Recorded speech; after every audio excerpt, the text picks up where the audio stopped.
What's going on, everybody? How y'all doing? Can y'all hear me? As y'all come into this, please make sure you hit the like button. Let me know if you can hear me. Let me know if you can hear me. Hey, homie guy, how you doing? I hope all is well with you. How goes it? Shout out to my mom, y'all. Y'all ready for this marathon? Candace. Oh, I've been torturing her over there on X, reminding her of court dates. Candace, you have court April 28th, the year of our Lord 2026 at 10 a.m. Eastern Standard Time. Do not be late.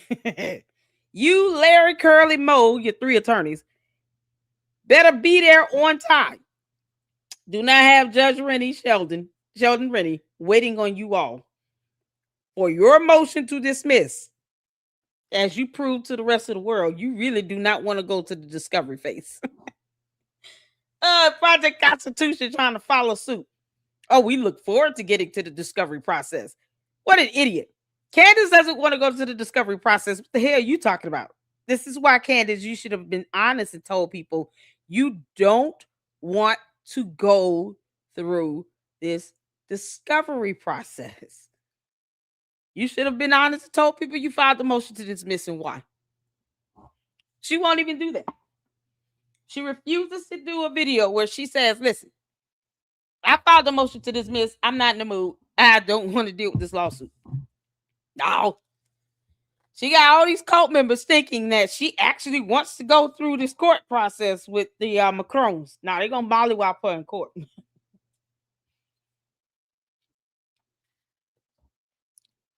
How y'all doing?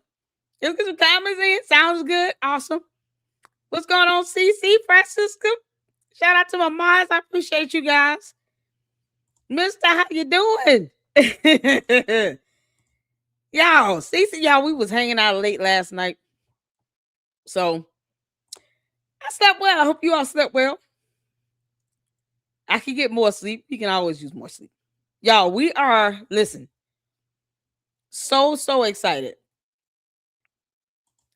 I tried to upload the video. I didn't get the chance to. Tuesday, 6 p.m.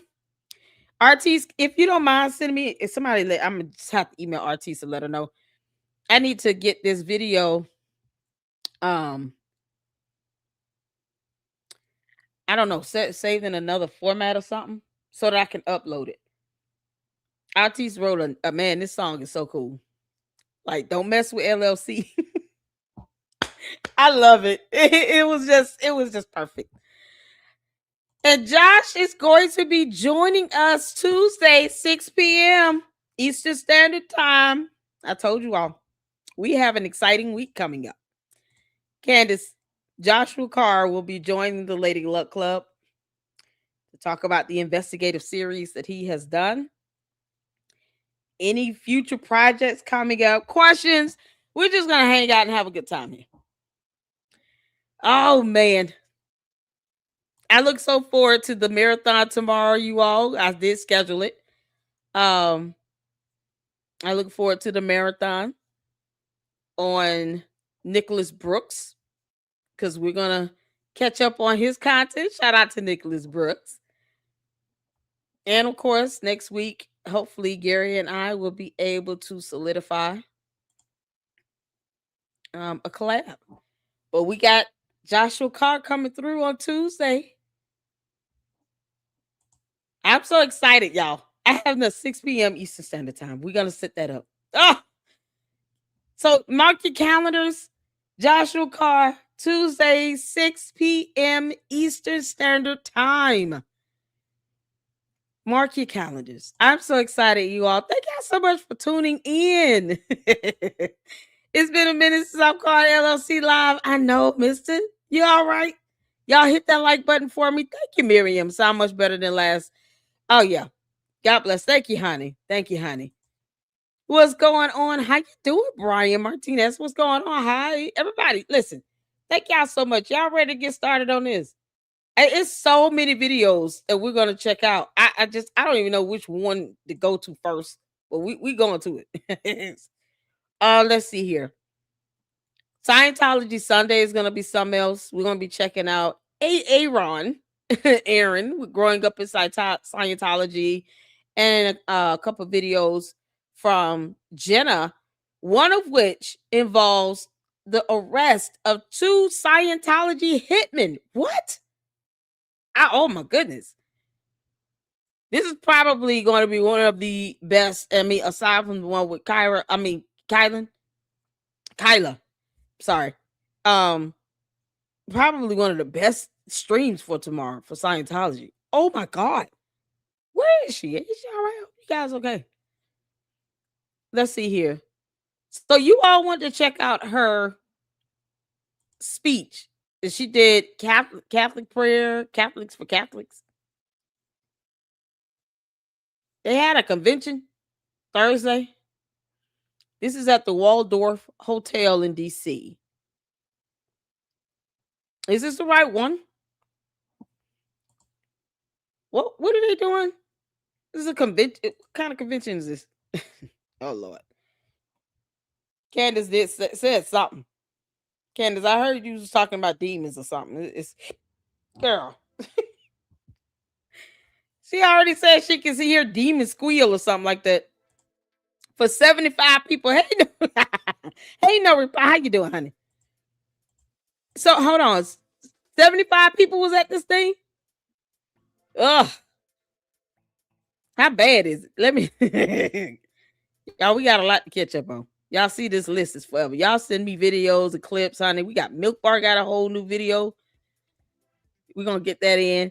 Oh, how many times did Candace Owens talk about herself versus? Oh yeah, we gotta watch that one.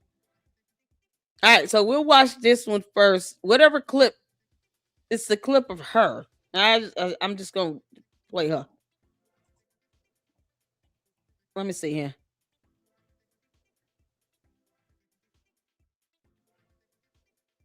What the heck? I'm assuming this is an intro.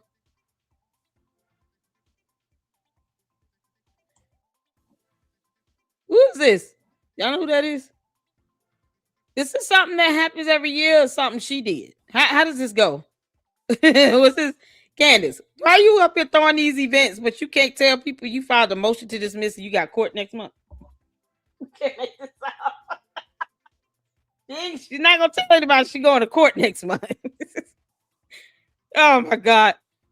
I can't confirm this 100% yet, but I'm leaning heavy towards fake that cease and desist. I'm not saying this thing. Yep, I'm starting to. Wow. If it were though, I mean, the attorneys for TPUSA would have came out and said that it was not real. They didn't submit it over. Are you talking about the letter or their response? I mean, here's the thing. A cease and desist letter can be sent by anybody. It doesn't have to be by an attorney. You can send a cease and desist letter as a regular, citizen, as a just regular individual to someone else. So you don't have to be an attorney to issue out a cease and desist letter. An order comes from a judge or a government agency of some sort. And that's usually signed and enforceable. But the letter itself, that could be, you can send a letter. If he faked that and did that nonsense, child, that goes to show how bored they are. They could talk about anything else. If he's doing that, I'm gonna clown his ass in next. Like he deserves to get clowned. The Catholics used to be held at Mar-a-Lago. So this is a real thing. This is something that actually, okay, it's not some sheep playing. Okay. All right. Child. It's not TPUSA attorney. It's another lawyer called them and sent them an email. Should hear back from it. I'll follow up. Okay, cool. Let us know. Because if he pulled that stunt, that's a sign of just desperation. If he pulled that stunt and they didn't send the letter and he making it seem like, oh, they did send me this, that man Project Constitution should be dragged all over the internet. If he ended up doing, just like he ended up faking that audio thing. Did they ever say who created that audio file where he ended up having to say it was not Erica Kirk? Like the fact that they're sitting here doing all of this, it just shows how desperate they are for attention. You would think like, okay, let me just read and research some information and report on it and put it out there. Now, and then you want to sit here and raise money for attorney's fees. For what? He already got a GoFundMe up. Or something with Substack. You telling people to go and get a Substack subscription to help pay for attorney's fees. Hell no. No. Y'all better not get that boy no money. Child. Let's see. No reply. Say, yeah, it's not a real Catholic event. It's not sanctioned by Catholics. It has nothing to do with the church. It's just something they call it. What? Hey, Carrie, how you doing? How's it going? The audio recorder is real. It's just another lady. Okay, got it. It was actually part of the investigation in court. Got it. Thank you for that. Yeah, it wasn't Erica Kirk. It was just someone else. You can't make this up. And he said that it was Erica Kirk. He has no problem lying like hell. Project Constitution has no problem. Project Constipation. Upset stomach and diarrhea. Oh, he just crapping all over the internet. Y'all ready? Let's get to this. All right, I think he's gonna introduce Evelyn, and then she's gonna come out and y'all. She says she broke a foot or something. Candace chasing George all over the house is not gonna pull him out the closet. To give a warm welcome to the one and only Candace Owens. People that attack my faith, I take it very seriously. I'm calling for peace. No Christ is king of my heart. There is a divine aspect to everything that's happening. The reason why I survived it and the reason why I'm happy is because I have real faith. The expression that to become a student of history means to become a Catholic is something that I have taken to heart. It has forever been a holy war that is being waged against goodness. Christ is king. Number one podcast in the world is a lie. That's a lie. Hello, thank you guys. Please be seated. And yes, I broke my foot. First time I've ever broken a bone in my body, just ahead of this event on Friday the 13th, no less. It's just amazing. You know what's amazing? Candace, I know you listening, you heifer. You know what's amazing? Karma.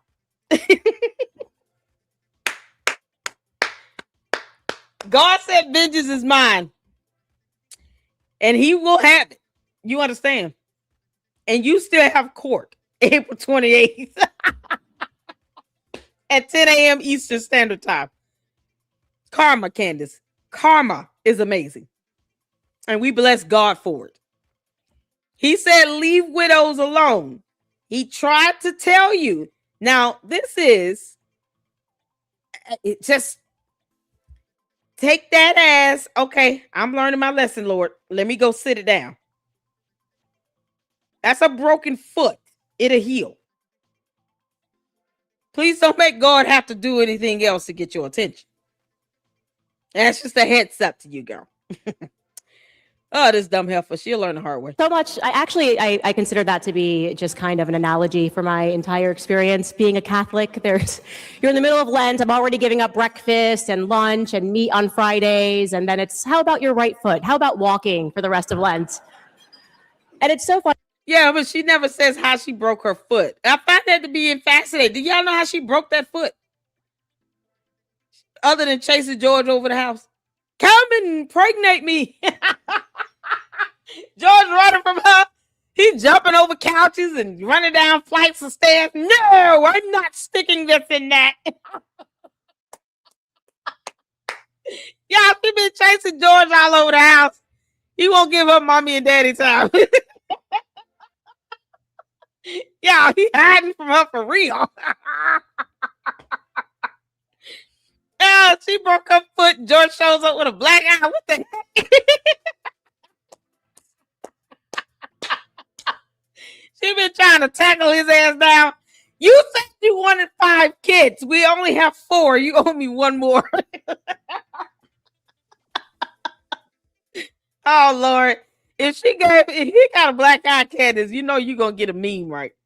You sat here and went after the Macrons because we saw the first lady pimp slap president. Why Jordan walk around with a black eye? You got a broken foot. Did you kick him in the face and you realized your bones were brittle? She talking about she's skipping meals. Girl, no, you need a whole chicken. Will you eat? You look concerned. We're concerned. You look like you're gonna wither away. You can't even blow the wind hard around Candace. She's gonna pick up.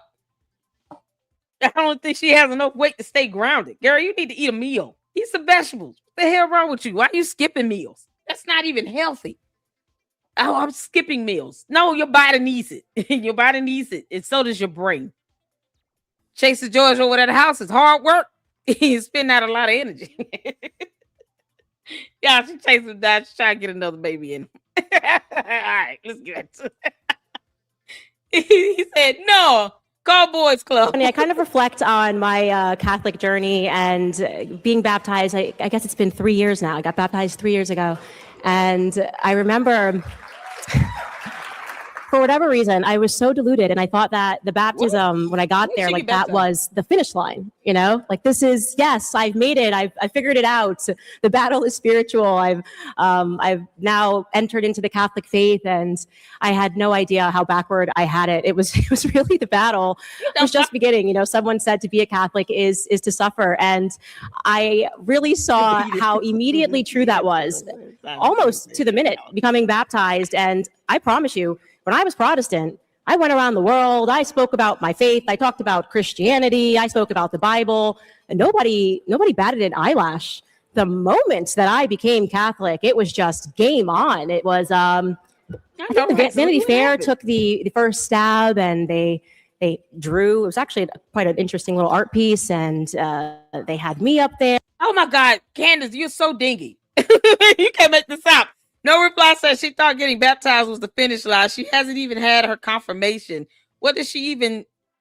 She hasn't been confirmed.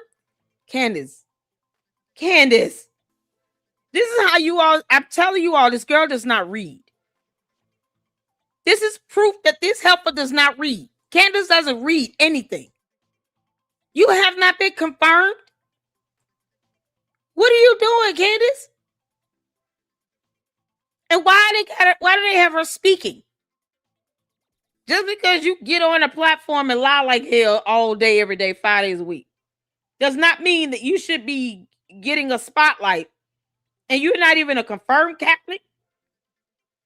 Candace, I don't have to be Catholic to know that you probably should be confirmed first, because there's so many other people in there that might be more qualified than you to speak. And she's not #1 podcaster. They lie. That lie is ridiculous. You can pull up statistics to prove that wrong and debunk them. You can't make this up. 75 people at $5,000 per plate. Yeah, that's right up her alley. She charged people how much for $2,500 or something like that, $15,000 in Australia when she was supposed to do that tour, and they said, "Hell no, you're not coming here to our country." And it was like $250. No, it was $100. Then it was like $250, something like that. And then the higher end plates with dinner, backstage, and all that in the thousands. You can't make this up. So they created they created the event, Candace and George. Okay, so this is not even a real thing. They created this. I mean, it's a real thing, but it's something they created. Yo, this is crazy. She thought, did you see how did she break her foot? No Reply. Does anyone know how she broke her foot? Did she even mention that? Funny how she just kind of glossed over it. Who baptized her ball? Who knows? The devil baptized Candace in the lake of fire. And J.D. Vance up there, Russell Brand up there, and the piece was about this whole Catholic conspiracy. I think they called it the Catholic Industrial Complex. they had worked through some conspiracy. Why are all of these people? Why is Russell Brand praying the rosary? Why is JD Vance Catholic? Why is Candace Owens suddenly Catholic? As if there were, something happening in the vaults of the Vatican where people were conspiring to turn everybody into Catholics. And, my journey, it was right there, Vanity Fair, was right there. I married a Catholic, actually. So it was pretty obvious that I might land there myself someday. There certainly wasn't any conspiracy, but it was amazing to see that. I didn't understand why it was, it created so much drama, why you couldn't be a Catholic, so to speak, or why people had more questions about what made you turn toward it. And my journey, I think, really is just kind of been lifelong in that way. I have always been a person on the pursuit of the truth, right? I want to know what the truth is. From the time I was a toddler, my mother growing up to me would say, one day you're going to get a kid just like you. And I think she meant that as a threat, by the way, which isn't great. But I do know she would always remark that when I was a toddler, my father and her would have to sort of, when they would reprimand me, they would say something and then they'd sort of close the bedroom door and laugh because I had to reason with them. I had to debate the idea to understand where they were coming from, sort of saying things to them like, Mommy, that doesn't really make sense. I don't really understand. That doesn't make sense. And I think my entire life I've been trying to make sense. Hold on. Is she going to get to the part where her parents kicked her out of the home at 14 years old and she went and lived with her boyfriend for 6 months? Please tell me this comes up because, Candace, otherwise you will be lying. She said in Russell Brand's interview that her parents kicked her out of the house at 14 years old, when she was a child. And she went and lived with her boyfriend for 6 months. And now she's doting on her parents, the same ones that put her out at 14. Candace said she broke her foot, y'all, on the 13th. Look at God. Yeah. God said, I will get my vengeance now. Have you seen Milk Bar's video about this? No, not yet. We're going to watch that one next. Yeah, we're going to get to that one. The date of the text message doesn't add up. CK's text for 12. February ends with a Y. 24 is CO converted. April 24 doesn't make sense. I don't know. Child, who knows? I thought she converted over because she got married. Looks like things are going to start to get worse for her. Yeah, I don't even understand. Like, why is she here? Let me just say, what's the point of her giving this speech? Sounds like a Valley High girl. Which personality are we dealing with, Karen? Karen? It must be Karen. Karen Amber Rose Owens Farmer. What is your point? Please tell them that you're gonna, get to the part where your parents put you out at 14 and you went and lived with your boyfriend. How old was this boyfriend again?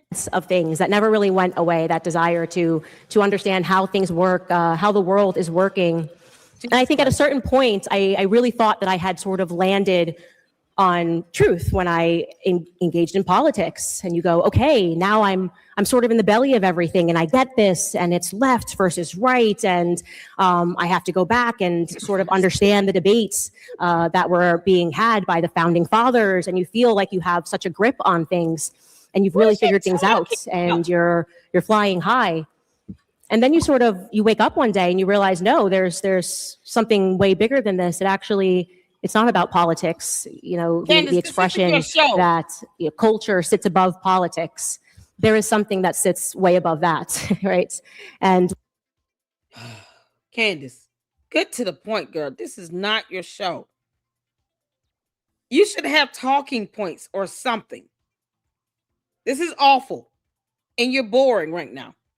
People are eating breakfast and stuff. They trying to figure out what's in the scrambled eggs. They're not studying you saying. They hoping that their turkey bacon is crisp. It doesn't taste like sandpaper.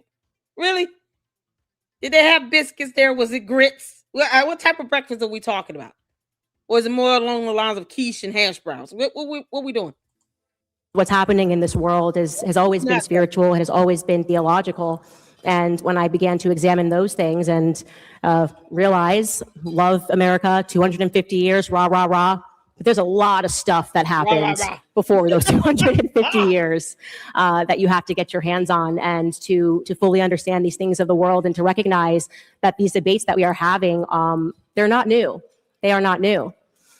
And so I've approached it that way. And when I was baptized, the option was given to me to do my confirmation at the same time. And I thought about it, and I said, no, I want to take that sacrament the right way. You know, when you get baptized, you're very much in your infancy. A confirmation signals more maturity. I certainly didn't feel that I was there. I wanted to just do a couple of years, learn the missal, understand what was happening. Why are the priests wearing those vestments? Why these colors? Yeah, she could have Googled this information and read about it. Isn't that part of your confirmation? To learn the history of Catholicism? To understand the garments and the rosaries and the beads, to understand the meaning of the symbols and artifacts. She could have taken off a month and studied this, and then been prepared to do her confirmation with her baptism. When did she get baptized? Like, this is crazy. Y'all. Y'all, it is. This girl is up here rambling. Look at his face on a bride of Chucky doll. Can somebody send me an AI image of Candace as the bride of Chucky? Oh, please do. Yeah, this is Candace. What is the point? Anybody know what her point is? No reply said I am on it.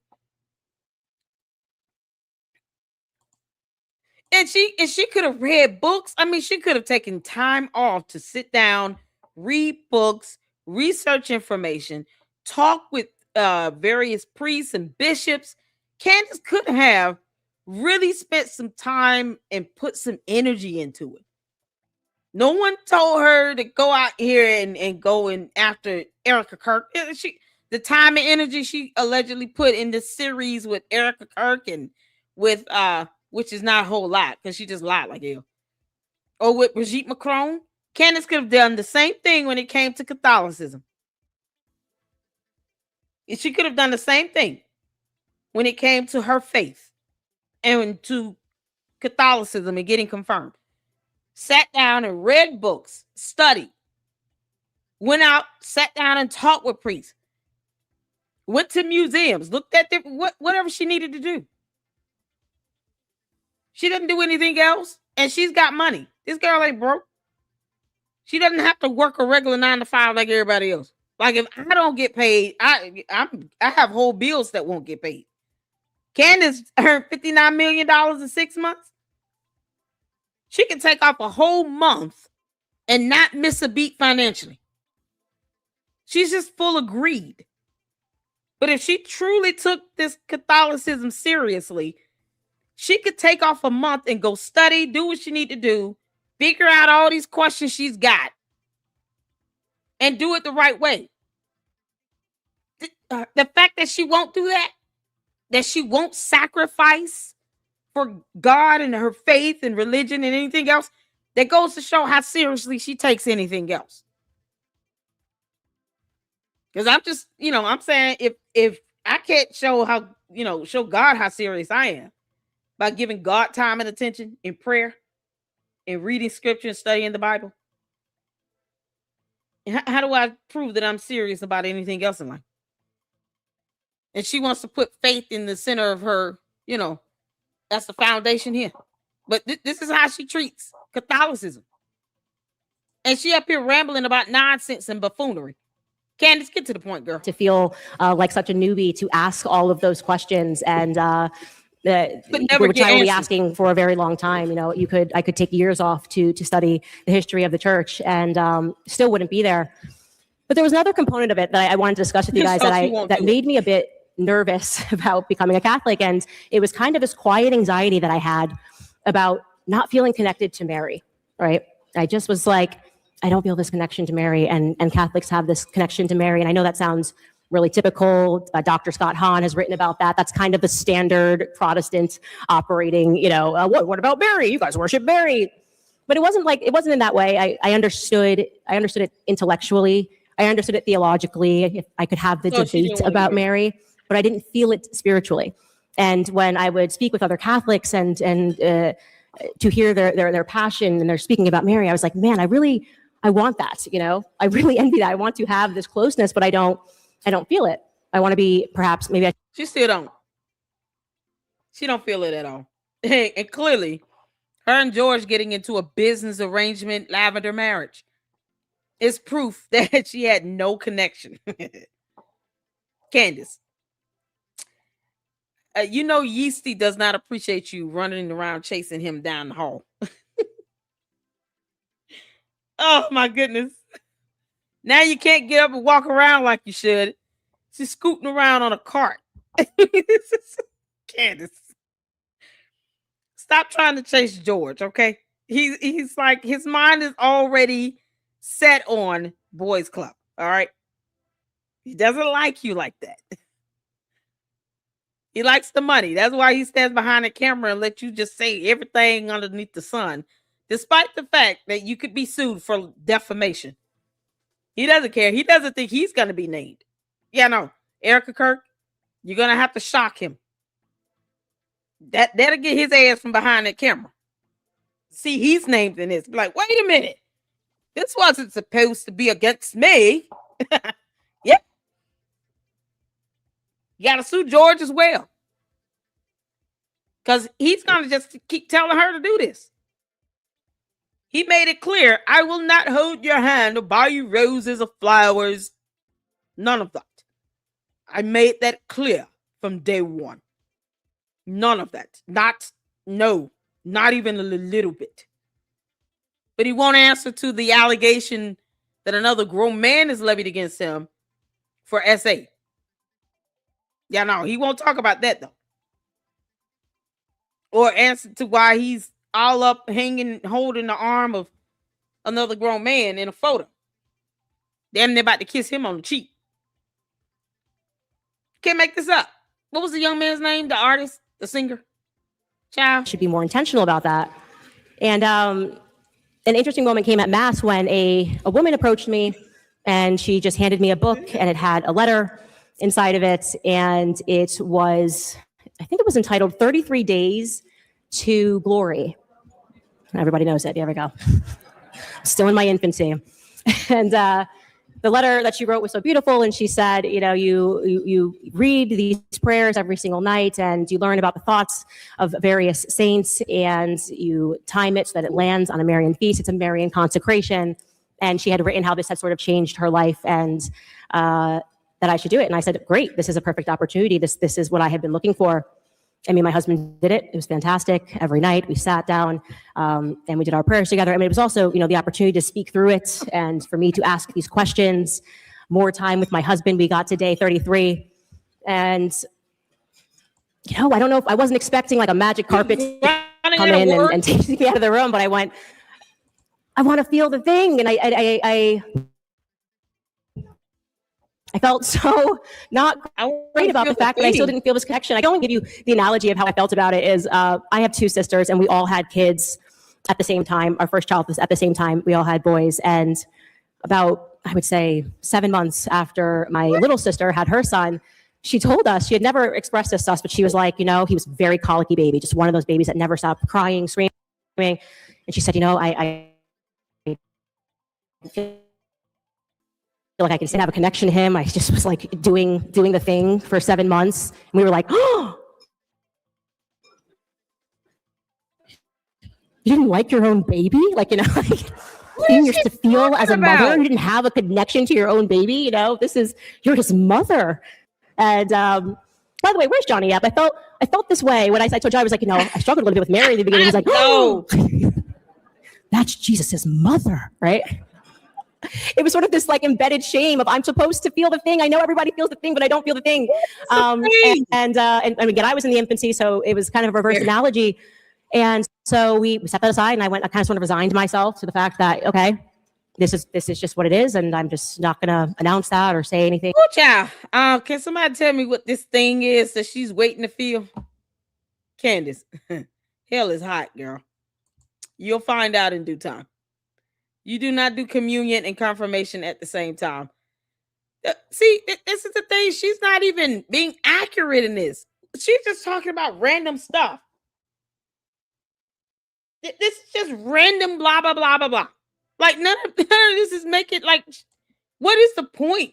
You think she would have made the point already? She still hasn't felt the thing yet to make the point. You can't make this up. Candace, what is your point, girl? Ugh. Y'all, we got a new image. We got the Bride of Georgie doll.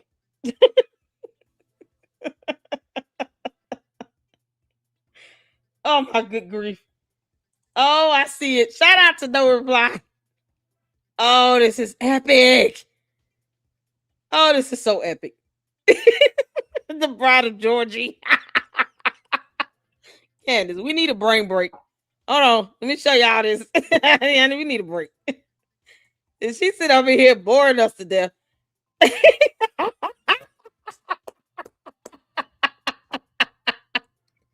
Y'all. Shout out to No Reply. You can listen. Don't ever buy this doll. It's cursed.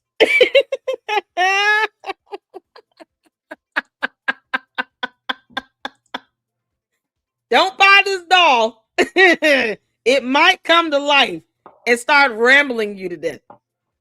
It won't pull out a knife or anything. It's gonna talk you to death. And then you're gonna shrivel up. Candace. Candace is the Bride of Georgia, y'all.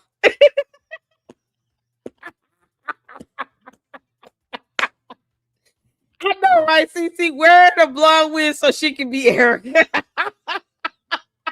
Only in Toyland, where evil rules through dolls, is Candace able to wear a blonde wig. You think she would just go full blown? Candace may have broken that foot trying to jump over the fence to record Erica Kirk doing anything in her house. Candace, you out here stalking that woman. I honestly, I'm gonna have Erica Kirk pull her security camera footage. I would be surprised if you jumping over fences trying to see what she doing, how she playing puzzles with the kids. I can't believe it. How dare she plays puzzle pieces and toy trains with those children? I imagine Candace out here stalking Erica Kirk, just jumping around the tables and stuff.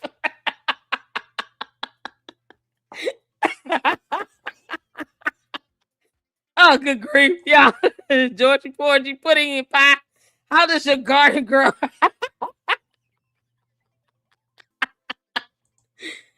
Oh, Candace. This is going to be the thumbnail. Shout out to No Reply, y'all. Oh, I love you guys. You guys are so funny. All right, let's get back to this boring ass speech. She went not here for everybody. Oh, that's going to be the thumbnail, y'all. Candace, please make your point. Be quick. To anybody about it. And it's funny now in the retrospect, because when you think about a mother is someone that you need, right? It's someone that you need. Babies need their mother, right? It's less about want and more about need. And of course, months later, I would find myself in a state of need, and it was just the most, trying time I would say in my entire life. Most trying time in my entire life when Charlie Kirk was assassinated. I don't think that there has, and I hope that there will never be a moment like that, where you question everything. You question everything. How we go from being a mom to babies needing mothers to now Charlie Kirk's assassination at a Catholic for Catholic convention where he's not Catholic? What are we doing? Candace, you are a creep, girl. Listen. Candace, how much did you pay Tyler Robinson? This isn't normal for someone to obsess over an assassination unless they had a hand in it. It's like she wants to just, revel in her handiwork. Oh, my master plan has been fulfilled. Who does this? This weird obsession with death is disgusting. And those moments are sort of Goodness. magnified when you're a public figure, because there is this, you're not really seen as a human being when you're a public figure. There's an avatar of you that's out there, and people think they know the avatar. And there was so much to process. I think the entire world obviously was impacted by it, and to know a person and to see a person lose their life when it is not expected in circumstances like that, you go through something that words fail. Words fail to describe. And I found myself truly almost broken by this. It was those following weeks feel like a haze to me.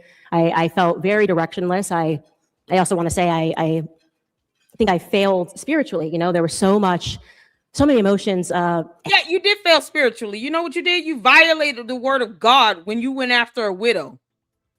You know how many scriptures you violated all at one time? There's so many scriptures in the Bible that speaks about protecting and defending widows. And you broke every last one of them. Yep, you definitely failed spiritually. You wanted to go after Erica Kirk. And for what? And for some reason, she's like, oh, I just, you know how mothers just need the babies just need their mothers. And I just felt I needed, it's something I just needed. And I didn't feel the thing. And I never felt the thing. And whatever the thing is. But yet she could sit here and brag about how she can hear, demons squealing. Or talk to dead people in her sleep. What the? Y'all, look at this freeze frame. If y'all can't tell this demon sitting up in her face, listen. Didn't I tell y'all Candace is a demon? She got a demon in her. See that freeze frame. Candace, sometimes God allows people to see spiritually what natural eyes aren't able to see. And that's demon in you, girl. You and the devil are a liar. You can't make this up. She's sitting here reveling in the death of someone, as if people need to be reminded of this every day. But yet, when his own wife grieves and mourns the loss of her husband, somehow, oh no, it's just, I can't believe she's bringing it. It's so inappropriate. How dare she has a tent set up where people can go and it's a memorial. Oh no. The wife is not supposed to grieve the loss of her own husband. She attacks the widow, but yet people are supposed to feel bad about her when she talks about losing Charlie, like he was hers. I mean, if that's not a sign that they're in a lavender business marriage, I don't know what is. Because no real man and no real husband will let their wife go on and on about another woman's deceased husband at all. I don't care how close you lie and claim to be. So this dumb demon is sitting here making this whole thing about the assassination of Charlie Kirk because she's got to make money. Anger, disbelief, upset, the bargaining that goes with that. I spent a lot of time speaking with my priest, and we spoke through these emotions and through our 7 sins as illustrated by Pope Gregory. And he's always said, like yours is you have to deal with the anger, the thoughts. We say we sin in thought and in word and in deed. Me, thought and thought and thought, and thought again and thought again. Thought and thought. At some point in those weeks that followed, my husband egged me to go to confession, which was the last thing that I wanted to do. The very last thing that I wanted to do. I was like being a teenager trying to get out of this responsibility, and I was like, oh, we can go. And I'm like, oh, well, it's not going to be open we can go to this church. It's okay.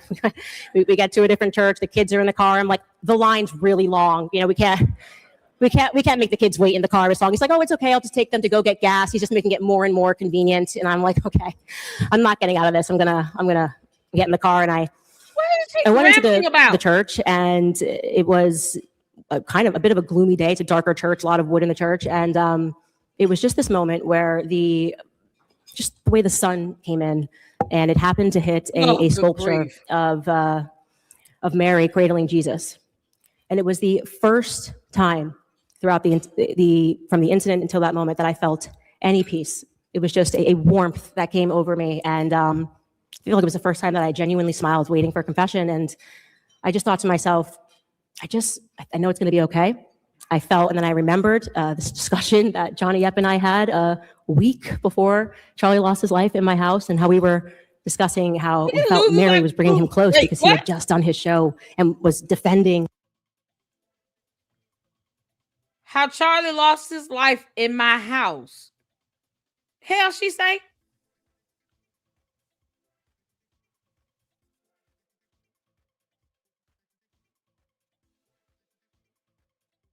Did I just hear that?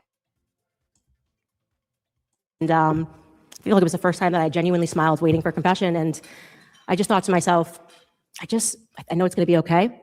I felt, and then I remembered this discussion that Johnny Epp and I had a week before Charlie lost his life in my house, and how we. A week before Charlie lost his life in my house. What the? Y'all see that? Man, what am I hearing? Before Charlie lost his life in my house. Huh? Candace, do you know what you're saying? I'm snipping this. Do you know what you're saying, Candace? Before Charlie lost his life in my house?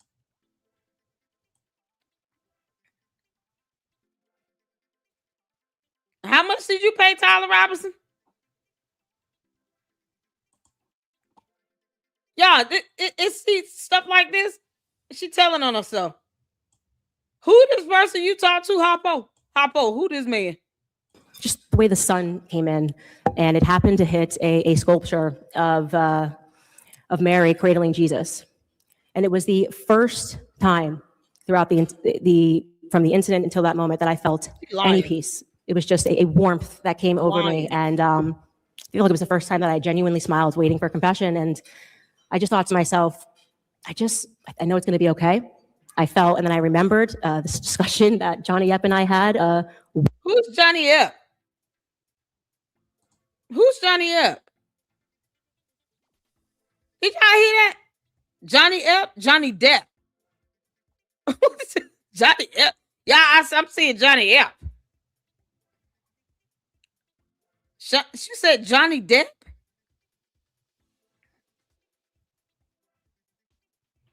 I don't need, listen, let me tell you something. I'm reading what's on the caption. You understand? I will not argue. When it comes to my thoughts and opinions over here on my platform, there is no argument. Because I'm not trying to convince the candy ass cult members of anything either. We understand what we understand. We hear what we're hearing. And I know what I'm seeing on the words that's showing up in the closed caption. That's why they're on. We're reading the words as she speaks them out of her mouth. There's no debate about that. What is there to argue? We know what we're seeing. I'm not arguing with what she's saying. I'm disturbed by it. First Amendment and free speech isn't just one-sided. Child boo. So there's a Johnny Epp or Johnny Depp. She said Epp. Is there a Johnny Epp? Is there a person named Johnny Epp?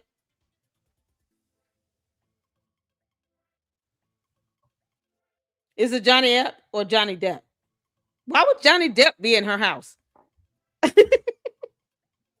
She said a week before Charlie lost his life in my house. A discussion that Johnny Epp and I had. Is it Johnny Epp or Depp?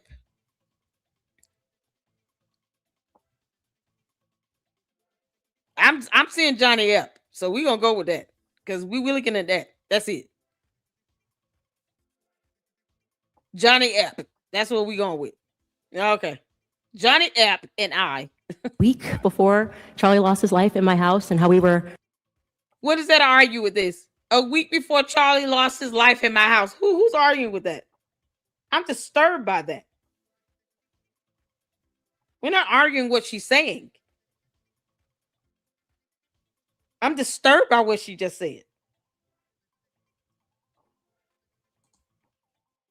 Candace, how much did you pay Tyler Robinson? Or did George give him the money? Is this broken foot real, or is this something just part of your scheme? You can't make this up. I'm gonna go with Johnny F. Yo, what's weird is this? Charlie lost his life in my house. Oh, okay. discussing how we felt Mary was bringing him close because he had just done his show and was defending Mary and speaking about, Catholics really get this right, and Mary. And I was like thinking, what episode was that where he was saying this stuff? What episode was that where Charlie Kirk was talking about Mary, Mary, and Mary? This was allegedly a week before he lost his life. So at any point, a week leading up to him, the September 10th, if you all come across any clips of him just hopping on Mary, Mary, Mary and Catholics, please let me know. Because otherwise, Candace is lying. Because we could just go through his episodes to see what he was talking about. of the last discussions, what some of the last discussions I had with him, where I was egging him, I was like, take the step, because I saw the clip, take the step, become a Catholic, come on, you're too smart to be a Protestant. I was like, egging him. That was exactly what I said, actually. And so I had this piece. You're too smart to be a Protestant, Candace. When you failed to read a book about Catholicism, I don't even know why they would want your dumb ass to be in it. Why go and attack someone for being Protestant? Now you're trying to say that there's some intellectual differences between Catholics and Protestants. This is a whole thing that's been, a back and forth thing amongst these two religions, these sectors, for thousands of years. Why are you sitting here pushing this stereotype, Candace? And you're supposed to be an intellectual. And yet somehow you're playing into this childish game of saying that you're too smart to be a Protestant. And they're rooting that on like that's so profound. But none of them can quote a scripture in the Bible about why you should not mess with widows. Yeah, because, the Bible says that despite your skin color, which is irrelevant to God.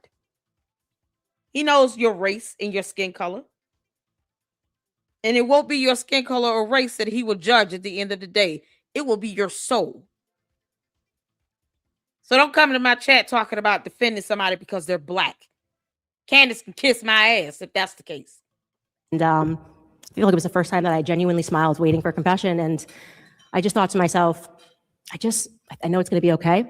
I felt, and then I remembered this discussion that Johnny Epp and I had a week before Charlie lost his life in my house, and how we were discussing how we felt Mary was bringing him close because he had just done his show and was defending Mary and speaking about, Catholics really get this right, and Mary. And I was like thinking of the last discussions, what some of the last discussions I had with him, where I was egging him. I was like, take the step, because I saw the clip, take the step, become a Catholic, come on, you're too smart to be a Protestant. I was like, egging him. That was exactly. But see, she wants, then she goes on this tirade for 6 months, making it seem like he wasn't smart enough to pick his wife. He wasn't smart enough to pick his friends. He wasn't smart enough to have business partners. He wasn't smart enough to run TPUSA well. So he's too smart to be a Protestant, but in everything else in his life, he was an idiot. He had a bad judge of character. He didn't know how to surround himself with people that actually did love him and protect him and look out for him. No, he was dumb in everything else, though, right? Him choosing his wife, and had he listened to me, he would still be alive. Candace, how much did you pay Tyler Robinson? Because you want him to get off. But you can't tell us who you think pulled the trigger on the gun. My money is on George. Exactly what I said, actually.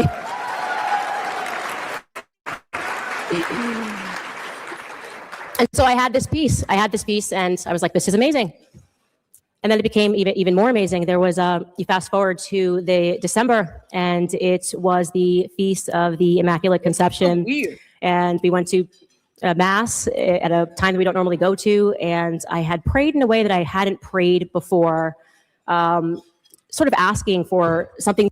Okay, it could be John Yep. Okay, who is the president and CEO of the organization? Makes sense. I was like, Johnny Depp? I don't think he would go over to Candace's house. John Yep.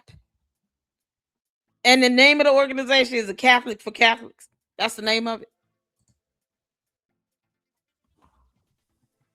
Yeah, you got people out here, child, just because they call themselves Christians, still going to jail. Another Duggar has gone to jail. Catholics for Catholics. John Yep. Oh, yeah, okay. That's the little one that introduced her. Here he is. That's the little dude that introduced her. Okay, cool. I was like, who? John Epp. Johnny Epp. So John Yep. Why is she calling him Johnny? Oh God. Oh, all right. Let's put this back. It's John Yep. All right, gotcha. Thank you for that clarification. To be revealed to me. And on that very evening, when I got home, I had an email with the exact information that I was looking for, and I went, "Wow, that is just incredible that this is that this happened on this night." And then I had this email that had come in. I get about 50,000 emails in this inbox, and I had this email that I sort of filed away that had come in from someone from Lamont, Illinois, where Charlie was from, and where Johnny Epp is from, in this little town. And it was just a really sweet email from a Catholic, who was impacted by the death. And I wrote her back, and Monica is here tonight. I know she is here tonight somewhere. And there she is. We sort of just began speaking and discussing how she had gone to the memorial event and how she had learned about the Catholic Church that Charlie had been attending, sometimes daily mass, had been going there, and how drawn he had been to the church toward the end. He obviously did not take that final step, but having those conversations, it was very warming to me. And I don't, to this day, I don't know what possessed her to send me this message, but she sent it to me in February. She said it was a photo of the miraculous medals and explaining every step of what a miraculous medal is. And she said, my mom always encouraged me to wear the miraculous medal for protection. I didn't have it on tonight. And as I was organizing, I saw two. So I put one on and I was inspired to share. I pray for all the protection and graces of our good Lord, that our good Lord can give us. Have a blessed and restful night. And so I opened up to her. I said, it's so funny you say this, because I had struggled to have this connection to Mary. And since Charlie's passing, there have just been random, like, little miracles that have happened. And I feel her presence, like she's the person, she is what I needed. Anyway, she goes on and she says, a simple prayer that I like to say every day and envision is to ask Mary to wrap me and my kids and my family, all I'm praying for, under her mantle, just like we'd embrace and protect our kids. She does the same. And this quote always moved me as a mom to fathom how deeply we are loved by her. If you put all the love of all the mothers into one heart, it still would not equal the love of the heart of Mary for her children. It's beautiful. And that's from St. Louis Marie de Montfort. I promise you, she sent this at... Candace, that's more pressing news here. Robert Mueller died.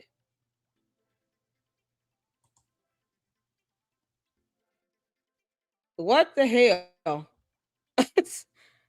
Oh, he just died? He died yesterday. Why am I just not finding out?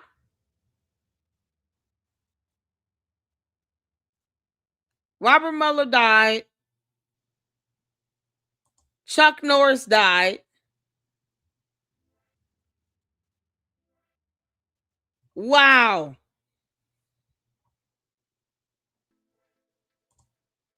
What is going on?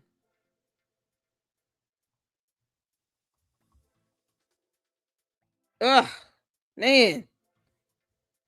It's mighty ironic. I only heard Charlie say he was an evangelical Christian. I've never heard him say he was a Catholic. He said he admired Catholic artifacts and buildings and stuff because of the way it was built. Oh my God, Candace. This girl is going on and on. She sent this at about 9 o'clock my time, and I said, I'm going to go find, you're right, I should be wearing miraculous medals. Went to bed, woke up the next morning, and I homeschool my kids, and I do a micro school of sorts with the McHugh family.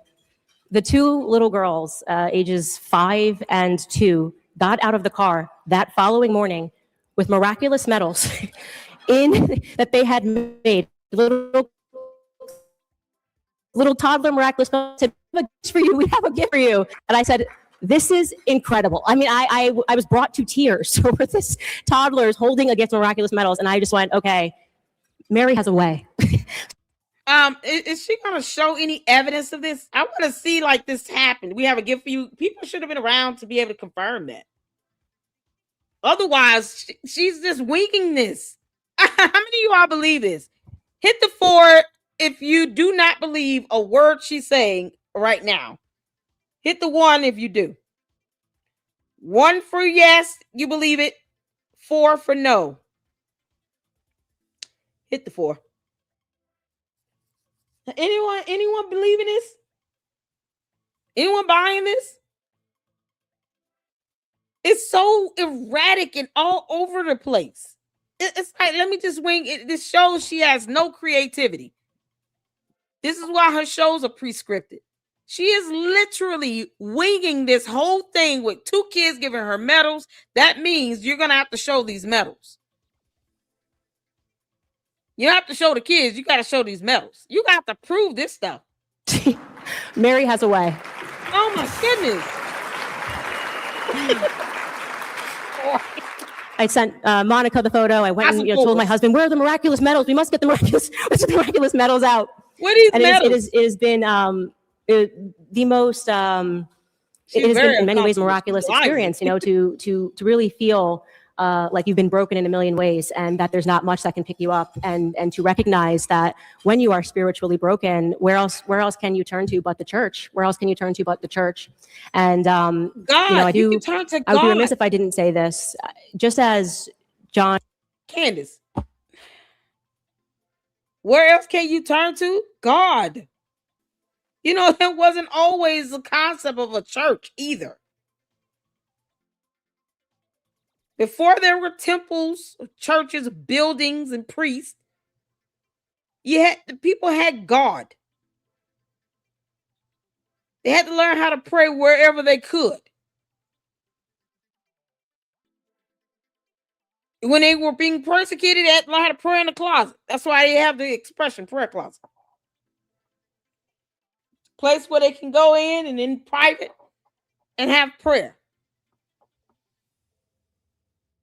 What is she talking about? Illustrated. There's a lot going on in the world right now. There was a lot that Johnny had to go through to put this event on tonight, because there is this bizarre energy about Catholics coming together, and the words that are said about Catholics, Carrie Prejean, who you'll hear from later. You wonder where it comes from, and you can get into a place where you get frustrated about it. But I want you guys to know that for the first time ever in America, there is a true Catholic youth movement that is on the rise. Okay.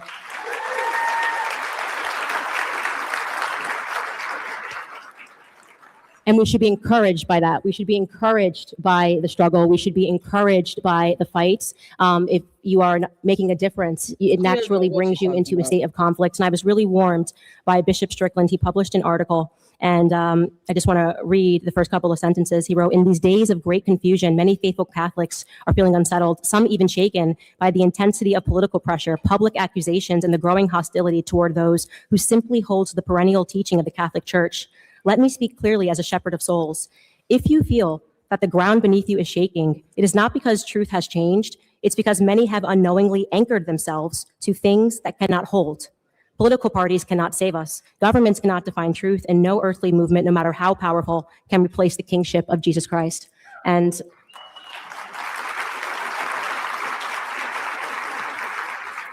Yeah, in closing, I just want to say that as this movement rises, I want you guys to be encouraged and not fearful, to fight for it. This is what it means. To be a Catholic is to suffer. Our reward is not here.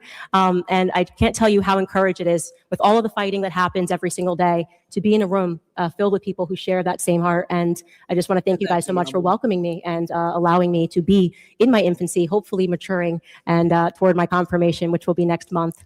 God bless you. Thank you so much. Oh.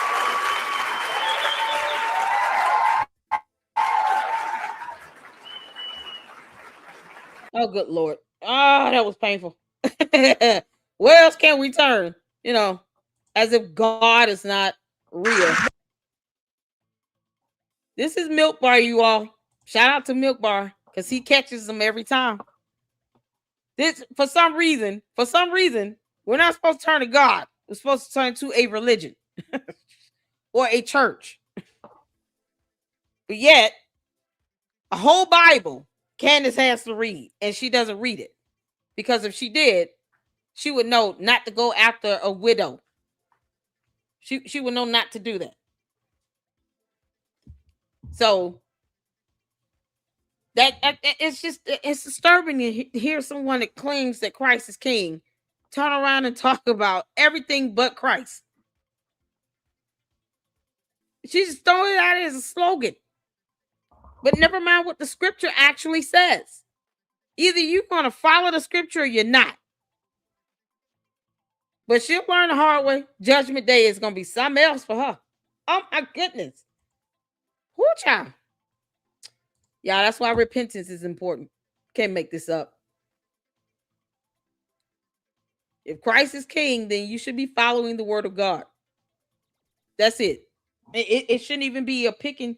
Let me just, okay, I'll do it tomorrow, Lord. I'll start reading the Bible tomorrow. No. If Christ is king, then you should be obedient to the word of God. And obedient to the words that Christ said in that Bible. He said, leave widows alone. That was not a joke or a euphemism. It's not even an option. And you're going to either follow the Bible or you're not. But if you're going to do it the right way, you're going to live the way according to the way Christ wants us to live, then you will follow the scripture. She can't even do that. How many content creators have put up scriptures about not messing with widows?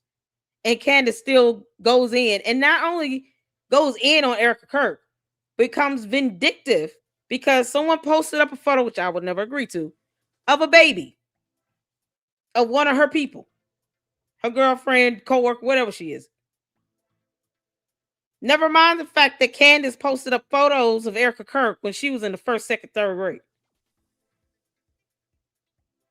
So you posting up photos of somebody as a child with other children in this yearbook. But someone posts up a photo of another baby. Now you're going to take it out on Erica Kirk and do more episodes despite the scripture. Yeah, keep at it. Hell is hot, Candace. It's hot. You can read about it in the Bible or find out the hard way, whatever. But what we don't do is sit here and put religion over God. When did that happen? When we start doing that? Y'all, let's get to this. Shout out to Milk Bar TV. This is how many times did Candace Owens talk about herself versus God in her Catholic speeches? Obviously, this is something she did last year too. Why is she wearing the same thing? Why is it always all black? Like she's at a funeral. All right, come on, you definitely holler. Hello, everybody. Thank you so much. Thank you. Truly an honor to be here. This is my first Catholic event, so I will never forget this. You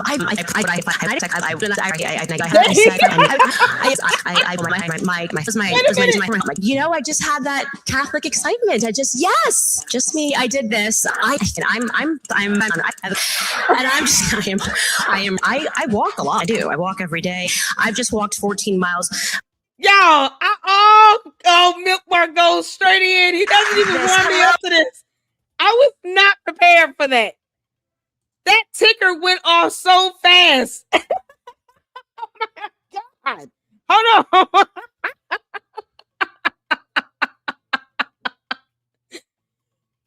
Oh my goodness. Oh my goodness. Y'all, wait a minute.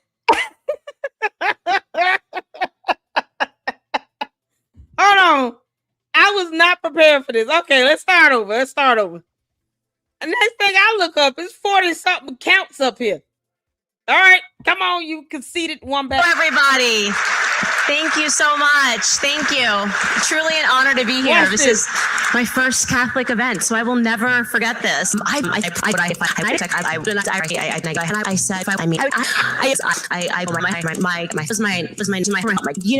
have that Catholic excitement. Just me. I did this. I walk a lot. I walk every day. I've just walked 14 miles.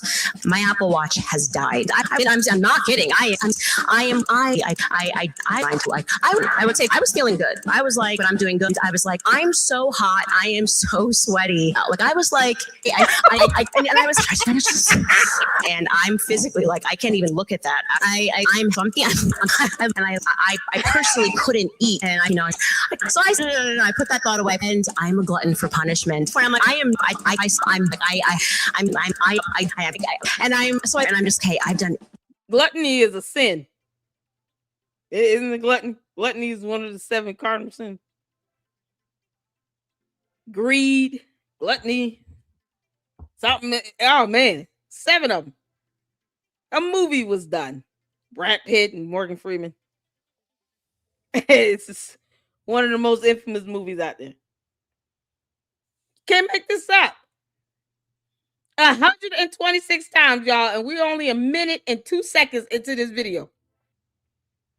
126 times. As if she's God. You know, she's a cult leader, and her cult worships her as God. But look at how she references herself at an event where she could talk about God freely as much as she wants. And she has not said God yet. You can't make, man, this is insane. God is probably sitting on the throne like, girl, go sit down. Yep, no, not one scripture cited. Nothing about the Bible. Nothing. And they want to sit here and talk about Christ as King now, but she hasn't said Christ at all. That's I ain't gluttony. 18 miles today. I've never done so many steps. Like my hair. I don't know if it was the Lord. I don't know if it was devil. I don't know if it was my husband, but somebody said, you got to do this all again tomorrow. I have 10 miles left. Like, how am I possibly going to do this? And I am not okay. I think, I love free market. I love conservatism. I love capitalism. I love this country. I think this country is amazing. I love this. You think this country is amazing. But yet she said, I would rather be Russian. I thought you were packing up and moving to Russia, Candace. No one will stop you. You can take your coat with you. Bye, candy asses. Y'all moving to Russia soon. Start your little commune out there. Serve them cookies and punch. It might have a funny taste to it, but just take it down. Guzzle it. You can't make this up. 158 times and God once. And I think she said, my God. Let's go back because, here we go. The one time she says God. Oh, if it was the Lord, I don't know if it was devil. I don't know if it was my husband, but somebody said, oh, you got to do this all again tomorrow. Somebody said, and she says, I don't know if it was the Lord, my husband. Somebody said it could have been the devil. Because she can hear demons squeal. She knows what the sound of a squealing demon is. She said this in a show. I couldn't believe it. Oh my good God. She doesn't know if the Lord was talking to her husband. Somebody said, you got to do this all again tomorrow. So I have 10 miles left. Like, how am I possibly going to do this? And I am not okay. I think, I love free market. I love conservatism. I love capitalism. She said, I am not okay. Candace, I'm so glad you admitted that.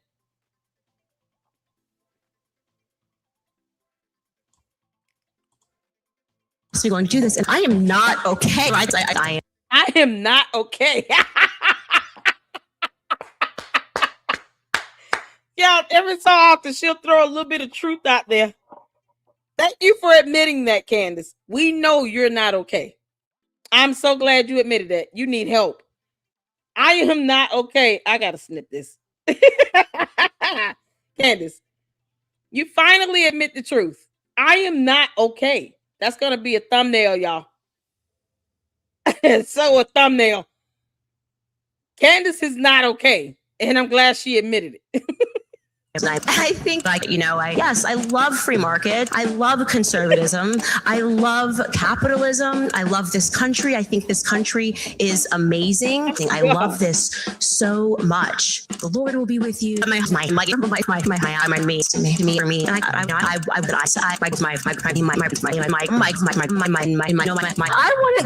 go. I was like, oh my God, can you believe these people? They're talking to Jesus Christ. And I'm going, I'm walk on those strange little pads in the grocery store. How did she say that? Why did she say that like that's so weird, like a demon? They're talking to Jesus Christ. Like she's mad. Did y'all catch that? I do not have this sped up, by the way. I have this on normal. Y'all see that? My God, can you believe these people? They're talking to Jesus Christ. And why is she saying that so cynical? Look at this demon. I don't see that demon in her. Candace, we're going to have to rebuke you. And I just, it's like evil personified. Who says something like that so cynical? Look at these people. Oh, they're talking to Jesus. Who would you rather they talk to, Candace? Because all of us don't want to know what a demon squealing sounds like. Unbelievable. I was like, oh my God, can you believe these people? They're talking to Jesus Christ. And I'm going, I'm walk on those strange little pads in the grocery store. And next thing you know, everyone's doing this, and God forbid you forgot the rice. Thank you. I couldn't make this up. It is the absence of God that leads to all of these things, and I have no idea what's going on. When I tweeted last November, wow, that Christ is King. Never in my life have seen anything like it. Guys, I literally just tweeted Christ is King, and Christ is King, but Christ is King. Candace Owens, Christ is King. Elation that I felt. I just couldn't believe it. I did this. Like, I actually did this. I cannot believe I actually did this. If I had known, and this made me want God again. I couldn't make this up. I don't know if it was the Lord. I don't know if it was devil. I don't know if it was my husband. The left hates God and all this stuff. I am where I was at. When I thought to myself, and by the grace of God, me and my husband have survived everything. This platform was given to me.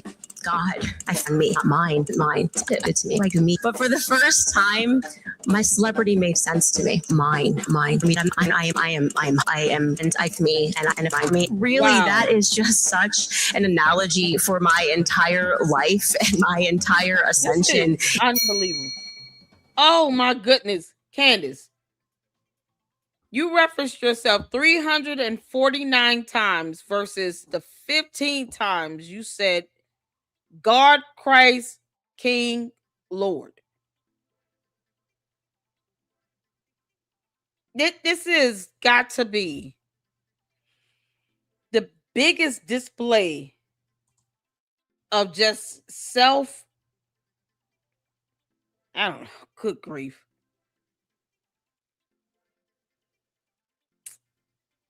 Self-worshiping I've ever seen. It's so cringe. I'm with you, Wyoming. This is so cringe. People pay her to talk to them in a public setting. Good to see you. Hi, Canadian chick. How you doing, honey? Cheryl up in here. How you doing, honey? She talked about Charlie's death. It's this year. That was so cringe. The Lord giveth and the Lord taketh away. I honestly think that broken foot signals the takeaway is beginning. Yeah, me too. God knows how to sit you down, don't he?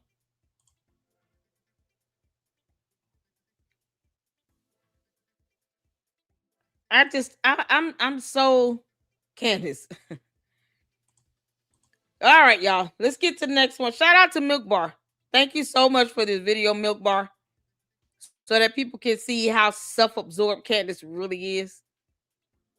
He did another one about Joe Kent being a possible mole in the government, leaking things to Candace, because she said she had an FBI mole. You know, she wanted to call it a source. No, they're not supposed to be showing her anything about an investigation that they may have any association or ties to at all, especially around a murder or an assassination. They're not spearheading it. The state attorney general in the state of Utah is. But the FBI has offered their assistance.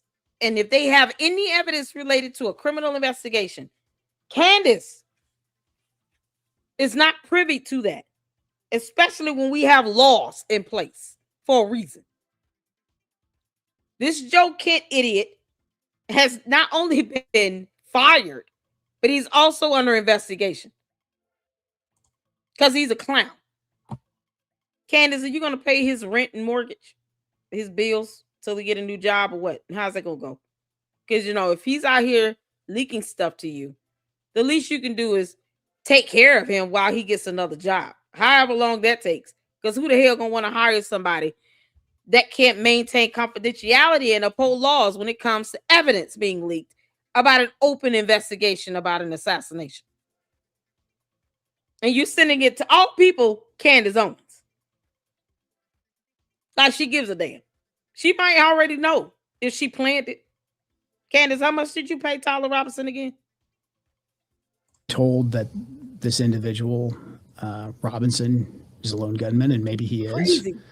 But the investigation that I was a part of, the National Counterterrorism Center was a part of, we were stopped from continuing to investigate. There's still linkage for us to investigate. Because I'm very aware of what's going on. Okay. Exactly. About 48 hours before Charlie Kirk died, Charlie informed people at Turning Point, as well as Jewish donors and a rabbi, that he had no choice but to abandon the pro-Israel cause outright. Okay. Charlie was done. He said it explicitly that he refused to be bullied anymore by the Jewish donors. We know the pressure because of the text messages that have been made public, that Charlie was under a lot of pressure from a lot of pro-Israel donors. He knew, goodness, and others knew that Charlie was done with Israel bullying him. And I am now going to present you proof of what I am saying. This is an actual group chat, which happened 2 days before Charlie Kirk was assassinated. You know, that was a text grab, a screen grab that I had shared with people. So it is authentic. But I did share it with some people in government. We wanted no stone unturned. We wanted to leave nothing unturned. So I shared it with a few people.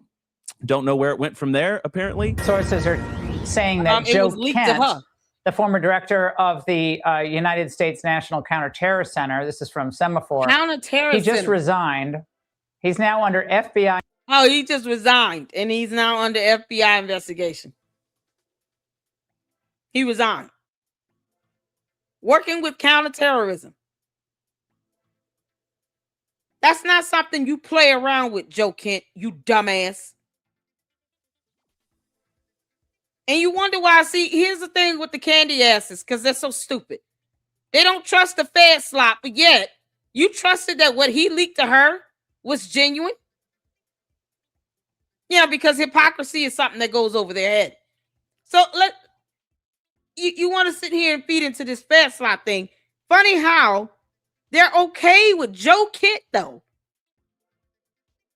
who worked for the Feds in counterterrorism, leaking information to Candace, but they didn't trust the Fed slop. Make it make sense. So now you trust it as long as it comes from someone that's kissing Candace's ass. Candace, you gonna be paying his mortgage and his bills?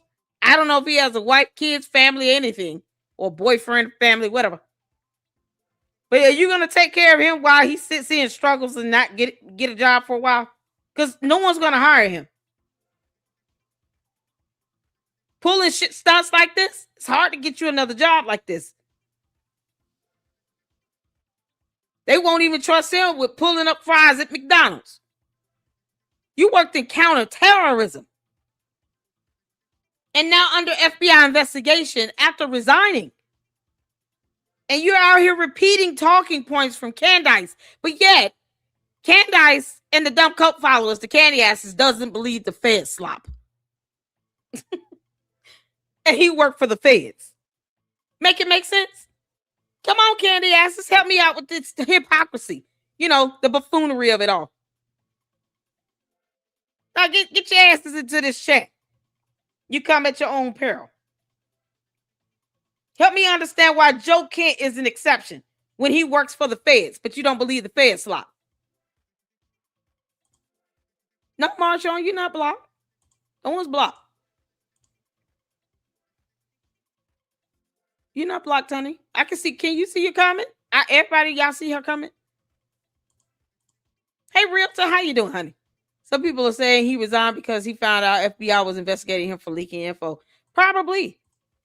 But what's so crazy is, why would Candace even repeat it if they don't believe the Fed slop? CNN and MSNBC wire him.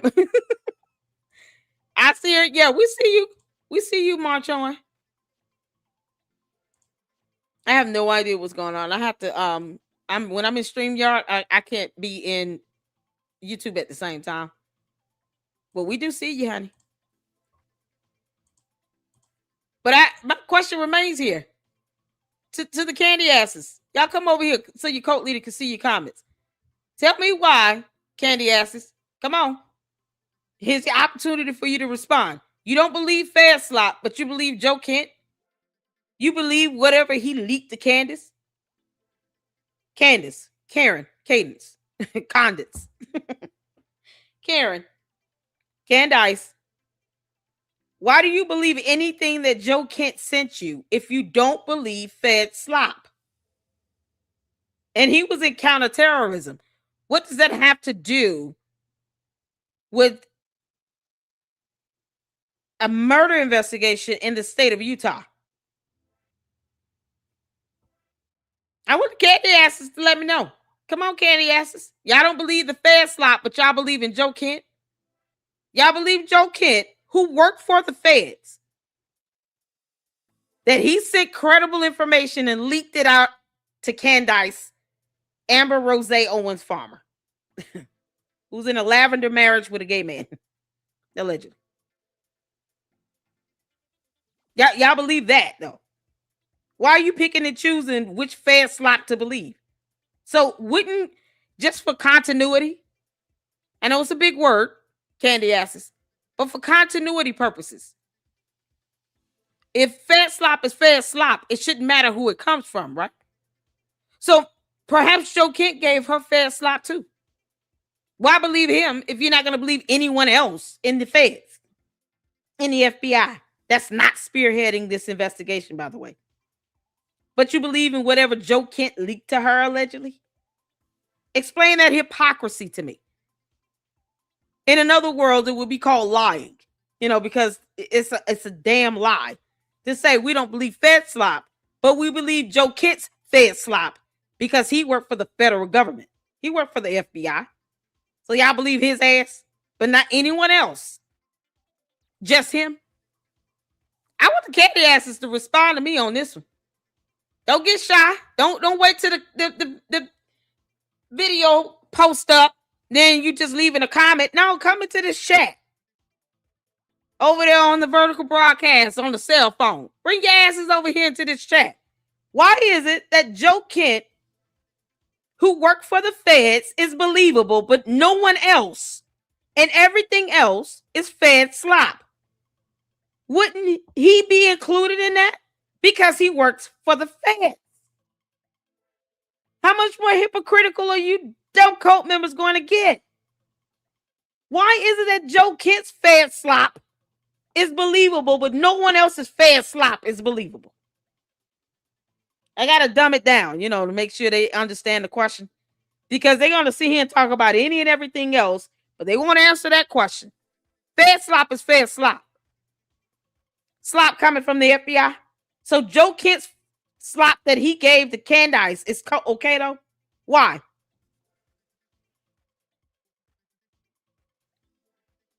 Joe Kent is sitting here working for the federal government, leaking information to Candace Amber Rose Owens Farmer. And yet, the cult members have no problem with that Fed slop being fed to them from Candace, Karen, Condice, Condoleezza. But they have a problem any other time. The feds are saying, we're not spearheading the investigation of the assassination of Charlie Kirk. That is being done by the state attorney general office on the state level. So go to them. We're not spearheading that. But Joe Kent's Fed slop is cool, though. Because hypocrisy, and it's a term that the candy-ass cult members refuse to accept and understand. They can't answer that. No, they being hypocritical as hell. But they good with Joe Kent's Fed slop. But they get mad at anybody else in the FBI try to tell them, we're not spearheading this. Why do you all keep asking us and expecting us to answer you? Come on, candy asses. Answer the question. Is hypocrisy a very hard word for you people to define? I want the cult members to answer. You give them an opportunity to explain themselves and their dumb rationale and why they want to believe Joe Kent, who worked for the feds, but they don't want to believe any other Fed employee or investigator that's not spearheading this investigation. But somehow Candace keeps saying they want us to believe the Fed slop. So does Joe Kent. You see that? Look at that. God knows how to turn things around in your favor. So does Joe Kent. Joe Kent, who worked for the FBI, wants you all to believe his slop that he gave to Candace. Candace, I know you're listening, you dumb heifer. Joe Kent fed you some slop, and you didn't dismiss that at all. As a matter of fact, you shared it like you discovered it. And then you turned around and told your cult members, the feds want you to believe the Fed slop. But Joe Kent gave you Fed slop, and you reported it. Where the cult members at? Come on, candy asses. Y'all believe Joe Kent, though. Y'all believe Joe Kent. But you don't believe the feds when they say they're not spearheading the investigation. And Candace wants you all to believe that the feds keep trying to feed you all Fed slop when Joe Kent was feeding her Fed slop to begin with. Look at that. So here we are destroying that dumbass narrative because the Fed slop was being fed to you by Joe Kent. Go figure. Y'all, the cult continues to show us how hypocritical as hell they are. And then Candace is just sitting back laughing at it all because she can't believe that people giving her $59 million to push out Fed slop from Joe Kent. Something else, ain't it? Boy, it's the BS for me. It's the BS for me. I want all of the candy asses to go out here and question Candace on why did you feed us Fed slop from Joe Kent? How dare you, Candace? How dare you report on this leaked information, this Fed slop from Joe Kent, who worked for the feds in counterterrorism? How dare you report that Fed slop to us? Y'all hammer it in on her X page. You gonna sit here and feed people the Fed slop, Candace? You couldn't even get creative, girl. Now, Joe Kent resigned. It is under investigation by the FBI. And he fed you fed slop, and you reported it. Not one time did the cult members even question that shit, though. Make it make sense. Hit the foe. Funny how the actual cult members were fed the fed slop the whole time, and they didn't even know it was happening.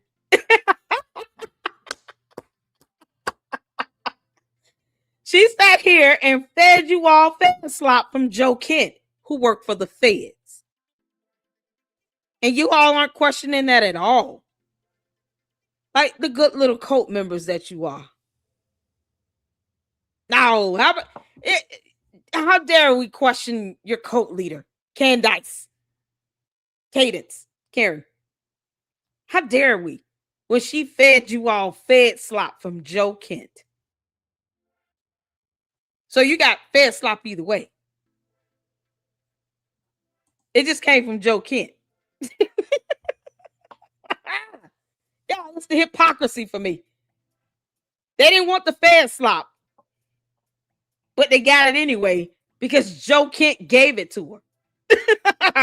How do you all know what he said was truthful? How do you know that Joe Kent was giving you all accurate information? Candace, how do you know that Joe Kent didn't create those text messages or add to it?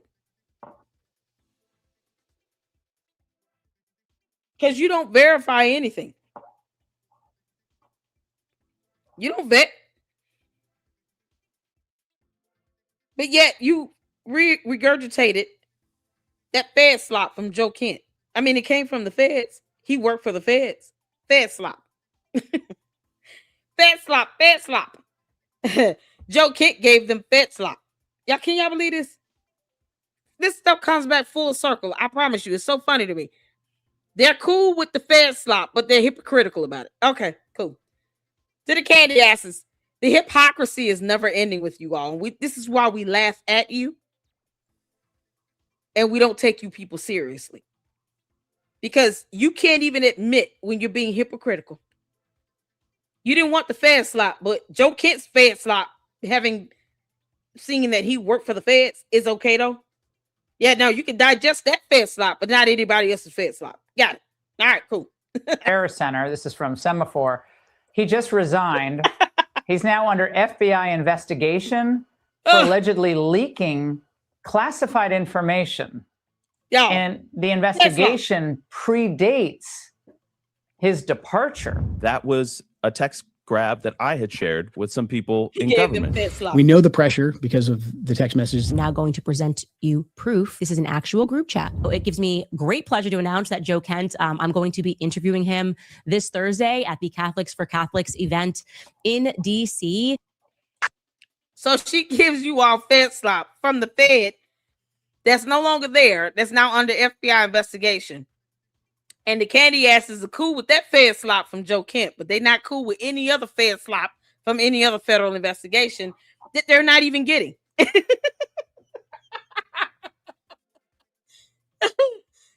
other time, the feds is like, we're not spearheading this. What do you mean? But Joe Kent leaks it.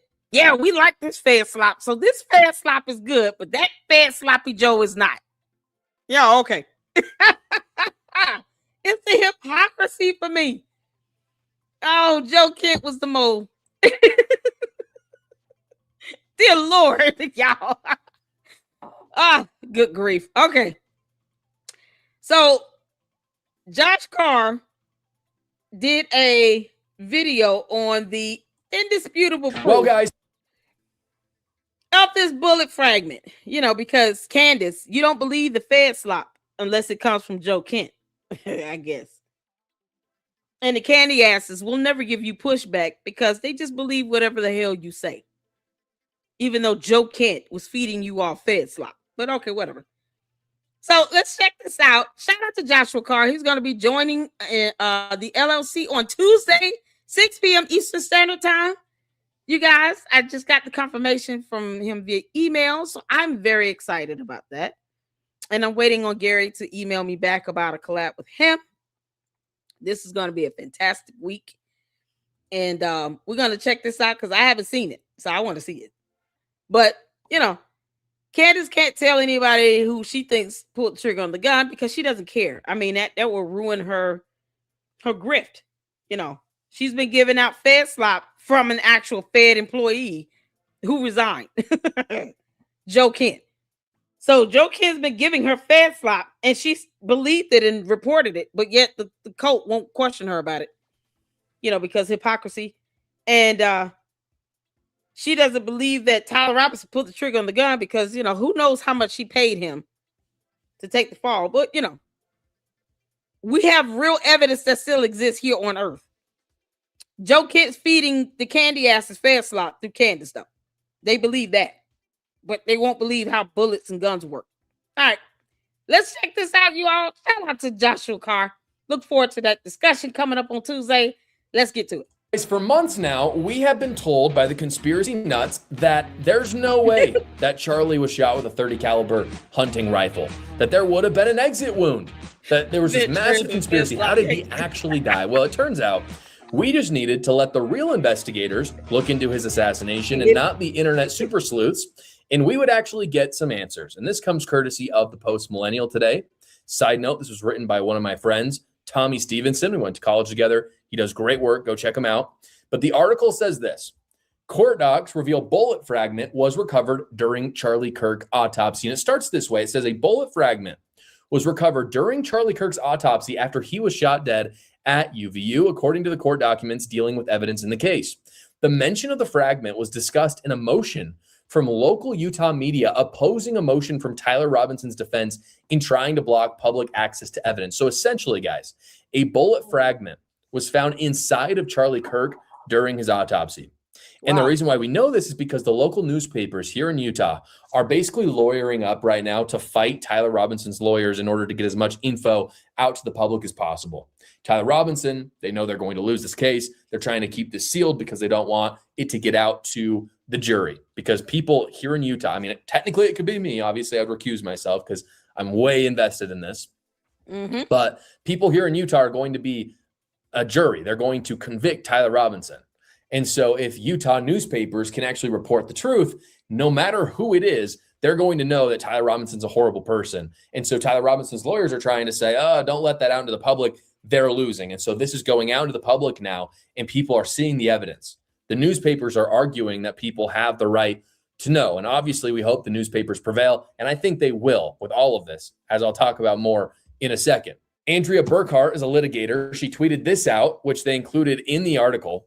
I'm bummed that the next gen DNA isn't entering Tyler Robinson's case yet, but the evidence the defense doesn't want retested is a bullet jacket comparison to the rifle ATF that came back inconclusive. The existence of a bullet jacket fragment recovered during Charlie's autopsy also tells us pretty definitively that the bullet fragmented, which is the reason why there was no exit wound. So right. Two things she's saying there. They weren't able to confirm that the bullet came from the .30 caliber. It doesn't mean it didn't. It was just inconclusive. They can retest it, which they will. What they do know, though, is that the bullet fragmented inside of Charlie.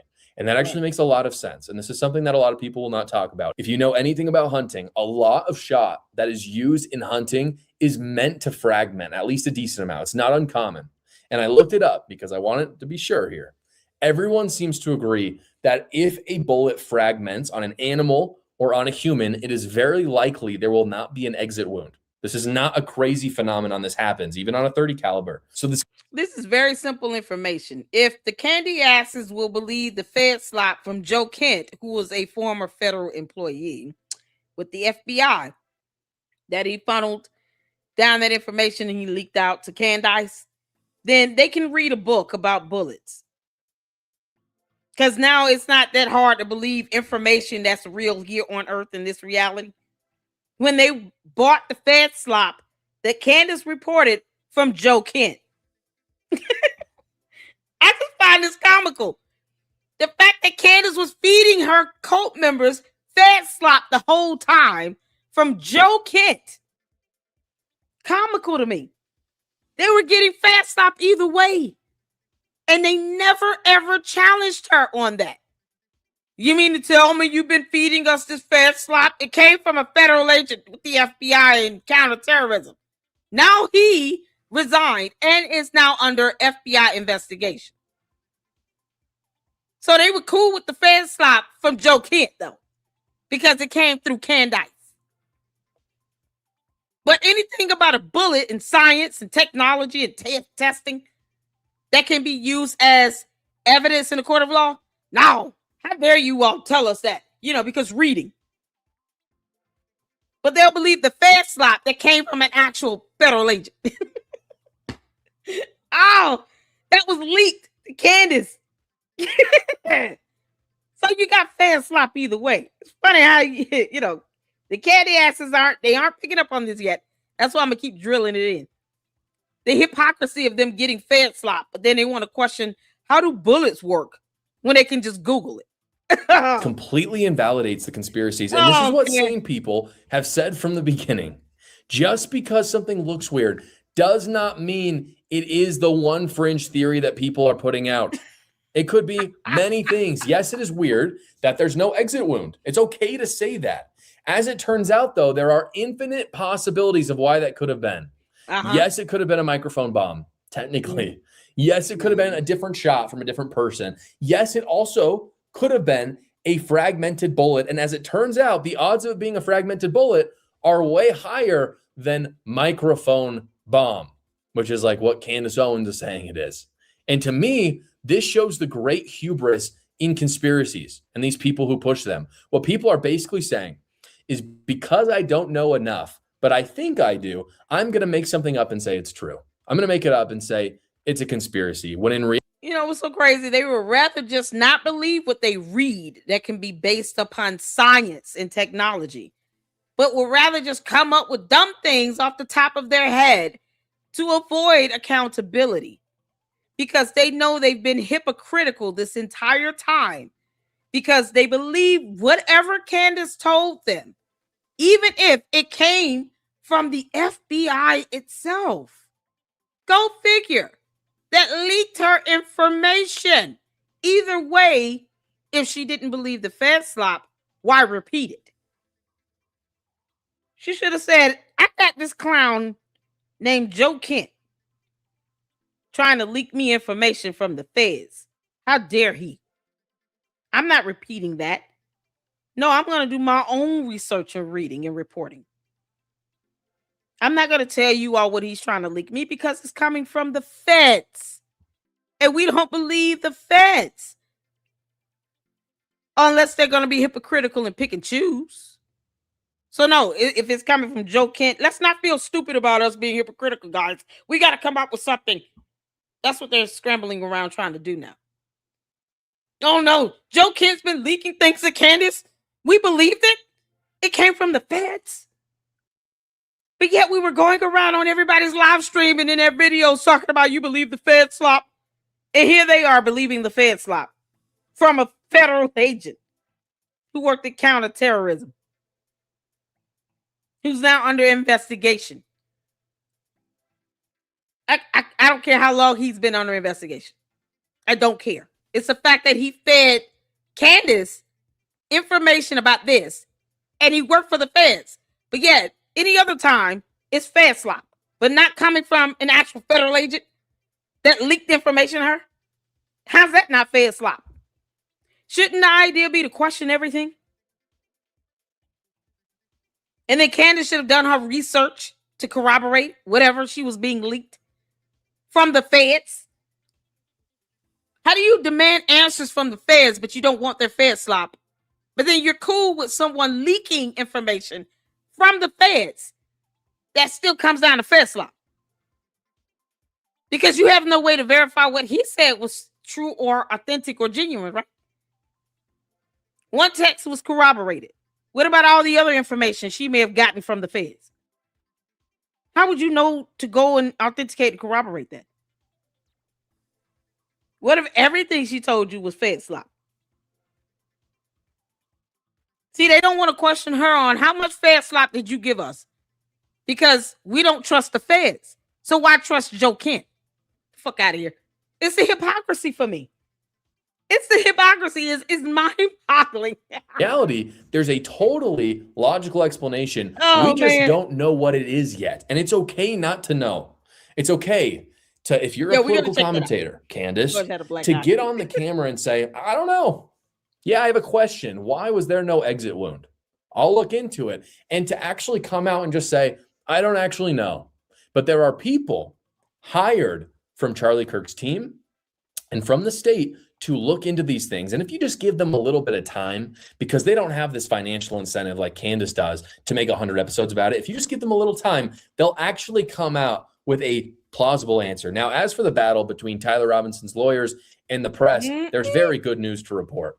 The Utah judge here has decided that cameras will be permitted in the proceedings, which is a huge win for transparency and a massive blow to Candace Owens and the conspiracy crazies. Well, guys, episode 3 of my investigation into Candace will come out on Thursday for members early and Friday for the general public. So this video definitely came out before his episode 3, which we checked out, and he graced us with his presence in the chat, you all. It was awesome. It was absolutely awesome. So we have, oh man, y'all have so many videos you guys have sent me. Shout out to Joshua Carr for that, for going over that information about the bullet. Maybe one day the Candy Ass Cult members will just start reading for themselves and stop believing Candace because she's feeding them fed slop from Joe Kent, who worked for the feds. Wow, that fed slop came straight from the feds. Through a sloppy ass dude. Joe Kent was sloppy as hell, wasn't he? Boy, that sloppy Joe was something else. I've been waiting to say that one. Sloppy Joe sent fed slop to Candace Owens, who then reported on that fed slop to millions of her cult members. And they are so mad they can't even admit that they were fed slop from Sloppy Joe. Sloppy Joe Kent, who worked for the feds. Oh, man. Boy, this is just too good. Candace. I know you want to be as creative as I am, honey. I'm the queen of YouTube. This is what I do. Cadence. You're just not smart enough.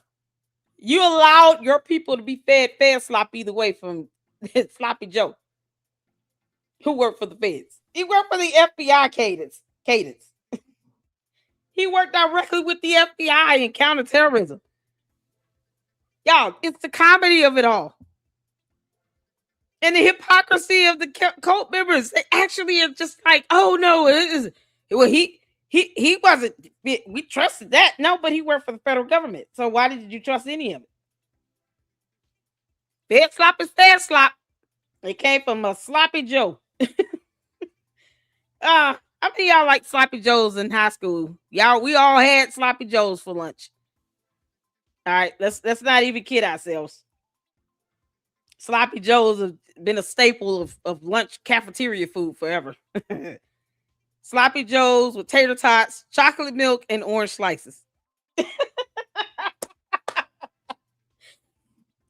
I mean, honestly, on a good day, if you're hungry, you're going to eat the mess out of that Sloppy Joe and probably go back and get a second one. As long as the tater tots were fresh, I was good. I'm going to be honest. I'm like, ooh, I love these tater tots, y'all. And that chocolate milk, it had to be cold. And you got orange slices. It was always orange slices. It was never like a fruit cup. Oh, Sloppy Joe. All right, y'all. Let's get to the next one here. Because I told you all, we got a marathon running.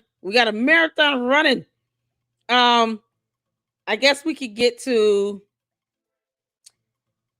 there's a couple up here. Do y'all want to see this Candace Owens and this ball thing? One of you all sent that to me. How bad is it? Before we get to fax me. Because that one is like an hour and 44 minutes long. It's a long one. It's the Bride of Candace. Oh, man. How bad is the ball thing? Like, does it get really deep? Oh, man. No? Yeah, I don't. He said, no, thank you, Nasty. Oh, come on. Y'all didn't have sloppy joes for lunch. Come on. Make it all about self. Okay, got it. Let's see. Thank you. You sent a super. Thank you, Marchon. For the $20 super. That candy makes me nervous. Virtual hugs to all y'all. Thank you so much, Marchon. I appreciate the support. Thank you so much for the $20 super. And then the $10 super again for Marchon. Forgive my 75-year ignorance, but what is fan slop? Is that like whoa salad? Y'all. And so Candace kept talking about fan slop. Like, you know, the FBI is giving us this garbage nonsense, you know, about Charlie Kirk's assassination. So she just called that, even though they weren't telling her anything because they didn't spearhead the investigation. It's the state attorney general, the prosecutors in the state of Utah. It's their case, it's their jurisdiction. But she just kept saying this narrative over and over again about the feds feeding her this fed slop. You know, they feeding her garbage. And it's like, they're not feeding you anything. But come to find out, she had a leak. She had a mole. Joe Kent. So since Candace kept saying fed slop, you know, then Joe Kent is Sloppy Joe. So Sloppy Joe was feeding Candace fed slop about Charlie Kirk's assassination, about the case, when he was just leaking stuff and he shouldn't have been doing it.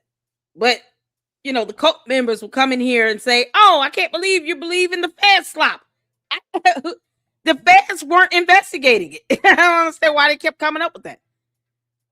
She only corrected them one time after she met with Erica Kirk.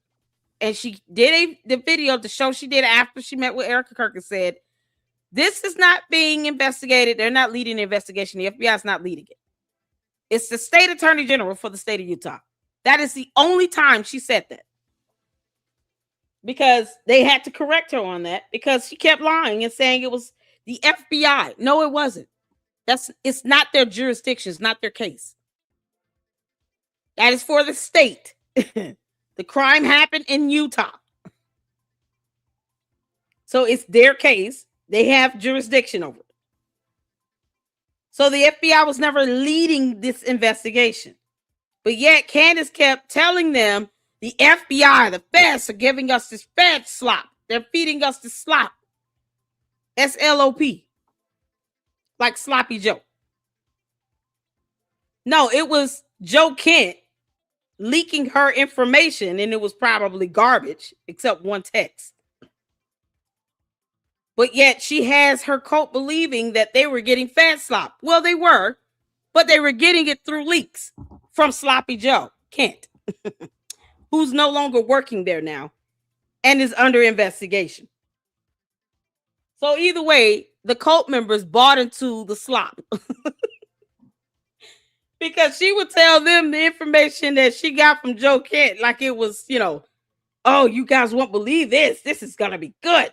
But everything else was garbage. So who knows what part was leaked? What part was something Candace made up? Who knows? All we know is Sloppy Joe no longer works with the FBI in the counterterrorism department. And he was feeding her the slop the whole time. And they bought it. The candy ass cult members bought it. Hook, line, and sinker. Can you believe it? Oh, man. Yeah, this is something else. Look how this stuff comes full circle.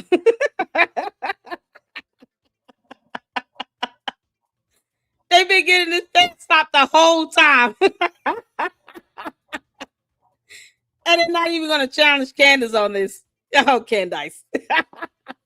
Oh, Long Slinger's here, y'all. Long Slinger, where the hell you been? Mama's been waiting for you. Good news. Joshua Carr is coming in on Tuesday. I need you to be on your best behavior, okay? Oh, Lord, have mercy. Jesus. All right, y'all.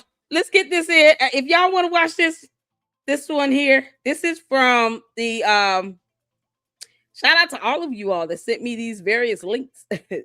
Candace Owens and the ball deception. Y'all want to see this? Hit the 4 if you want to see this. Long Sleeker, don't go forever without coming in and saying hello to me. You understand? Oh man. Y'all want to see? I said, CC got it. Okay. Y'all hit the 4 if y'all want to see the ball deception video. Okay. All right. Let's watch this. Let's check it out. Let's go. Hey folks, Chuck Holton here. There's a new religion that's spreading through American conservatism right now, and it has nothing to do with Christianity. It worships at the altar of the ancient Canaanite storm god, Baal. Except here's the thing, Baal hasn't actually done anything since about 1200 BC. He's been retired, largely undefeated because nobody showed up to fight him. He just kind of faded out when his worshipers lost a war and their city got burned to the ground. Understandable. But suddenly in 2026, Baal is everywhere. And apparently he's running the global financial system, orchestrating American foreign policy, and is moonlighting as a Jewish holiday tradition. I'm not making any of this stuff up. Let me tell you exactly how this happened. Sponsors, the wonderful people who keep the lights on around here so I can keep irritating people on the internet. Most people hit their 40s and 50s and suddenly life turns into a series of like strategic naps. Energy drops off, your brain fog starts creeping in. You start wondering if coffee can be administered intravenously. Turns out a lot of that has to do with circulation around like to more oxygen, widen your code hot. Again, check it out. All right, back to our video. On January 30th, the Justice Department released 3 million pages of Epstein documents. 3 million pages. Somewhere in that mountain of scanned paper, an optical character recognition program, that's the software that converts a scanned image into readable text, misread the words bank name on a fax document. It read it as bail name, a software glitch, a typo generated by a machine. And within days, guess who? Candace Owens had 2 million people watching her live stream where she told them that Jews worship Baal and sacrifice children.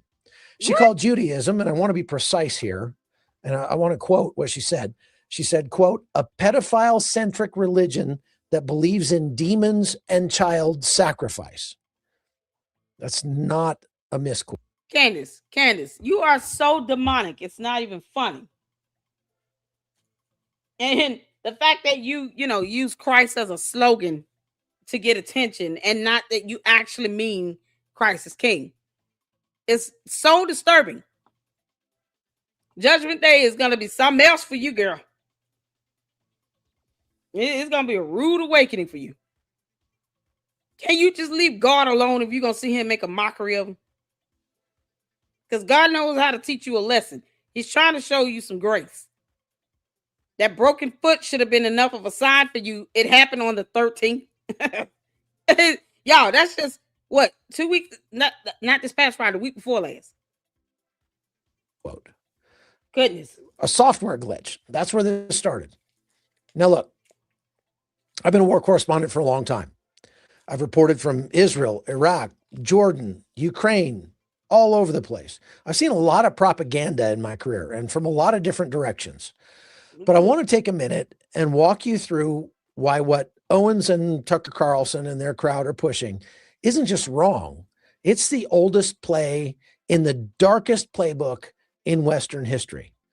The blood libel is something that it's a claim that Jews kill children for religious purposes. And that accusation goes all the way back to 1144. A dead boy was found in the woods near Norwich, England, and a medieval monk named Thomas of Monmouth spent years building an elaborate story about how the Jews had ritually murdered this kid. That was 882 years ago. Every major organized massacre of Jewish people in European history, the Crusade era pogroms, the Spanish Inquisition, the Russian pogroms of the 19th century, of course, the Nazi Holocaust, every single one was preceded by some version of that same accusation. Jews serve demonic forces. Jews harm children. Jews are not just wrong or misguided. They are ontologically evil, beyond the pale, not people you can live next door to. That's what the accusation is designed to do. It's not designed to win an argument. It's designed to make argument impossible. You can negotiate with people you disagree with. You can't negotiate with Baal worshiping child murderers. You can share a country with people who have different politics, sure. You cannot share a country with servants of Satan. The weapon is 882 years old and it still works. And right now, it's being fired through YouTube channels and podcasts to audiences of millions. Tucker Carlson, March 5th, told his 10 million viewers that Chabad Lubavitch, which is a Jewish outreach organization known primarily for setting up menorahs and running campus study groups, is secretly orchestrating the Iran war in order to blow up the Al-Aqsa Mosque and rebuild the Jewish temple. Chabad, what? The people who send young rabbis to college towns to make sure that Jewish students have a chance to pray and a place to have Shabbat dinner. Those guys are supposedly running the Pentagon. And on March 12th, Candace Owens told her followers, and again, I'm quoting directly, Israel is required to mass murder children because they worship Baal. That's what she said. Now, here's the part that really matters, and I want you to pay close attention to this, because this is what separates this moment from ordinary political stupidity, which we have plenty of. There's a guy named Alexander Dugin, who's a Russian philosopher born in 1962, son of a Soviet military intelligence colonel. In 1997, he published a book called The Foundations of Geopolitics that was subsequently assigned as a textbook at the Russian Military Academy. The book's central argument about America was very precise. You cannot defeat the United States militarily. You can only defeat it from within by fracturing the internal bonds that hold it together. And Dugin identified one specific target, the alliance between evangelical Protestants and Christians and the Jewish state of Israel. That alliance had to be severed. And the mechanism he chose was to replace American conservative Christianity, which naturally includes Jewish Americans in a Judeo-Christian framework, of course, with something older and harder, European blood and soil ethnic nationalism. And his theological payload was already in the arsenal. Jews as descendants of semi-demons, worshipers of Baal, servants of a civilization of ancient evil. He wrote that in 1997, 29 years ago. In 2018, Steve Bannon met privately with Dugin for 8 hours in Rome. In October 2025, Tucker Carlson called evangelical Christian Zionists, people like me, whose theology commands us to support Israel, the most evil people on earth. That's a quote from Tucker. He said he hated them more than Islamic terrorists, more than leftist rioters. He named specific evangelical leaders by name. And Tucker Carlson sounds like a deranged Mickey Mouse. I mean, what the heck is wrong with him? If they hate it so bad here, why don't they just leave? I don't even know what else to say. Tucker Carlson is a deranged Mickey Mouse on crack. Crack is whack, Tucker. Down to the laugh and everything. Just a goofy little creep. He's weird. I honestly don't see why people give him that much leverage. Like, I can't take him seriously. Just as another human being or a grown man. When you laugh like a cracked out Mickey Mouse that has lost his mind, how can I take you seriously? I'm serious. Next time you all are even listening to Tucker Carlson and he laughs, close your eyes and think about a tweaked out Mickey Mouse that is high as hell. That'll give you an idea of what I'm seeing every time I hear him speak. Running over to the left. Oh, can I get an AI image of a Tucker Carlson looking like a deranged, tweaked out Mickey Mouse? And then he apologized to Nick Fuentes, the anti-Semitic young white nationalist whose followers have spent years systematically targeting conservative men to radicalize them on the right. Here's where the numbers get disturbing. This is crazy. In 2020, roughly 65% of young evangelical Christians aged 18 to 34 sympathized with Israel. By 2026, that number's 32%. 32. That's a 30-point collapse in 6 years. In the demographic that has been the backbone of American support for Israel for more than 50 years. That didn't happen by accident. That happened because there was a plan. And then the Epstein files dropped, and a software glitch handed them the perfect news hook. Ancient propaganda dressed up as breaking revelation. The machine misread a fax, and millions of people got told it was proof of what the radicalization infrastructure had spent years preparing them to believe. 9 days after Owens' first Baal live stream, Iranian state rallies burned giant bull-headed effigies labeled Baal, adorned with the Star of David and a picture of Donald Trump. Not because Candace Owens was coordinating with Tehran, but because once you put a frame like that out into the world, Jews as Baal worshipers, Israel as a satanic enterprise, then different actors in different countries who share the same enemy can borrow it and use it without any coordination at all. The frame does the work. That's elegant in the most horrifying sense of that word. Now, I want to address the Israel piece directly because Carlson and Owens and their crowd have retrofitted this anti-Semitic mythology into a real complicated, legitimately debated military conflict. And that sleight of hand deserves to be called out. The Israel-Hamas war, the broader confrontation with Iran, these are subjects where reasonable people can disagree about tactics or strategy or civilian casualties, proportionality. Those debates are legitimate and important, and I've had them on this channel. I've been critical of several specific things that the Israeli Defense Forces have done.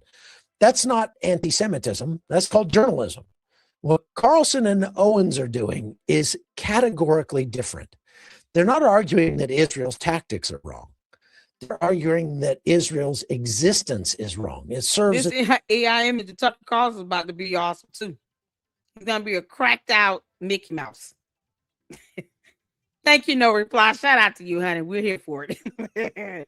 That's gonna be a thumbnail, and I'm gonna tweet it on X. Demonic agenda. They're not criticizing Benjamin Netanyahu's military decisions.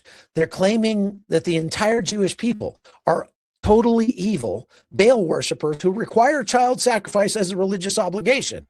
And one of those is a policy debate. The other is the 12th century blood libel with a podcast mic. And here's the thing about Baal that should finish this argument once and for all. The Hebrew Bible, the Torah, the foundational text of Judaism, contains explicit condemnations of Baal worship on literally dozens of pages. The entire moral argument of the Hebrew scriptures rests on the contrast between the God of Israel, who prohibits child sacrifice, and the pagan gods of surrounding nations who supposedly require it. To accuse Jews of being Baal worshipers is not just false. Hold on, 72 people watching. Hit the like button, y'all. Let's get that like up to 65. Let's get them likes up. Like number 46, we should be at 65. To the candy ass cult members, I know you all feel some type of way about having been fed slop straight from Candace that came to her, leaked from Sloppy Joe Kent. Don't get mad at us. You should be mad at your cult leader. She's the one that fed you all this leak fed slop from Joe Kent. It's her fault, not mine. I just pointed it out. Candace, you can kick rocks. Hit the like button, you all. Thank y'all so much for tuning in. We got this marathon going, and I'm here for it. And so far, I just, Candace, God, the most demonic stuff she could think of. Blood libels and all this stuff. It's so demonic. It's so demonic. This girl, idolizes over Satanists.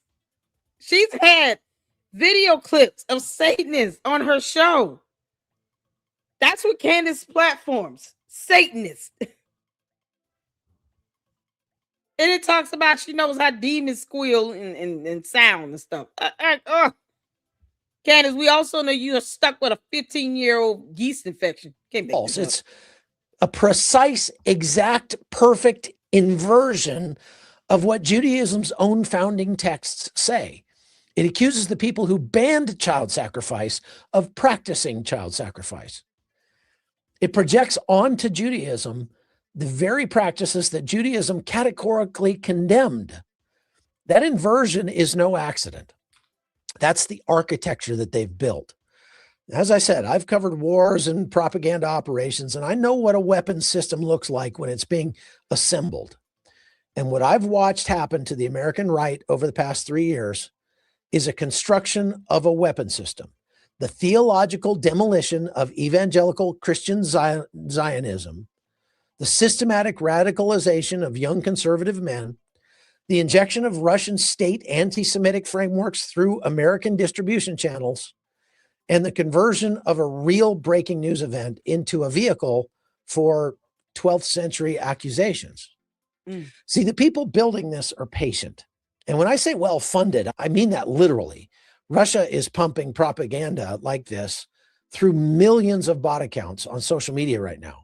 This is not organic. This is not spontaneous grassroots awakening. This is a state-sponsored influence operation, and it's working because a meaningful segment of the American population is just lapping it up without a second thought.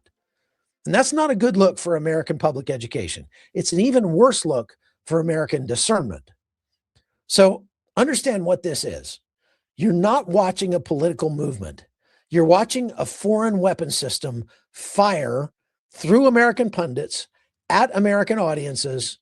And the only thing that stops a weapon like that is, well, the truth. And if you're a person of faith like I am, the answer to all this isn't complicated. It was settled 4,000 years ago. God told Abraham in Genesis 12:3, I will bless those who bless you, and whoever curses you, I will curse. And all peoples on earth will be blessed through you. That wasn't a suggestion. That's not a policy recommendation. That's a divine declaration that has been field tested across 4 millennia of human history. Every empire that set itself against the Jewish people, Egyptian, Assyrian, Babylonian, Roman, Nazi, has turned to ash. The Jewish people are still here. Tucker Carlson and Candace Owens are welcome to pick whatever side of that equation they want to be on. But I know which side I'm on. Okay. And I'm going to stay that way. Now, if this kind of analysis is useful to you, come find me over at chuckholton.com. Members get on a monthly phone call with me directly. No filters. You can say whatever you want. You get early access to some of my books and my videos and my documentaries. And make sure you hit subscribe on YouTube as well. I really appreciate all of you who support this channel and make it possible for me to do this and bring you this content full time. So God bless you. We'll see you next time. That was awesome. This is my first time watching this. What's his name? The Hot Zone with Chuck Holton. Well done. Well done. First time ever seeing a video of him. Very handsome older man, may I say. This is so well done. Well done. Are y'all ready to get into facts? I wasn't like, I'm not ready. Y'all ready for this? Now listen here. Before we get into this, I want you all to hit that like button. Okay. Hit that like button. I think I may have hit the like button on this video. Hit the like button on this live. And I want you all to hype it up. Hype it up. So that this content can be up in that algorithm. I appreciate all of you all tuning in. We're going to have to do another marathon tomorrow. Oh, man. This is so much out there I wanted to see. That was well done. Graham Allen did a video. Tinashe did a video. Tamara. I mean, y'all, we got so much content to check out here. It's endless. Endless. And then a couple investigations and things that I saw I wanted to check out. So, yeah. Mira K, of course, talks about the Candace fatigue. I want to see that. But we got to get this one in here. Facts Me TV, Bride of Candace, Why of Chucky? Why of George? Candace. I told you're going to get an epic clapback. See, the internet is undefeated. That's what it is. I don't know how you thought you'd be able to do a series like that and not have people clap back at you. So let's take a look at Candace's husband. Oh, the bride of Candace.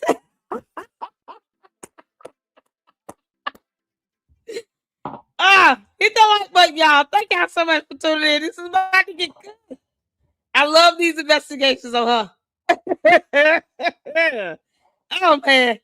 I just said, LLC, isn't it amazing that there are so many people calling her out now? Yes, it is. Oh, y'all. Oh, man. I used to get hammered in the comment section, which I never cared. I always laugh at the candy asses. Oh, man. They make it so much more fun. But I never cared how they felt. No.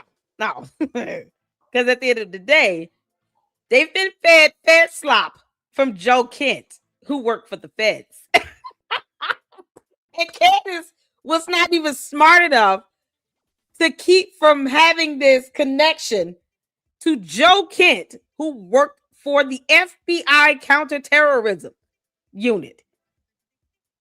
So someone from the feds was leaking information to Candace, who then reported this fed slop to her cult base.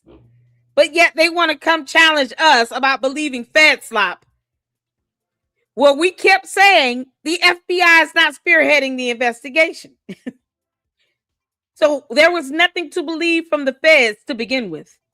Funny how this comes back full circle. Now it comes out that they're the ones that have been believing fed slop from Joe Kent from the FBI. You can't pick and choose which fed slop you're going to digest. You believe none of it or all of it. Because otherwise you would be highly hypocritical. So if you don't believe the fed slop, you don't believe the fed slop. It shouldn't matter who leaked it from the FBI. Don't believe any of it. At least stand on something for once. Go to your cult leader. Feel free to challenge her. Candace, why did you report information from the FBI to your people? Oh, man. All right, y'all. Hit that like button. We are here for it. I'm going to rub it in. Sloppy Joe Kent has been leaking fed slop to Candace the entire time. I love it. Sloppy Joe Kent from the FBI has been giving Candace fed slop this whole time. Can you believe it? So they asking us, do we believe the fed slop? No. Y'all did. Oh, it's a hypocrisy for me. It's so funny. All right, y'all ready to get into it? 3, 2, 1, let's go. I wasn't like, I was, partying, but not more than anybody else was. I was a bad person. I don't know how to say it. I just was a really bad person, a person that I'm not proud of. And I didn't treat people well. I wasn't true to my word. And I was mean. And that meanness came from an anger, a deep-seated anger. I mean, oh, this is going to be so good. Candace, you're super mean. Ooh, this is dope.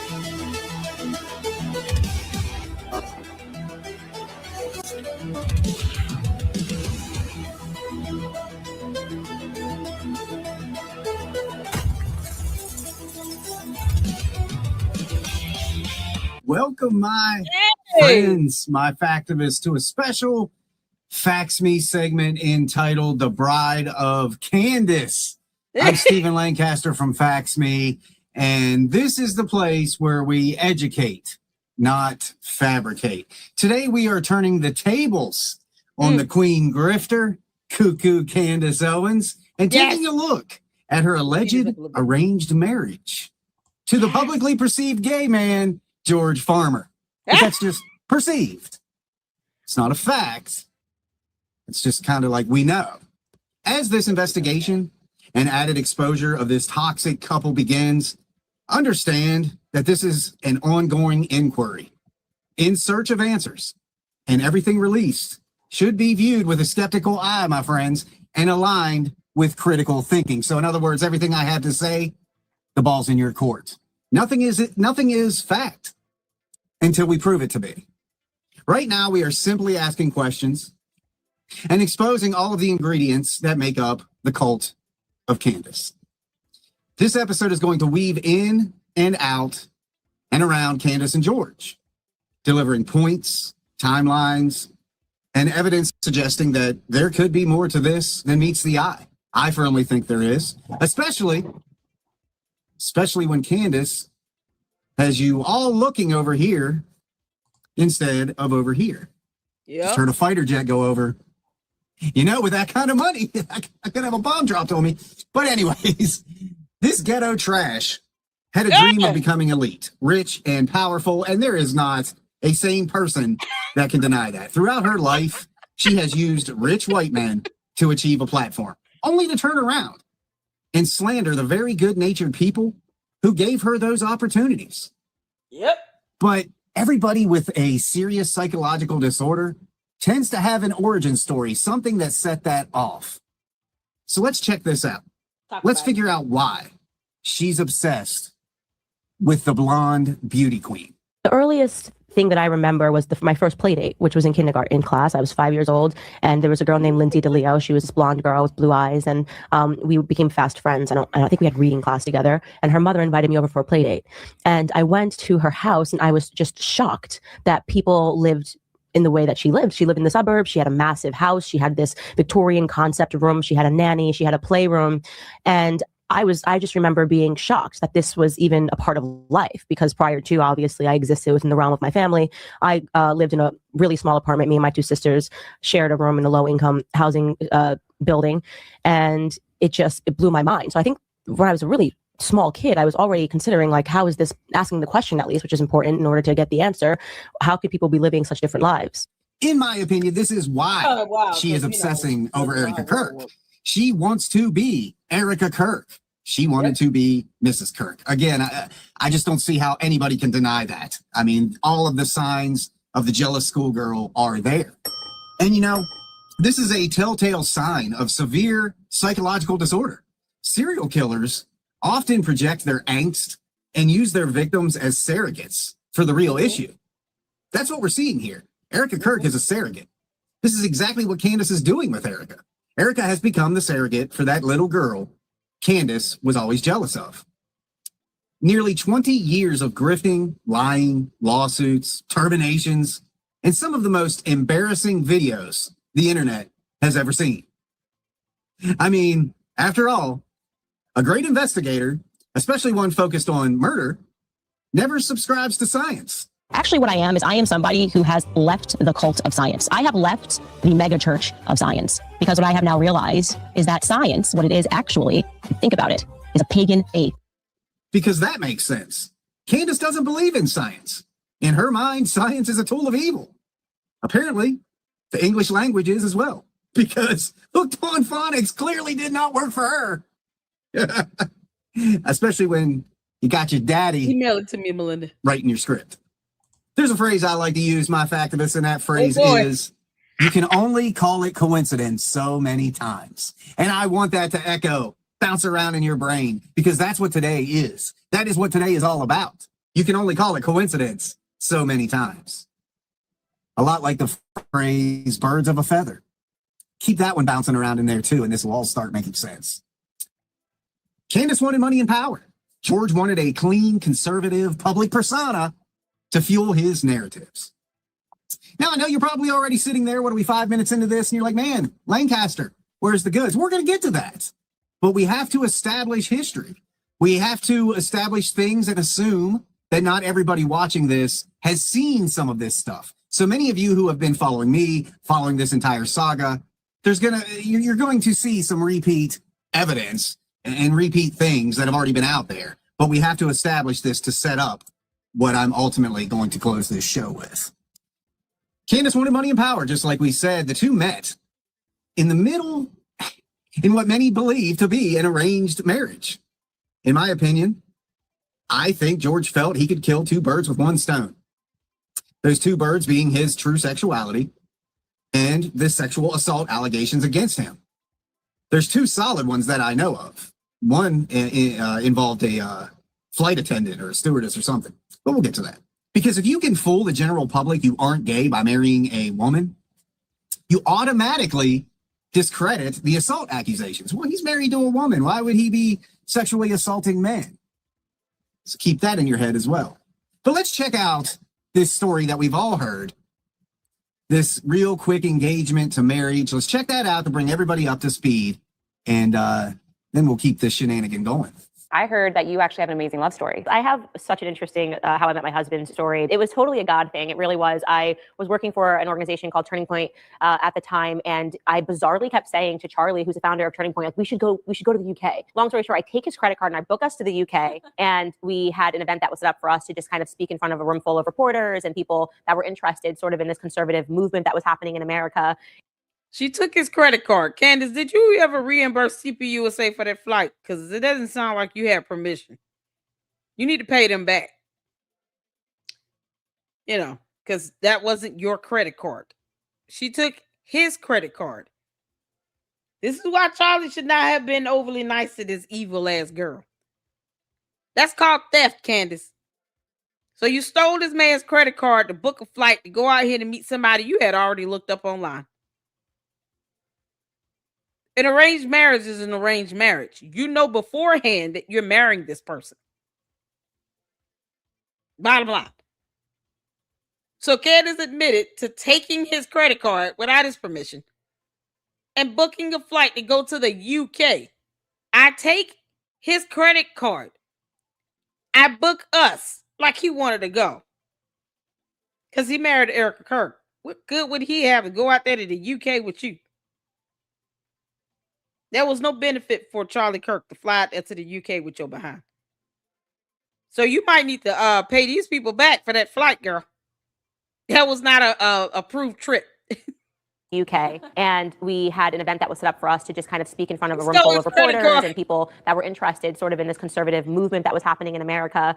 And my husband now was in attendance. And I promise you, while I was on stage, we had locked eyes, and I was just like, wow, that guy's really cute. Like, you know, what's funny now is that at our engagement dinner, his best friend, who was the best man in our wedding, read the text messages that George sent to him while I was on stage. And he was like, that's my wife. Stop. Yeah. You need to like frame that. We both instantly knew he was heading to South Africa for New Year's. And it was just literally 18 days after we met. And he's like, do you have a moment to FaceTime? I said, yep. He was getting onto the plane. And he's like, I have something to ask you. I love you. Do you want to spend the rest of Yes. And we never said anything, like nothing. So he proposed to you over FaceTime? Over FaceTime. And I said yes. And she did this. We did this event. They did an event at the Royal Automobile Club in London in 2018, which was for about 300, I would say 300 to 400 people. And I was in the audience. And I just, something about her demeanor just kind of instantly struck me. I mean, it was very unusual. I remember messaging a friend of mine, you know, a couple of days afterwards, just being like, there's something different about this girl. There's something different about. Had you met her yet or just seen her from stage? We'd shaken hands and that was it. And then the next night I organized this dinner for a whole group of people. So it was her and Charlie as well. And they actually turned up 3 hours late because they were doing a podcast in the countryside. And so when they came back into town, it was kind of like 3 hour late, but we sort of got to know each other a little bit better. And then the next week I flew over to the States to see her speaking at a conference in Florida. And nothing had been said. Like there'd be no romantic overtures at all at any of this point. It had all just been very kind of above board and talking about politics and engaging in kind of philosophical conversations. And then at the end of December, we started. I called her a couple of times just to kind of chat. And again, you know, yeah, that conversation was more like, okay, so on Monday, Wednesday, Friday, we'll spend 2 hours together to make sure we have at least 4 kids. And then the rest of the time, I'll be with the boys club. You know, the Tate brothers are going to need me. Then I'm going to go out to dinner with my boyfriend. I do not expect you to call me. Don't ask for any flowers for Mother's Day.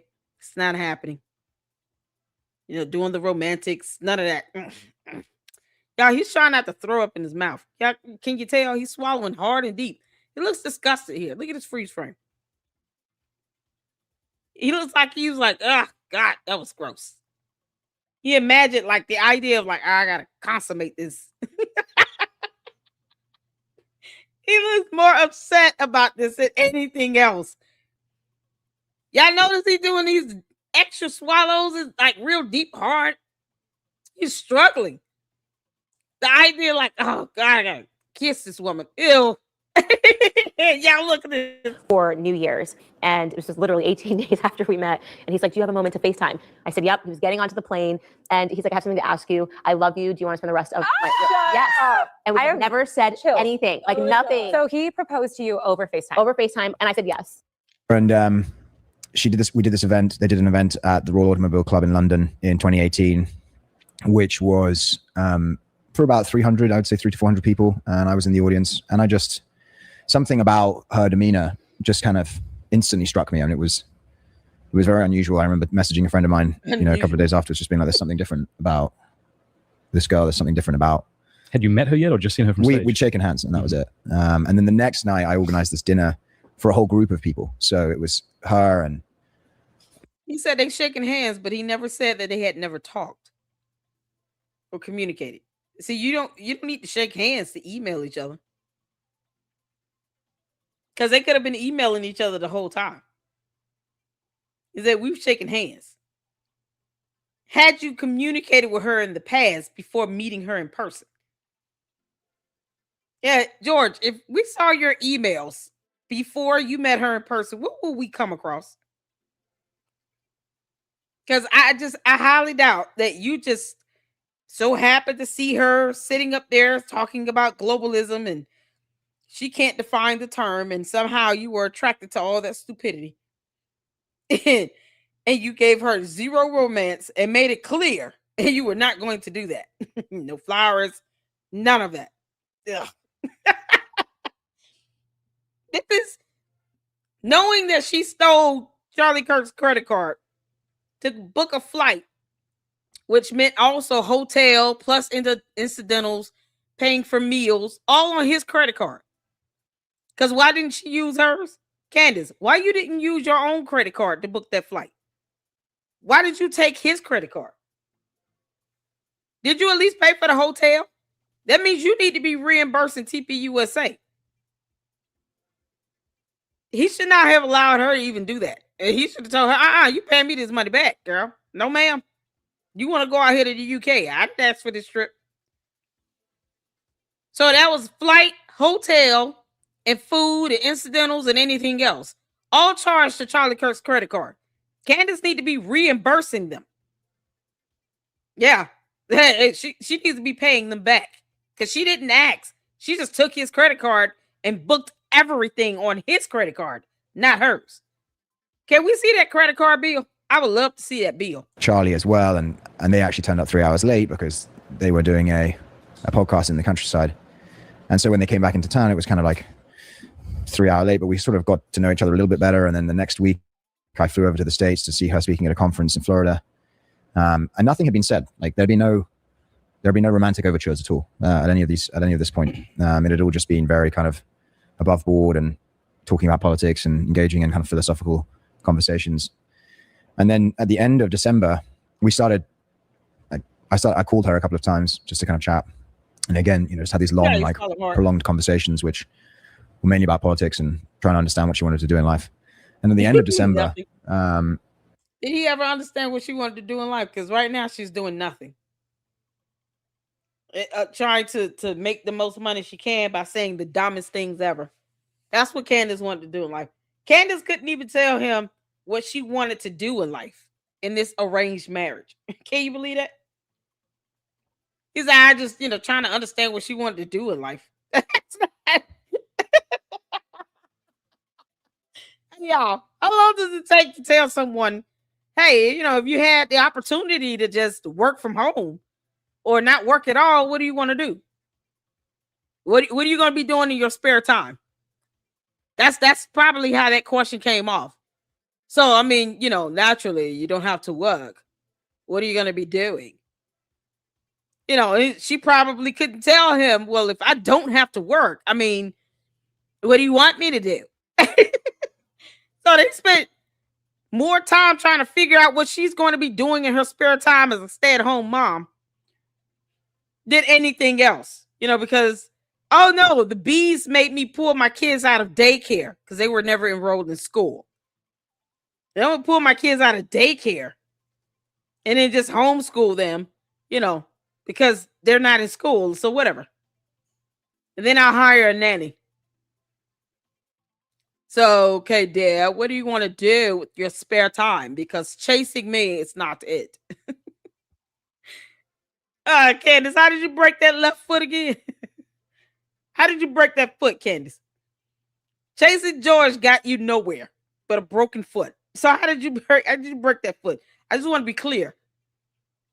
So he spent many hours trying to get her to tell him exactly what she was going to do with her spare time. Because, this is an arranged marriage. Naturally, you don't have to work. I'm wealthy, but whatever. What do you want to do, dear? Are you going to cook? So what? Because she won't make him a sandwich. Candace. He doesn't, I don't think he cares that she runs that household. He could care less. George, I heard you had a black eye, bro. I was actually flying to South Africa at the time for New Year's, and I called her and I just said, listen, I know this is completely crazy and we've just met, but how do you feel about getting married to me? Just real quick. I missed the bit where there was any sort of... There was literally nothing romantic had been said up to this point. Okay. I mean, literally nothing. So I missed nothing. We hadn't gone on a date. We had not talked about marriage or the future or anything like that. All right. And and she said yes. No. Yeah. Come on. She did. That didn't happen. Yeah. You're making it up. It's all fiction. Fake news. No, it was. This guy's not even Candace Owens' husband. I thought it was weird that he would refuse to go to Paris. Who is he? What a strange Some random guy that just pulled off the street in Stephen's. Right. You called her up and said, "How would you feel about getting married?" Yeah. Were you nervous? Were you serious? Or were you partly was this a pickup line? No, I mean, no, I was 100% serious. I mean, all right, my friends, the answers and breadcrumbs have been right in front of us for years. Once you start laying them out and start visualizing it as a timeline, like good investigators do, it becomes hard to think otherwise. And you're sitting there right now. Stephen, come on, man. What are you talking about? Stuff. So let's start with Candace. Okay, yes, this is the bride of Candace, but you have to cover both of them in order for any of this to make sense. And let's bring all of the elements that make up the gay argument to the table and see what we make of them. That's what the comment section's for, guys. I'm going to be looking to you. Give me some opinions. Give me some thoughts. Maybe you've seen something that would solidify the things I'm about to show. Here's a video of her cousin, recently interviewed. She's got a lot of gay folks in her family. I actually got married. She the one that told me, if anybody have anything to say negative about you and who you marry or, who you are, fuck them. She was the one person that, first person that told me that when I got married. You know what I mean? A lot of people had a lot of things to say. I got married around the time when, they just legalized, the whole gay marriages and things like that. So a lot of people still haven't got used to it. Still not haven't got used to it, but back then they definitely wasn't used to it. And she was the first person that spoke up, was like, fuck them. You know what I mean? Excuse my language. I don't know if they're going to flag you, but that's her words. You know what I mean? So I know for sure she capped on that. She never treated me any type of way. She never treated anybody that I saw. Matter of fact, like people that's close to her, be around her right now, like some people in her family, they're gay. You know what I mean? So she have it. Like, you know what I mean? That's the best way I can put it. I feel you. I'm glad you were able to speak on that because a lot of people feel like, oh my gosh, it's homophobic. But what do you think about same-sex marriage? It's a sin. You think it's a sin? So you think I'm sinful? What's that? You think I'm sinful because I'm married to a man? Yeah. You do? Yes, you're sinning. You are in a sinful relationship. I actually don't believe marriage can be between two men. So here's where it gets a little wishy-washy. Candace, that is very hypocritical. Something you can't define, nor understand the concept of, but hypocrisy is the word of the month for you. Hypocrisy. No, we've had hypocrisy before. No, we're going to revisit it again. The word of the month for Candace, Karen, is hypocrisy. Because it's very hypocritical to say that, and then your cousin, whom you still keep around you, by the way, she uses her cousin as a way to try to intimidate somebody. I guess she sits in the corner of a room and mean mugs people. Her and her Satanist friends, because they're demonic.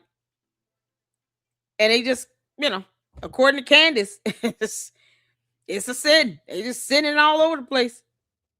Candace, how many videos and photos have we seen of you in the last 2-3 weeks with women kissing all over you? Like, you can't make this up. It's the hypocrisy for me. But you told your cousin F him, right?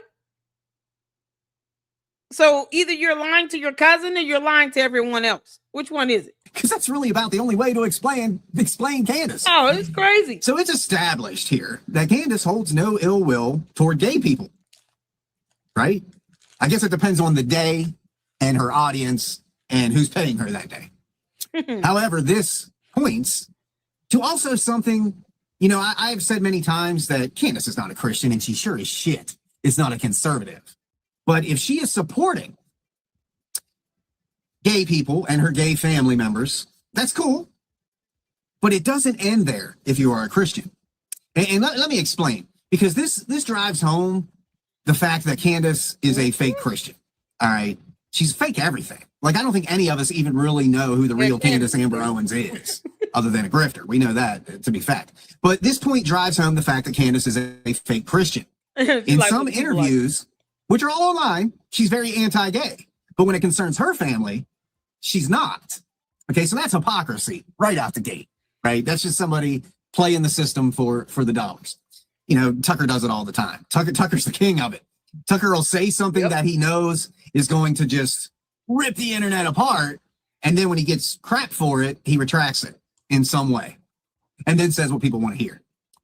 It's the grifters, man. But anyway, now what I'm about to say, it may strike a nerve with some of you, and that is not my intent, okay? But if we're going to talk about being a Christian, we need to talk about being a Christian. Because in the context of Christianity, God and his word, you cannot openly support gay sex and be accepted as a Christian. Hold on 1 second. So, Candace, this is you, right? I'm still cute because I'm Sammy Schwab. Hey guys, it's me, Samantha. Candace, I'm that's you, still right? perfect and pretty and skinny. And yeah, maybe Candace got a little chubby in quarantine, but at least I'm still cute because I'm Sammy Schwab. Hey guys, it's me, Samantha. You had no problem doing this, girl. None. No problem with this. She's cool with this. Candace, that's you. Right? With your girlfriend? Girlfriend's night out? What about this one? Candace, girlfriend's night out? Oh, her boyfriend's night out. Come on here. It's the hypocrisy. It's the hypocrisy. Y'all hit that like button. The hypocrisy for me. Candace, who are you lying to? You and George. He's out with, with his boyfriend for a dinner date. I've never seen him except the day of the wedding, which was pre-planned, be all up on Candace like this at all. They don't even show affection when they're interviewing each other, or she's interviewing him or whatever. Look at this. This PDA is weird. Regular to all the grown real men in the chat. I just, if you're gay, I'm not ostracizing you. I just want to know. If you're not gay, is this how men normally interact and talk with each other like this up close in person? Because I've never seen this amongst straight men. I don't know any straight man that'll be this close, grabbing another man's arm or anything. It wouldn't even be a joke. They wouldn't do this. Oh, we're just doing this for the cameras to, to drum up some conspiracy. No, this is not how they would. Straight men would not do this, even for a joke. This isn't just like I popped you with a towel sort of thing. No, this is like I'm all in your face and your ear, whispering sweet nothings. I love how your hair flows over to the right by your ear, and your arm is so strong, and you smell like Old Spice. Not like that, y'all. He's zesty. I'm just saying, y'all. This is out here. British guys like that, maybe. Ben said it may be British. I don't know. Long Slinger said it's the alcohol. Candace. Candace, I don't even know if she's bi. I think Candace is gay. George certainly is gay. He doesn't like women at all. He just used Candace as a womb. He probably didn't even like consummate. It's like, yeah, here's a cup. Get the turkey baster. I'll leave you alone. Y'all. Oh, my good grief. Candace, this is you. Yet again, taking a photo where you have people like, why do you keep kissing and grabbing women's butts? What is it with you two? And she's prego. Y'all, look at that baby in the belly. Just wondering why all this pressure on my back. Mom, get up. Baby's probably started kicking. Look at this. You can't make this up. Was Candace still pregnant? Candace, were you still pregnant? Child. I'm not going to take photos like my best friends and I have never, ever taken photos like this. Never. How much more Candace do we need to play? I think this right here solidified it. Candace is gay. You're not going to keep kissing me on the face.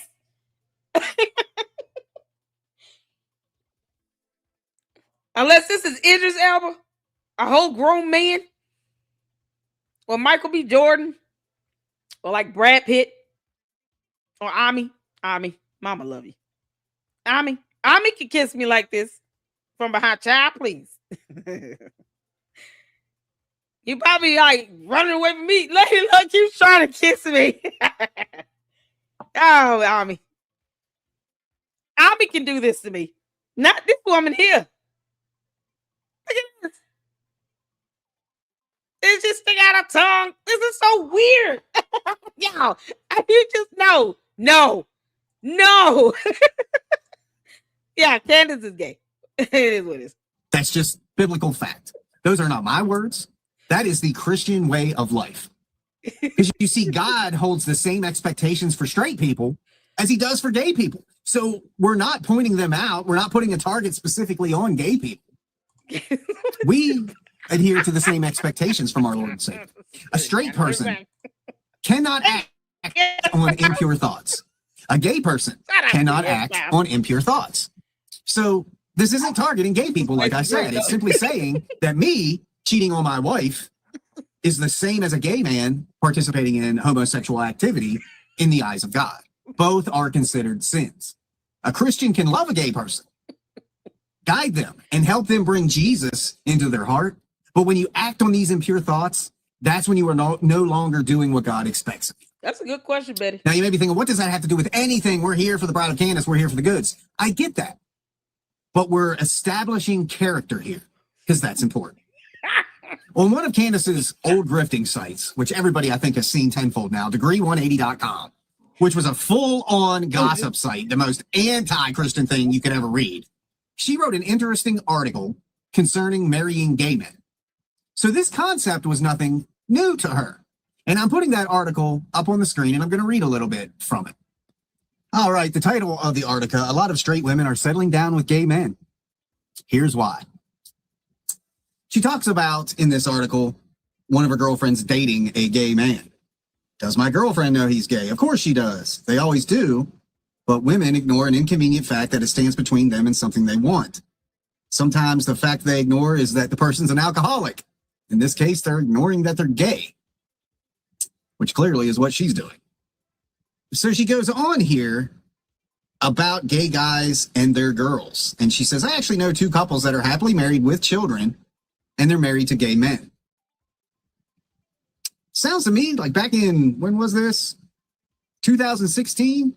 Candace figured it out, right? So what it comes down to is not everybody finds their soulmate in their younger years. Dating isn't simple. It isn't like the movies. And when your biological clocks start running out, you basically settle for a gay dude. What is she talking about? Anyways, the reason that so many women lower their standards is because as a whole, women tend to peak in their youth, whereas men peak later in life. So she's saying that women lower their standards and just marry a gay man.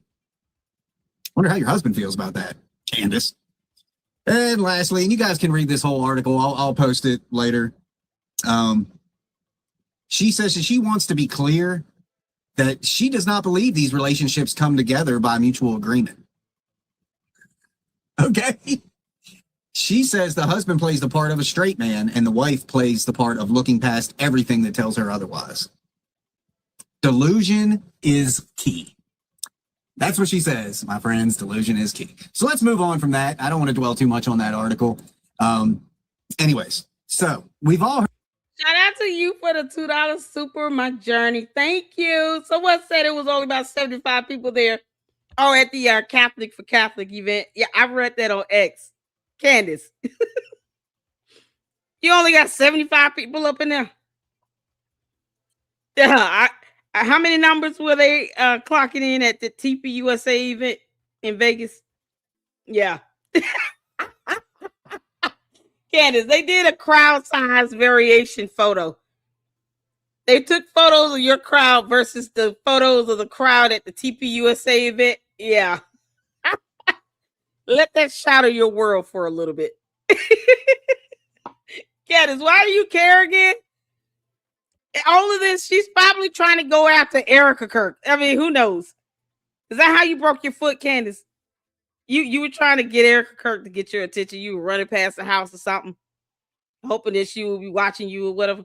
What you thought was going to happen with that? Candace trying to hit on Erica Kirk.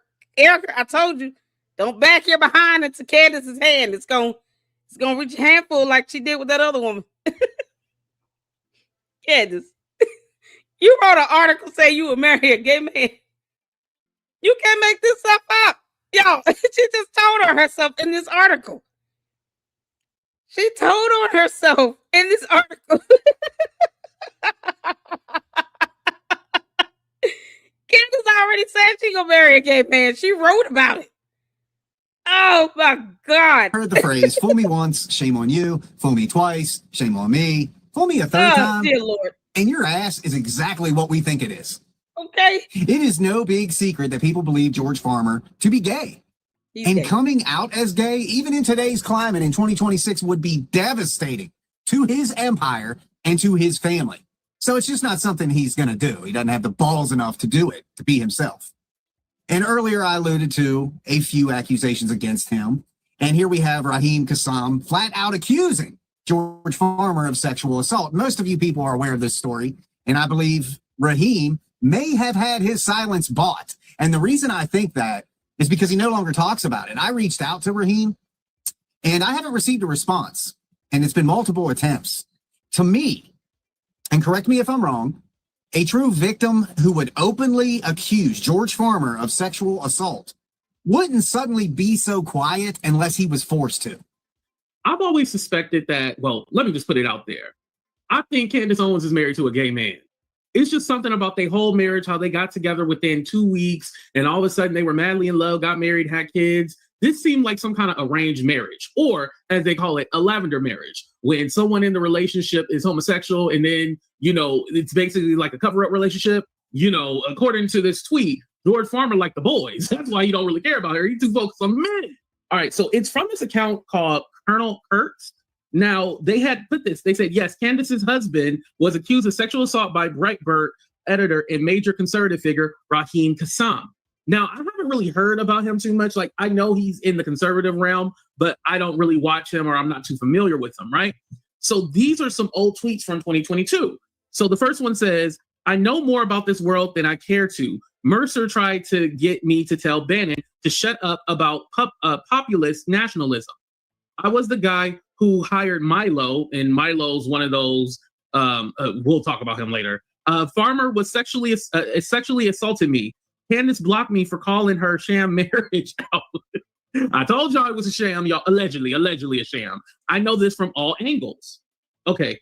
Then he says she's trying to deflect from her husband's public homosexual assaults on people, but also she's being vague intentionally. Personal feelings equals personal animosity. I'm a recreational weed smoker like her husband, talking about George Farmer, and side piece. Oh, not the side piece. Who's the side piece, y'all? And then Raheem, he says, don't get me wrong, I think it's cringe, and so is that fraud, Candace Owens, who blocked me for telling the truth about her sham marriage. I called her out on her hubby trying to grope me and kiss me multiple times. She blocked me for it. And Candace seems like she'll do anything for an opportunity. I mean, all these years she sold black people under the bus for fame. She don't care about being righteous. She don't care about none of that. But she has a fatal flaw that resurfaces anytime she's operating without strong male oversight. She doesn't know she's stupid. Damn. Has gone so hard for Charlie Kirk. I feel like Charlie Kirk was the one that quote unquote got away. Like that's how Candace treats this situation with Charlie Kirk. If I was her husband. Thank you. Man, listen.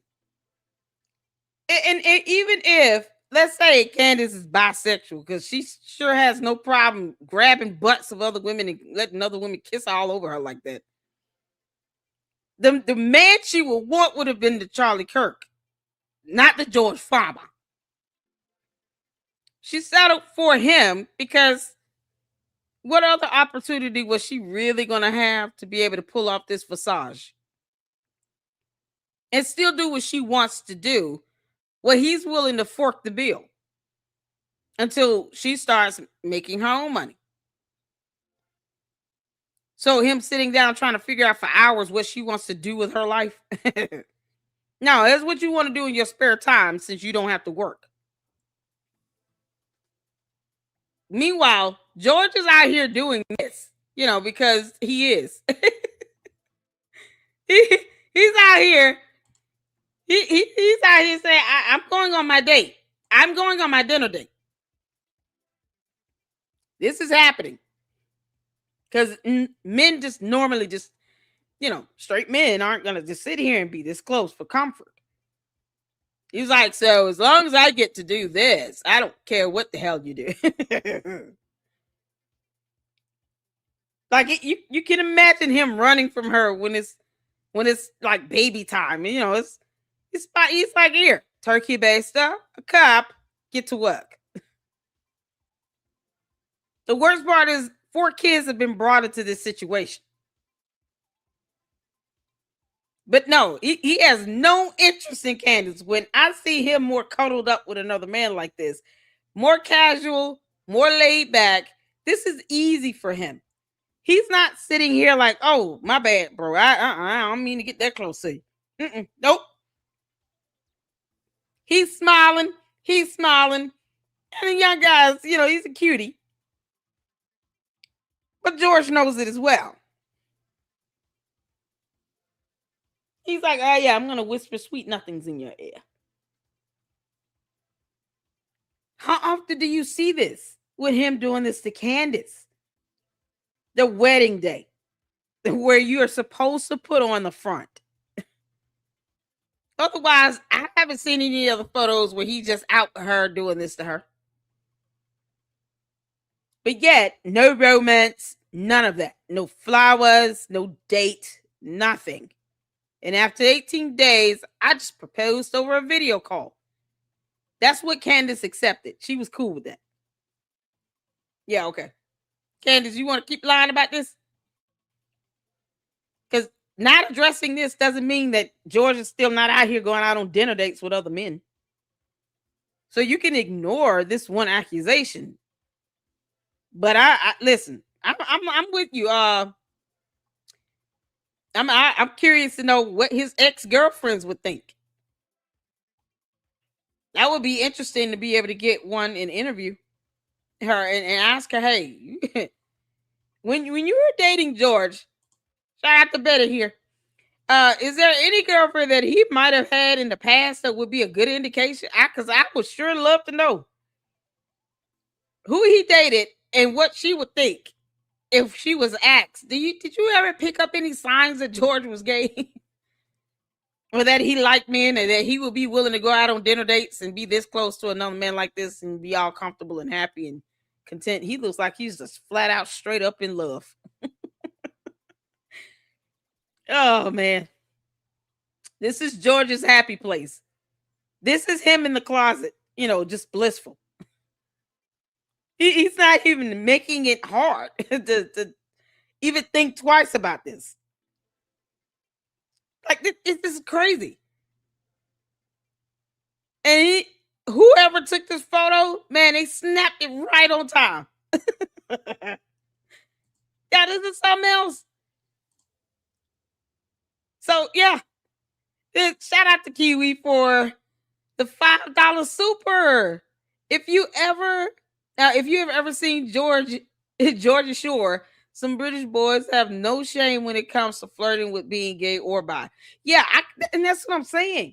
He's not showing any shame or hesitation or anything. It just looks like it's so easy and free and flow and just comfortable.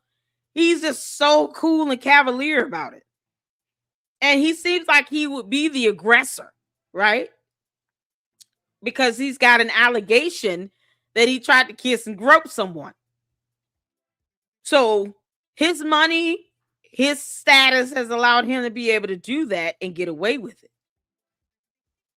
So it makes him more aggressive as the pursuer. And he probably just pay people off. Can you imagine how many more men may have been able to say the same thing about George Farmer? That he tried to kiss and grope him. Think about it. This was one that came out and was bold. Imagine how many more are scared to say something. There's got to be at least 10 others. I'm telling you. I think there's a good handful, 2 handfuls out here that may be able to say the same thing. From his days in college, just up until now. You can't make this up. His best friend is Andrew Tate. I just want y'all to keep that in mind. Good child. Kanye is good. Is he not? No reply. Milo was angry when Candace did too. All of them. Candace's love is a French man. Kanye's love is a French man. Oh man. Lord have mercy. Too many gays. Oh my God. Y'all. Candace, she has no shame. Shout out to you. I thank y'all for the supers. Let's see. We got one more. From my journey for the $2 super. What is this Catholic stand-up comedy hour? Y'all, this is the whole document. It's called Bride of Candace. Oh, man. It's so funny. All right, y'all. Let's get back to this. I'll be like, okay, can you focus on me? Why are you focusing so much on him? But I mean, shit. She busy looking at her other man, and he's busy looking at his man. So they ain't got time to really be caring, right? So I'm going to keep a watchful eye on getting some answers from Raheem. But right now, he's not talking anymore about it. He put out the claims, then all of a sudden, silenced. I'm not saying anything, just saying. That's going to be my thing. I'm not saying anything. I'm just saying. For a person so obsessed with Erica Kirk, trying to place some sort of sex trafficking reputation on her while simultaneously being someone who has literally associated with sexual predators, traffickers, and sex offenders, it really makes you wonder if this entire drama has been orchestrated by Farmer and Cuckoo to divert attention. Like I said, you can only call it coincidence so many times. Here is Candace with Kanye West, Russell Brand, Andrew Tate, and of course, Harvey Weinstein. Not only did Candace associate with these sexual freaks, she defended them. And she has the audacity to try to peg what she is onto Erica Kirk. In fact, to quote Candace in her own words, I feel that I am the female Kanye West. Now that's something to be proud of. Anyway, but I'm sorry, but what she should really be proud of, and please note the sarcasm, is defending Harvey Weinstein. Check it out. that I was the only person that would look at his case fairly because I have been a vocal critic of the Me Too movement. And to be completely honest, before he and I got on the phone, I believed he was guilty because, well, he was found guilty. And also because the media had even done a number on me in terms of there were just so many allegations. It was difficult to sift through or to not reasonably assume that something had to be true. And so I took a look at the case and was positively shocked at what I discovered. I believe Harvey Weinstein was wrongly convicted. And the reason that he is sitting in prison is because of the media. It was a trial by media and not a trial based on the facts. Now, Candace has also demonstrated her obsession with Erica Kirk and Romania. We keep hearing about Romania, right? Once again, pointing fingers about sex trafficking, but pointing them to Erica. But dear Candace, you went to Romania. You were defending Andrew Tate, a man accused of sex trafficking and rape who was based out of Romania. In fact, isn't there a video of you with him? Let's check that out. Andrew and Tristan Tate, huge update. We have obviously been covering that story. We have actually in the background been setting up an interview with Andrew and Tristan Tate about everything that's going on because it's been kind of crazy. It almost feels like the media conspired to make them the most hated people in the world, especially Andrew Tate. And obviously, I've showed you guys many times in my podcast, my favorite clip on the internet this year because it explains exactly my philosophy in life. It's the reason why we designed the second edition of the Candace Cups to say, don't care, Bill. Yeah, no, she just does this to sell merch. Hold on a second. Juju says, after you did a live, he showed a video of Mitch Snow being interviewed by some chick that asked him, who vetted you? He said, Joe Kent. Is that female being paid by Candace Owens? Because I have a feeling Candace Owens is trying to push this over onto Joe Kent.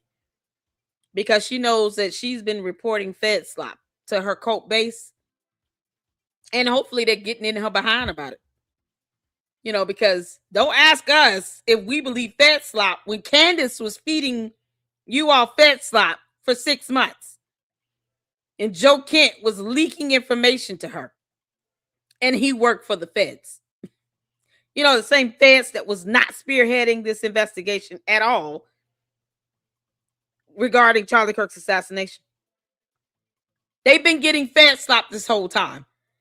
And Candace is just not figuring out, oh, that's not a good thing. That's going to backfire on me bigly. So let me sit here and redirect Mitch Snow. Now Mitch Snow conveniently says that Joe Kent vetted him from the FBI. Was Joe Kent on the military base as well?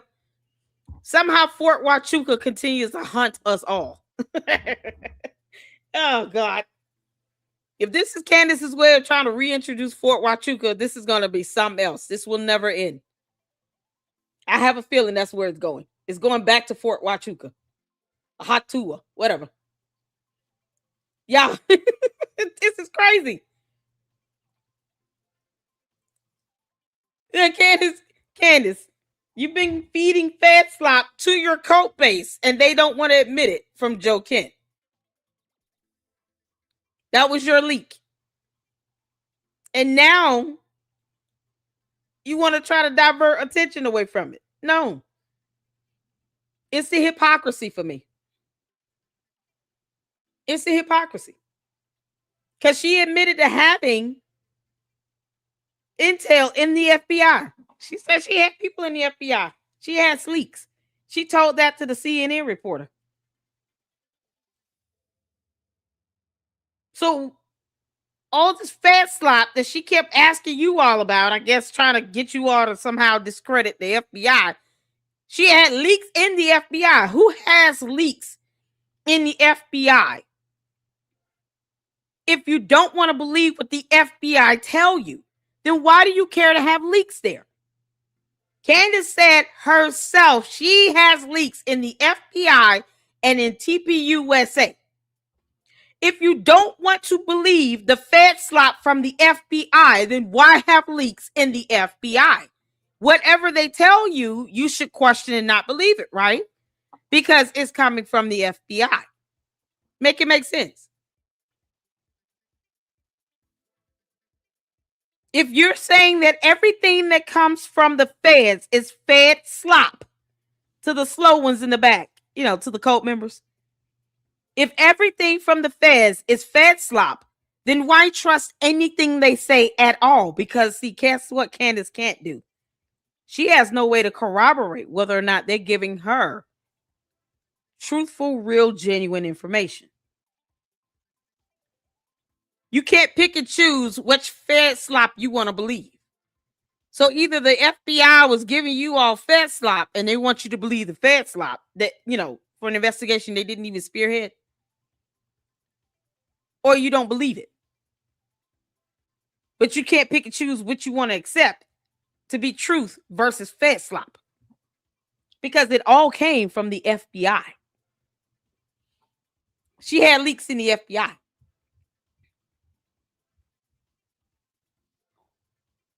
So pick it. Either you believe the FBI Fed slop or you don't. It doesn't matter who it came from. It came from the FBI.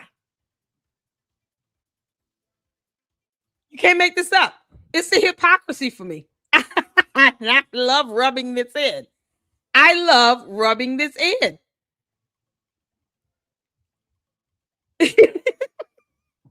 They sat here this whole time for 6 months.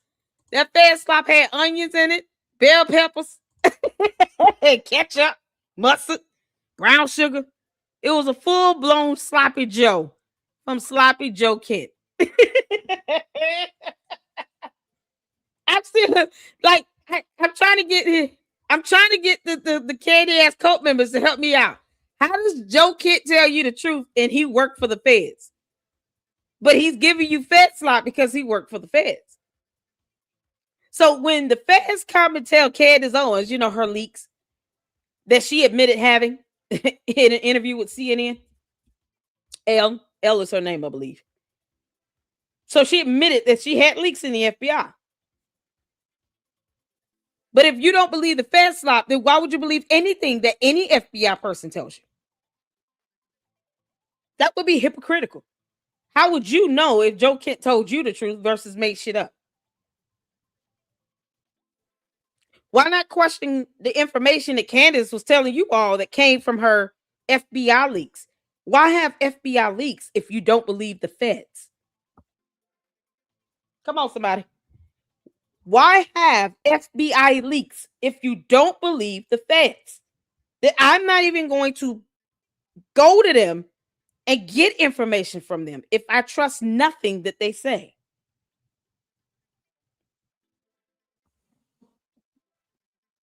The candy asses still can't find it. They still, it's like going over their head. It's so hard to believe. I get it. I understand that your cult leader doesn't understand how hypocrisy works because she's not competent. I understand. But if you don't trust the FBI, if you don't trust the feds, you don't trust them. You don't trust any of them. Hit the 4. If I say I don't trust someone that works for Best Buy, why would I have people at Best Buy sending me information? I don't trust anything coming from Best Buy, but yet I'm going to have leaks in Best Buy? Make it make sense. Why? I don't trust anything that Best Buy tells me, right? Make it make sense. I don't have any reason to trust what Best Buy tells me because I don't trust anything coming out of Best Buy. So why would I call Best Buy or rely on any information coming out of Best Buy? I'm just throwing out an example. Why? Wouldn't that be a waste of my time? You can't trust anything coming out of Best Buy. Their products suck. And yet I'm going to sit here and take the word of somebody out of Best Buy? Why would I do that? So how is it that Joe Kent of the FBI was telling the truth, but no one else in the FBI? You believe this the Fed flop because Candace told you to believe it, or what? Or because he went on Tucker Carlson? What are the real reason to the candy asses? Do you really believe? Do you have to believe anything that any FBI agent has to say? What real reason do you have? You don't have any evidence to prove that he told you the truth.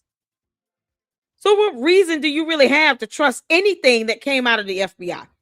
If Candace said that the FBI is giving you sloppy Joes, then why is it that you're trusting Joe Kent when you can't vet his information either?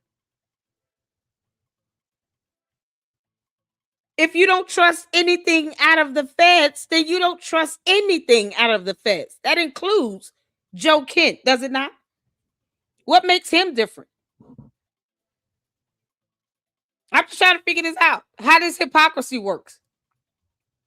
Y'all help me out with his hypocrisy. In the Lady Luck Club, we got to think hard about this. It's not even hard to think about this. It's just a matter of logic here. Candace, how did you get 5-6 million people to believe Fed slop? Because it came from Joe Kent when he worked for the FBI. But you didn't tell your people this information came from the FBI. So you had them thinking that it was coming from some source, but you never told them, hey, I want you all to remember, I have sources in the FBI. So don't disprove everything they say. You never even set them up to at least not look so hypocritical. Now they all feel stupid because of you, Candace. I'm going to make sure that they do. All the candy asses now feel dumb because they were believing Fed slop from an FBI agent who's no longer there and now under FBI investigation. Meanwhile, I could go back to previous live streams where several of the candy asses came into my chat asking me, so you believe everything the feds tell you? Do you believe everything the feds tell you? Because you believe what Joe Kent was telling Candace. You believe what an FBI agent was telling you. Now you believe things that came from the FBI. Now you guys are eating the Fed sloppy Joes. Somehow it's digesting in your bellies. You're not going to question your cult leader at all. Funny how they're going to just go with this. They're not going to say, how dare you betray us, Candace? You told us not to trust the Fed slop. And this whole time, sloppy Joes have been handed to us from Joe Kent. Who's an former FBI agent. The FBI is the FBI. What makes him different? He still works for the feds. You don't trust them at all, or you just trust them, what they say. At least be honest and say, Lady Luck, you're right. We should have vetted this a lot better, and we didn't. Candace has us feeling stupid because we sat here and talked about Fed slop. Meanwhile, we got Fed slop from Joe Kent, who worked for the feds. Yeah, we feel pretty dumb. Like they won't admit that at all. I'm going to rub this in because it's so funny to me how hypocritical they are. They're going to be mad at me until Kingdom Come. Candace, you have all your people feeling stupid and looking hypocritical as you are, but except you don't care because you've made $59 million. They made nothing. They have to now walk around into everybody's live stream chats and explain why they feel as dumb as they are. Because you've been feeding them Fed slop from Joe Kent, who was an FBI agent. It's all or nothing, girl. One day you'll learn this. Whether it be easy or hard for you to learn it, Candace, you will learn this lesson. There's no in between. All or nothing. You kept pushing this Fed slop narrative. And turns out you had sources inside the FBI by your own admission. And yet you never distinguished which information was being shared to your audience from the FBI sources. Because I guess you expected them to forget that you had people inside the FBI giving you information. But you wanted them to think that anything that came from the feds was Fed slop. Why? Then why did you have sources inside the FBI? Why even admit that? Does the candy asses feel dumber now, having believed everything that Candace told you? Or do you all still feel like you're the smartest things on earth? Let me know how that's going. It's different. It's very important for you guys to take a listen to Andrew Tate explaining what we can garner from the data, as he says. Take a listen. I'm glad I'm super rich. You know, now that I'm super rich, I get to be one of those crazy rich guys who acts unusual. And they're like, oh, he's a bit eccentric, but he's rich, so he gets away with it. God, like wearing a microphone on his chest. Everyone else puts a suit on, hides the microphone. I'm like, get a microphone, bro. Don't care. Built different. Don't care. It's perfect. We're going to jump right into a conversation. Oh my God. I've watched it too many times. Long time. I know, it's been a very long time. You've known Andrew Tate for a number of years. You were just with him for that interview. Yeah, I've known Andrew for many, many years. I've known Andrew since before Andrew was Andrew. You know what I mean? I've known Andrew since before he was famous, I guess. Andrew is a great guy. He really is. And he's a wonderful guy in many ways. As I was having this dinner with my husband and his friend, Andrew Tate was there. I had no idea who he was. This is kind of before he really took off on the internet. I had my assistant at the time with me, who happened to be Romanian. He's born in Romania, speaks Romanian, happened to have been in the United States. She spent a lot of the time that we were there talking to him. She comes over to me afterwards and she says, this guy, Andrew Tate, I think he's a pimp in Romania. I used sex as a tool to make women love me so they'd obey me and live in my house and make me money. That's what I wanted. So I was a pimp in that sense. I said, what? And she's like, no, I think he's like actually a pimp in Romania. By taking girls who didn't know how to be effective on webcam, girls who had never done webcam before, girls who didn't have the equipment, didn't have the know-how, didn't have the will, didn't have the premises, didn't have the ability to make money with this exchange. Off camera, I think he'll be the first person to admit that. Like he's a flawed human being. I created a system that allowed me to convince girls to do this, allowed me to retain 100% control of their income. I know how to make sure the girl can't run away. I know Andrew pretty well. You said it looks like I'm in a teenage girl's bedroom. Yeah. To some people, that would be an insult, but to me, I find that quite flattering, to be honest. You know, like, that's exactly what you expect. I'm fucking all these 16-year-old women or 18-year-old women, whatever the law is in America. 18? It's 18 usually. You get married at 16. All right, in Romania, 16, sorry. And I only get away with that because the girl of 6 years plays along. So Vivian's been with me 6 years. So he's been with Vivian for 6 years, right? Because Vivian's younger. Melissa's like 28. Vivian's like 21. Vivian's 21. And at this point, he's been a girlfriend for 6 years. That means that they met when she was 15 years old. Because Vivian's younger. Just away from me. No, I want a virgin wife at 16 who's going to obey me. That's what I want. I was contacted by Andrew Tate, the older of the Tate brothers, 3 years ago when I was just 16. So I messaged her. She's like, I'm only 16. I was like, give a fuck. Not about me. 21, I don't care. And now with this Tate stuff, she's really exposing herself. You know, I think she just got way in over her head with this. And it seems like she might have surrounded herself with gay pals and is now kind of losing it. So how about that, kids? Andrew Tate. Human trafficking and rape allegations. Prosecutors in Romania have filed formal charges against the controversial influencer Andrew Tate, his brother Tristan, and 2 Romanian associates. The charges include rape, human trafficking, and forming an organised crime group, as well as illegally accessing a computer system and violence against one of the alleged victims. We know there are 7 alleged victims. There are separate charges that are still under. 7 victims? They should have whooped his ass when they arrested him. Candy asses, are you all proud of this? I thought you all walk around talking about Christ is king. Where's Christ king in this? Andrew Tate professes to be a pimp. Where's Christ king in that? Ain't no Christ in that. You know, all this God bless you. How? Where's God in that? 7 victims. You talking about 16-year-olds. Candy asses is nasty as hell because they're okay with this. The same thing where they're okay with Candace living with some boyfriend when she was 14. Allegedly, based on what she said. I didn't make this up. This is what she said to Russell Brand in an interview. Her parents kicked her out the house when she was 14 years old. She went and lived with her boyfriend for 6 months. God knows how old he is. The boyfriend could be 21. Who knows? Could have been 25, 30, 40 years old.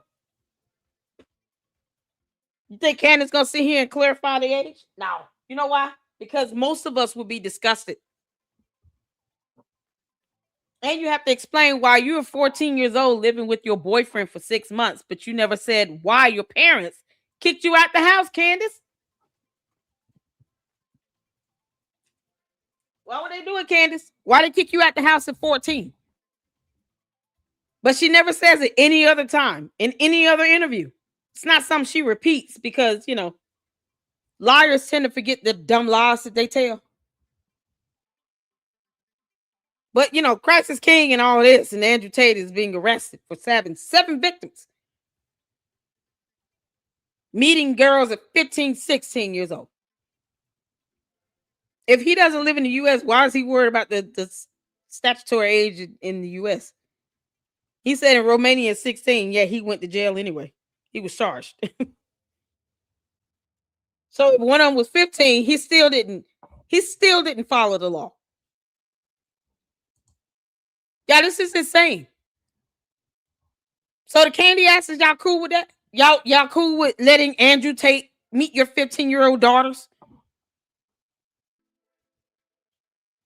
Candace, you got a daughter. You got a daughter, Candace. You gonna let your 15-year-old daughter hang out with Andrew Tate? You know, he's best friends with your husband in this lavender marriage. So your daughter's gonna start hanging out with her dad and Andrew Tate at 15? Because you think Andrew Tate is gonna reserve not hitting on Candace's daughter at 15 years old? No, he's not gonna care. He already said he don't care. So I don't give a fuck. That's what he said. Candy asses, y'all gonna let y'all 15-year-old daughters hang around Andrew Tate? I'm just wondering. Why the candy asses that sit here, all these grown ass simps that sit here and lick butt for Candace Owens, you gonna let your 15-year-old daughters hang out with Andrew Tate? Come on in the chat. Candy asses, all those who want to see him defend her. You gonna let your 15-year-old daughters hang out with Andrew Tate? Where's God in this whole thing with Andrew Tate? His 7 victims he's got.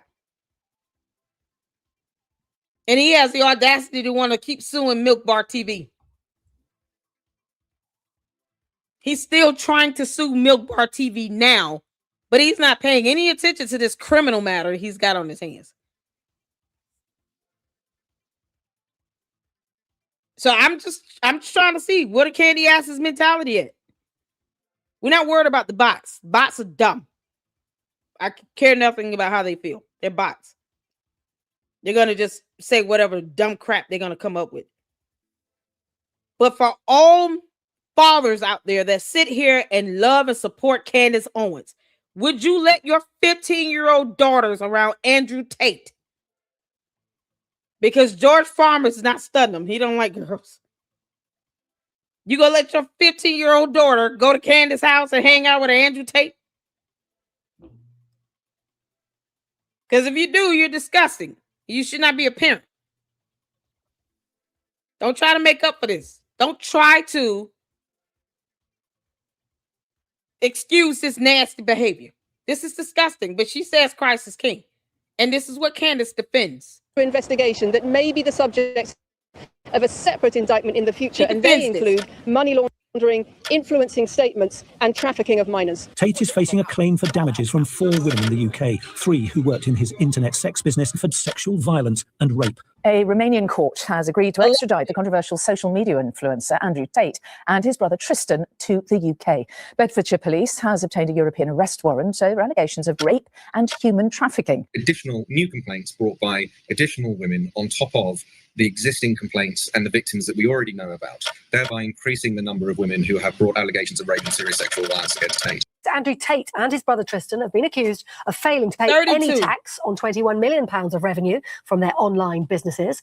Devon and Cornwall Police is bringing a civil claim against the brothers and a third person referred only as Jay. The force is investigating recovering around £2.8 million scattered in 7 frozen bank accounts. So what are you charged with? That's a really good question. I'm charged with... Goodness. Let's read this. Romanian criminal charges, human trafficking, R-word, forming an organized criminal group.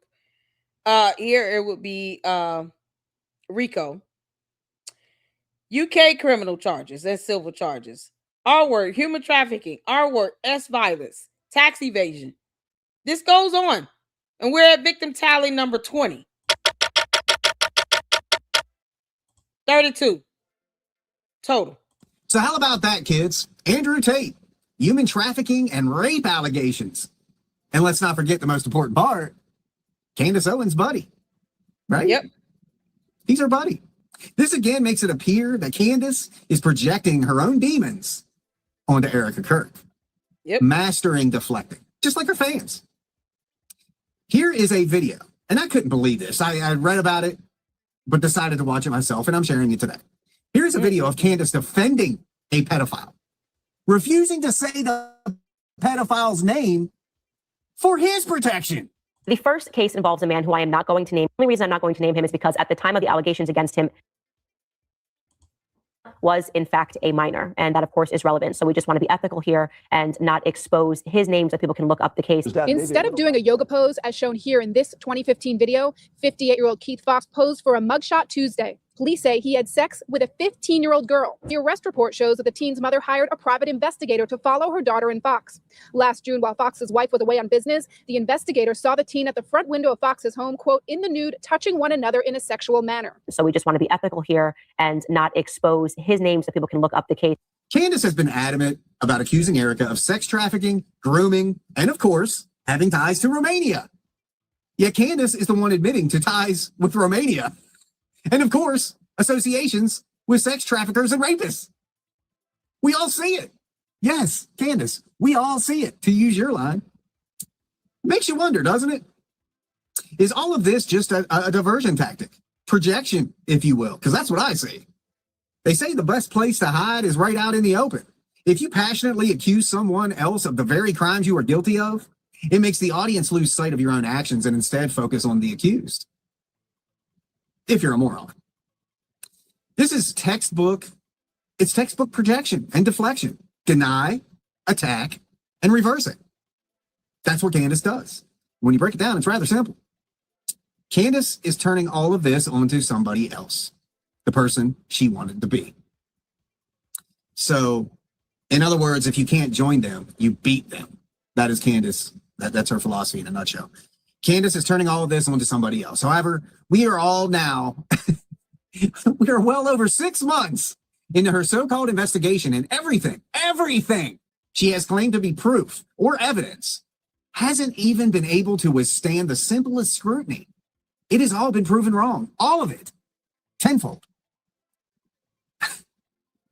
As we all know, Candace's current obsession is trying to peg Erica as a pedophile and groomer of young women.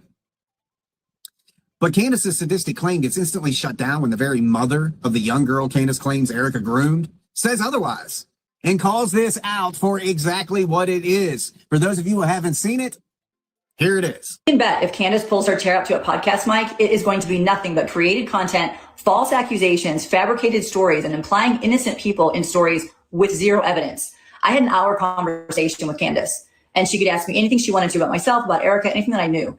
She asked about the Raining Angels, and I told her the truth about it. And she said, yeah, that checks out. I'm like, funny how truth has a way of doing that. And then she asked about the text message she said I sent to someone, which she would not produce.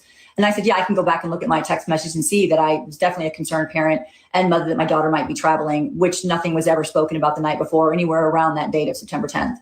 And then she said she did some digging on me. And you don't have to dig very hard, by the way. I have had a book out for a couple of years. And fun fact, Erica actually wrote the foreword to it. And the only thing she got right was I lived in Missouri and I did grow up riding horses. I did not grow up wealthy. And as far as Dream City Church, yes, they are very generous to let me rent their venue 2 times a year. That's it. And my husband is not a Border Patrol agent. We've never lived in Tucson. We've never owned a home in Tucson. We did not live in Arizona in the mid 80s, and there are no lawsuits against my husband. The lies continue and the fabricated stories continue so that everyone stays engaged with her content and she can make millions of dollars. And then the conversations about my daughter now that you have implied and are implicating Erica in grooming and trafficking. This photo is myself and Erica and my daughter at her birthday. And this photo is Erica and my daughter at Cheesecake Factory. And this photo is Erica and her niece. But this thread that was created out of the content that Candace actually put out was that my daughter's been groomed for 21 years by Erica.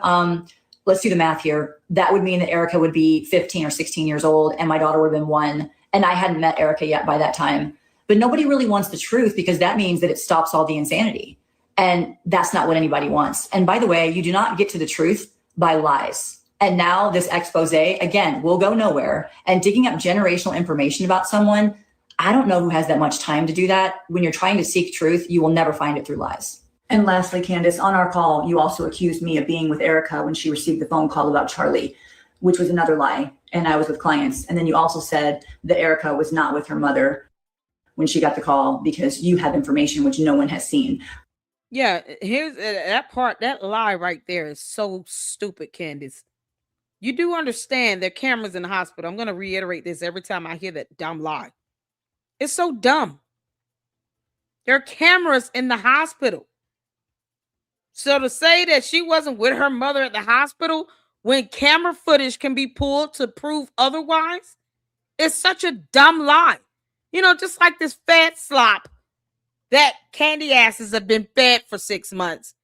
Coming from Candace's leak from the FBI. It's funny how they don't ever just say to her, can you pull the camera footage and show us the camera footage to see if Erica Kirk goes to the hospital with her mother? Because cameras are everywhere all over the hospital. Why can't you just show us the hospital security camera footage, Candace? Pull it. You know, you claim to be #1 podcaster on earth, but you're not. Because that can be Googled. I mean, you want to lie about basic information. Pull that camera footage, girl. Show us that camera footage of just Erica Kirk's mother walking in the hospital by herself. Show us camera footage of where was Erica Kirk at? Show us the camera footage. Because if she wasn't at the hospital, security camera footage just got her going somewhere. We got cameras everywhere. For some reason, she wants to keep lying about that when camera footage can easily debunk Candace. This is why Erica Kirk should sue her. She would have overwhelming evidence to meet her burden of a preponderance. In a civil matter, it's just a preponderance of evidence. You just need to be 51% convincing. You don't have to prove beyond a reasonable doubt in a civil matter. Here's a text message that proves that Erica was with her mother during treatment. And there's many more where this comes from. It's a money-making grift. That's all Candace Owens is. Tracy Martin sets the record straight by calling out the latest wave of lies by Candace Owens. Candace claimed that Erica was grooming her daughter and even involved in sex trafficking, but none of that happened, did it, Candace? You had the mother of the child right here on video calling you out for exactly what you are. Tracy lays out the real story and further exposes Candace for the money-hungry grifty that she is. Yep. She's not a Swiftie. She's a grifty. Man, these are getting good. I'm just rolling with it. Anyway, let's get to George Farmer and start laying this out. Okay, we're almost 30 minutes into this. Maybe we are 30 minutes into this. I don't even know. I'm not looking at the clock. Are you? Anyway, coming up next, I'm going to lay out a timeline for you. And this is the good stuff, guys. And ask some very serious questions that I believe will change your entire view on this situation when you see it all laid out. I'll be right back after this. My friends, mental illness and the safety and well-being of our children should be of the utmost importance to all of us. Instead of being treated, mental illness has been affirmed, supported, and in many cases even funded, like grifting podcasters. We live in a world where a mentally ill person can make millions off of crazy, while the rest of the world sits back and throws gas on the fire. But we don't have to sit back and watch it burn. We're conservative. We're Christians. We have a duty to look out for our fellow human beings. Do you know a person who is displaying psychotic, delusional, and habitual behavior? Do you know a person suffering from extreme narcissism, denial, and false beliefs? Do you know a person addicted to drugs, possibly Adderall? Do you know a person who is a pathological liar with methodical cult-like tendencies? Very common things. Does this person have children? Does this person have children that they don't really care for? Are the children safe? Has the mother of these children publicly stated that her life has been threatened, which in turn threatens the lives of her children? Does this mean the children could be in danger? For instance, if the mother of these children does not believe in science, are the children receiving the proper medical care that they need? Oh, I mean, it's a fair question. If you can answer yes to any of those questions, a call to Child Protective Services is not only the Christian thing to do, yes, it is our duty. Contact CPS today if you have concerns about the welfare of a family, especially if children are involved. By law, you will remain anonymous. That's an important caveat. Your name will go in a file as the person who reported the incident, but your name cannot be said otherwise. Wellness checks exist for a reason, and that reason is to prevent further mental and physical harm to both parents and their children. So contact CPS today if you know someone who displays extreme behavior, psychotic tendencies, and a long history and catalog of demonstrating these traits. Let Child Protective Services know so they can perform a wellness check. Some people truly need a knock on their door. So start knocking. All right, my friends, my factivists.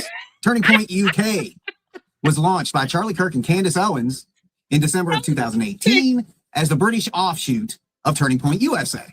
By the time just to show how serious I am about this. Tennessee Department of Children's Services. Here's the number.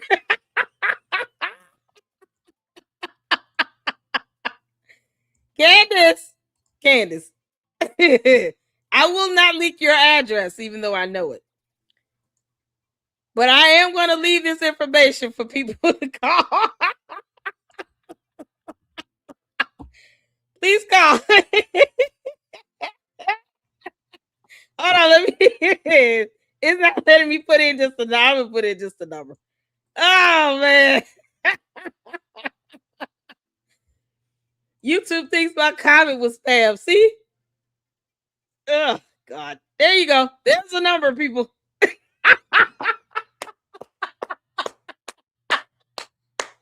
Tell them there are 4 children that this woman, and just show them the photo, has pulled out of alleged school, because the youngest one is not in school, but whatever. And we're afraid that they might be drinking bleach or whatnot. We just need wellness checks. You've got Yeasty up in there. George is out with the boys club, smashing restaurants. Who knows?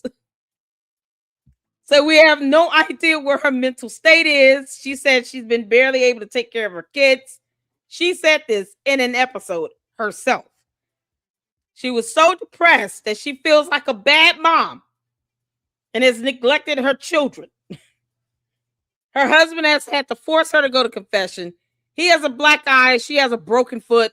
So we're all concerned. Tell CPS to hurry up. She might be out on Hidden Valley Ranch. They might have to search for her, but whatever. Get the call in today. Tennessee CPS. Oh, I love it. That was awesome. Time the Public UK rolled out in February of 2019, George Farmer was identified as its chairman. So there he was in. Candace, in her own words, convinced Charlie to expand to the UK and place George Farmer in control of it. Yet Farmer lasted less than 3 months before stepping down.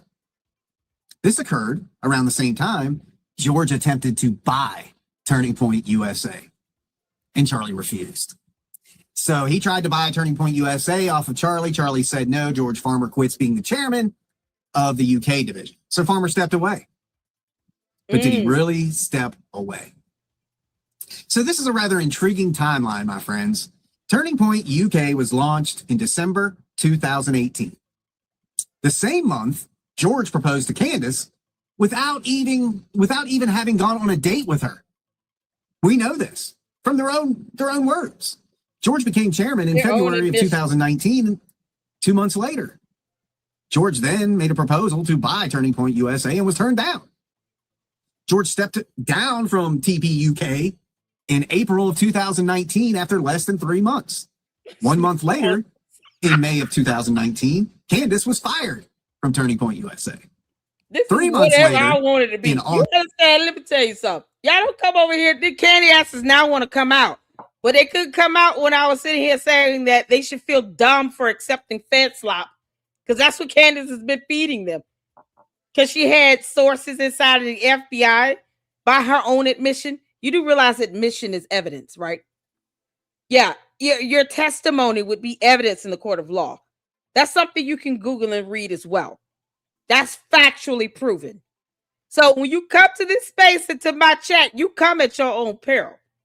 Where were these candy asses at when I was sitting here asking why they have felt stupid for 6 months for being fed fat slop from an FBI agent? Candace, having said she had sources inside the FBI in her interview with the CNN reporter L, she said that out of her own mouth. That is by her own admission. But if you're not accepting fat slop, that means you don't accept it from any FBI agent, right? Because wouldn't that be consistent with you not accepting fat slop? How do you accept it from one FBI agent but not another? But yet you all came into my chat asking us, so you believe the facts? You believe what they tell you? Do you all believe what they tell you because you believe what Candace told you? That came from her sources from the FBI, one of which worked in the counterterrorism agency unit. Make that make sense? You believe fat slop one way or the other. Funny thing is, they were never spearheading the investigation. The state's prosecutor office, the state attorney general in the state of Utah, who has jurisdiction over that matter, was the one spearheading the investigation. The candy asses should feel really stupid for being fed fat slop from Candace's FBI sources inside the FBI while telling you all we don't trust the feds. But she has sources inside the FBI. Why? You don't trust the feds, you don't sit and listen to sources inside the FBI. Because then you shouldn't believe anything they say. Now, should you? Why have sources inside the FBI if you don't trust anything the FBI says? Oh, I'm going to hammer this in. This is fun for me. You should feel dumb. Because that means you believe some level of fat slop. I'm not going to have sources inside the FBI if I trust nothing coming from the FBI. Make it make sense. Don't get sources from an agency you don't trust anything out of. So if you trust nothing coming from the FBI, then why talk to sources in the FBI? It's the dumbest analogy ever. And it's the zenith of hypocrisy. So Candace could have been up front this entire time and said, listen, I have sources in the FBI, people. What I will do is tell you if it came from my sources in the FBI, and then you all can determine whether you want to believe it or not. No. What she tell you all? Don't trust the feds? We don't trust the feds. So why do you have sources in the FBI if you don't trust the FBI? I don't care what they have to say if I don't trust what they say. That's not how journalists operate. I'm an independent journalist.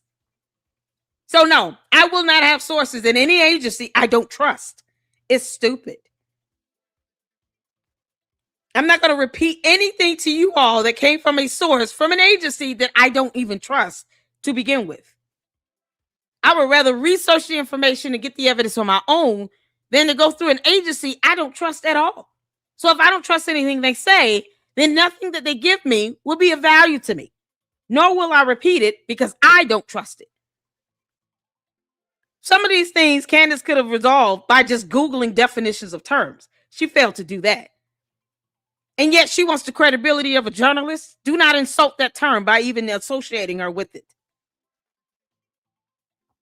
When she has no way to vet her sources, she will never be a journalist. She's not competent enough to understand what the hell that means. You don't pull information from sources when you don't trust the actual agency. That would be dumb. Because how do you know what they're giving you is valid? And then how do you go back and corroborate what they give you? If you're going to doubt what they say, you might as well just do your own research. Come on now. It's the hypocrisy for me. And it's one that I'm going to keep rebelling and rubbing it in their faces. I want all the candy asses to feel as dumb as it sounds to sit here and have trusted fat slop for 6 months from Candace's sources that came from the FBI. But they don't trust the feds. They've been trusting the feds this whole time. They have no idea. And their excuse is, well, you have sources that come from there. Oh, okay. But why sources in the FBI, you don't trust them? Get out of your mind. All theories and no evidence. Because that's how it is. Yep. So this is going to be a clown Candace session. Absolutely. I am here for it. Candace watches my show too. She gets her ideas for me. That bride of Charlie. Yeah, because I call her the bride of Chucky. And she was like, you know what? That's funny. I'm going to call this the bride of Charlie. When she said, you're bad at this. No, that came from me. Candace, you're still bad at this. You don't have sources inside of an agency you don't trust, you dingus. You get sources you trust. You don't get sources in an agency you don't trust. Make it make sense. So either Candace lied to you people, to the candy asses, that told you all she doesn't trust the feds when she deep down does.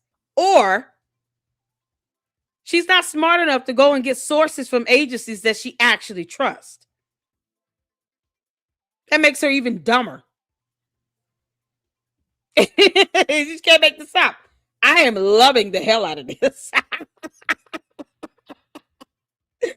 I mean, who gets sources inside of an agency they don't trust? No one. No good journalist does that. I'm not even going to bother with an agency or any company or anything if I don't trust their information and I have no way to vet and corroborate whatever they give me. And Candace does not do that. So you should all feel dumber for having trusted FedSlop that she gave you that somehow you want to brush off to say, oh, it was her sources. It came from the feds. And you don't trust the feds. So which one are you being true to? You either trust the source or you don't. Pick one. There's no in between with that one. And as a good independent journalist, I will not take information and relay it to anybody if I don't trust it. Make it make sense. Child boo. It's the clown for me. Yes, 2019, Candace and George married. Oh. What did Charlie figure out during that time that forced him to remove Candace from Turning Point USA? Now, Charlie is a godly man. And there's also things called non-disclosure contracts, gag orders, that kind of thing, where he is just as obligated not to say anything bad about Candace during that contract term as Candace is about him. Okay, that's how these things work. A lot of big companies do it. I've signed them myself, these NDAs and stuff. So Charlie saw something from the beginning, but Charlie was a very godly man. Jesus was first and foremost with him. So he's not going to get out there and do what we're doing, what we shouldn't be doing. But we're fighting for what's right, and it has to be done. So Charlie, I think, saw the scam right from the beginning. That forced him to remove Candace. I mean, you can only call it coincidence so many times. Candace wanted to go to the UK. They wanted to buy Turning Point USA. George quits because I didn't get to buy it. Then Candace gets fired. So then them two just get married. Did Charlie see this scam right from the beginning? Did Charlie believe Candace and Farmer were just trying to take it all over? Yep. This sure appears like a lot of motive on behalf of Candace and George. And it's not something you would act on immediately, right? That would look wicked obvious. So you would wait and be patient and build things. And plot and plan and meet up with people and pay them off. Let years pass before acting out. I'm just saying. I mean, I'm not really saying. I'm just saying. Just asking. Because if Charlie had sold Turning Point USA to George, Candace would be running it right now. She absolutely would be running it right now. And what I mean by that is she would have her private jets and Turning Point USA would be funding her lush life. Just like she used Blexit. Yep. Paying herself ungodly amounts from donated money. Yep. So, Candace, that didn't happen. So instead, in 2026, Erica Kirk is running the show. And she's going to continue to run the show. But this sure seems like a lot of motive on behalf of Candace and George, doesn't it? I mean, the motive is there. George and Candace went to Turning Point. They wanted to buy it. Charlie said no. George leaves Turning Point. Charlie fires Candace. George and Candace marry. Charlie dies. Erica becomes CEO. Candace launches a 6-month campaign to discredit Erica, Turning Point USA, and anybody affiliated with it. It's a nice little timeline there, isn't it? Erica, Turning Point USA, and everybody in between. All now hated and slammed and lied about for 6 months. What we see here in the real world is called an oxymoron. Candace currently wants to paint Turning Point USA as an evil entity. Yet she and her husband once wanted to own and operate said evil entity because she wanted to control the right, which is exactly what she's doing with our lesser intelligent right-wing kinfolk out there. Okay. So why would she have wanted to be a part of it in the first place? If she truly believed the things she's saying now, that Turning Point USA was evil and corrupt, why would you want to be a part of that? Isn't it ironic that Candace is all for something until they aren't for her, and then all of a sudden she's against them? Same grift that our boy Tucker plays. Same one. Simple formula. She was all about the Daily Wire. All about it. Till she got fired. Now they are the enemy. Turning Point is the enemy. She does not talk good about anybody that has platformed her. If that doesn't bother you, it really shows character. It absolutely does.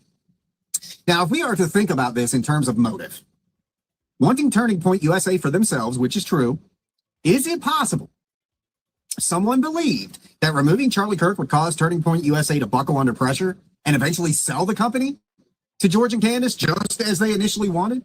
Is that what was thought here? If we get Charlie out the picture, Erica's not going to want to do this. Who's going to put Erica in charge, right?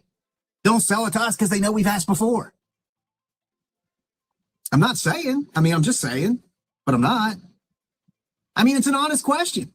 Money has been and always will be Candace Owens' primary motive. They wanted Turning Point. She wanted riches. She wanted fame and power. She wanted political recognition. Charlie kicked them both to the curb, and Charlie didn't sell. But with him out of the picture, maybe Turning Point would sell. That plan backfired.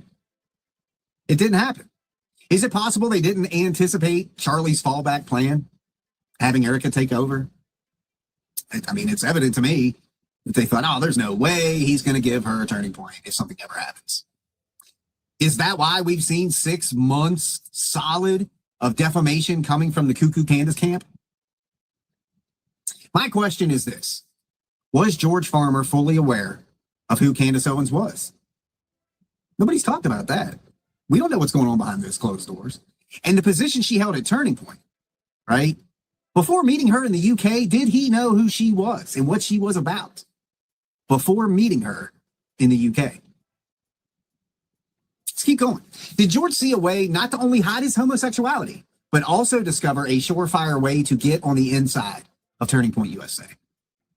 Because the majority of his own projects failed. Absolutely failed. He pawned them off to other people, sold them to other people, and then they still failed. Okay? He may have money. He may be intelligent in certain departments. And he's definitely super smart to keep his face out of all this, which we'll get to that here in a little bit.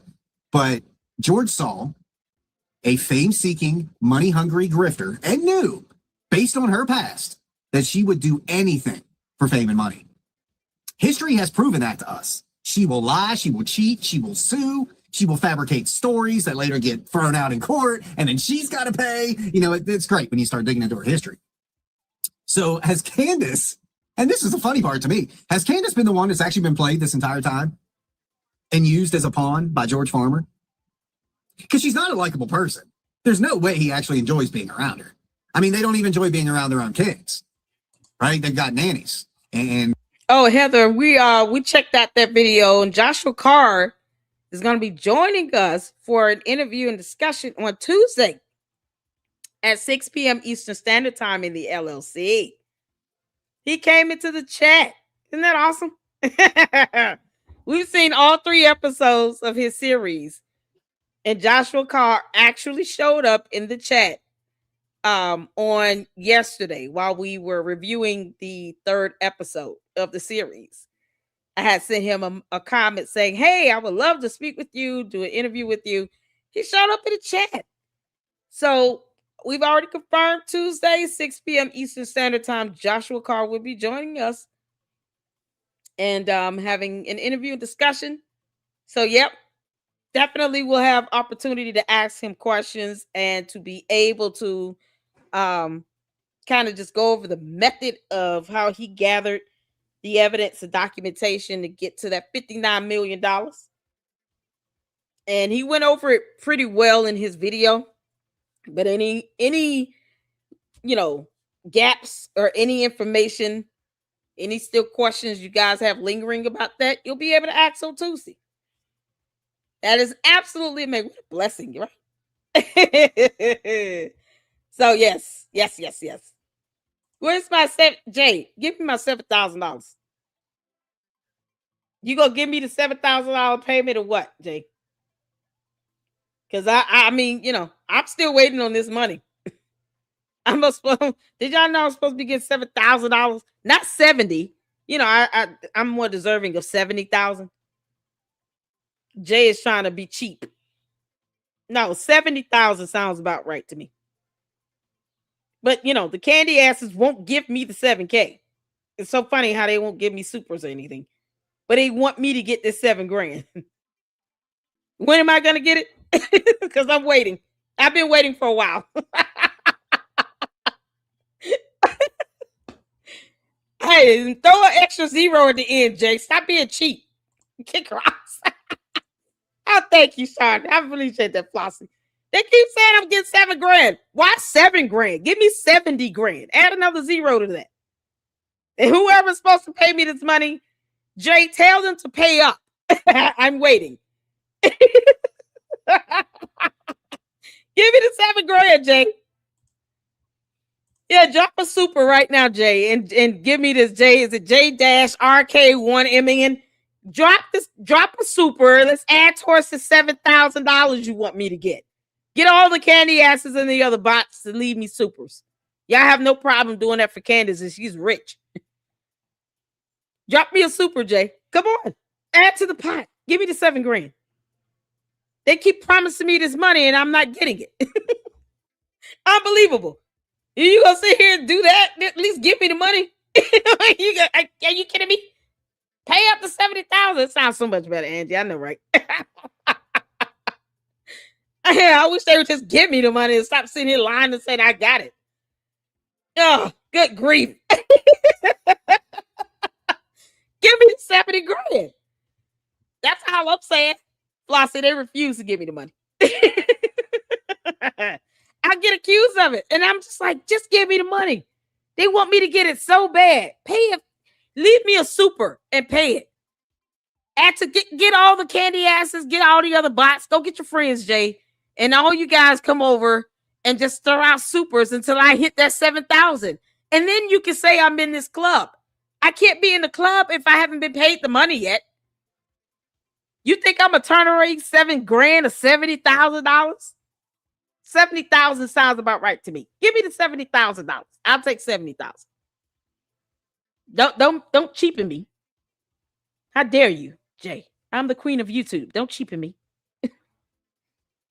They want me to get this money so bad. I am all for getting thousands of dollars. So are the candy asses gonna start giving it to me or what? Candace, you've made $59 million damn dollars. $70,000 will not hurt you at all. Send me some money, Candace. Your cult members want me to get this money so bad. And I am in agreement with that. That is the one thing that the candy asses and I agree on. I should get $70,000. For the pain and suffering of it all. You kidding me? Yeah, let's all agree on one accord with that one. Lord, we ask you right now to bless Lady Luck Club with this $70,000. Let me enter this club with a golden jacket and a golden hat.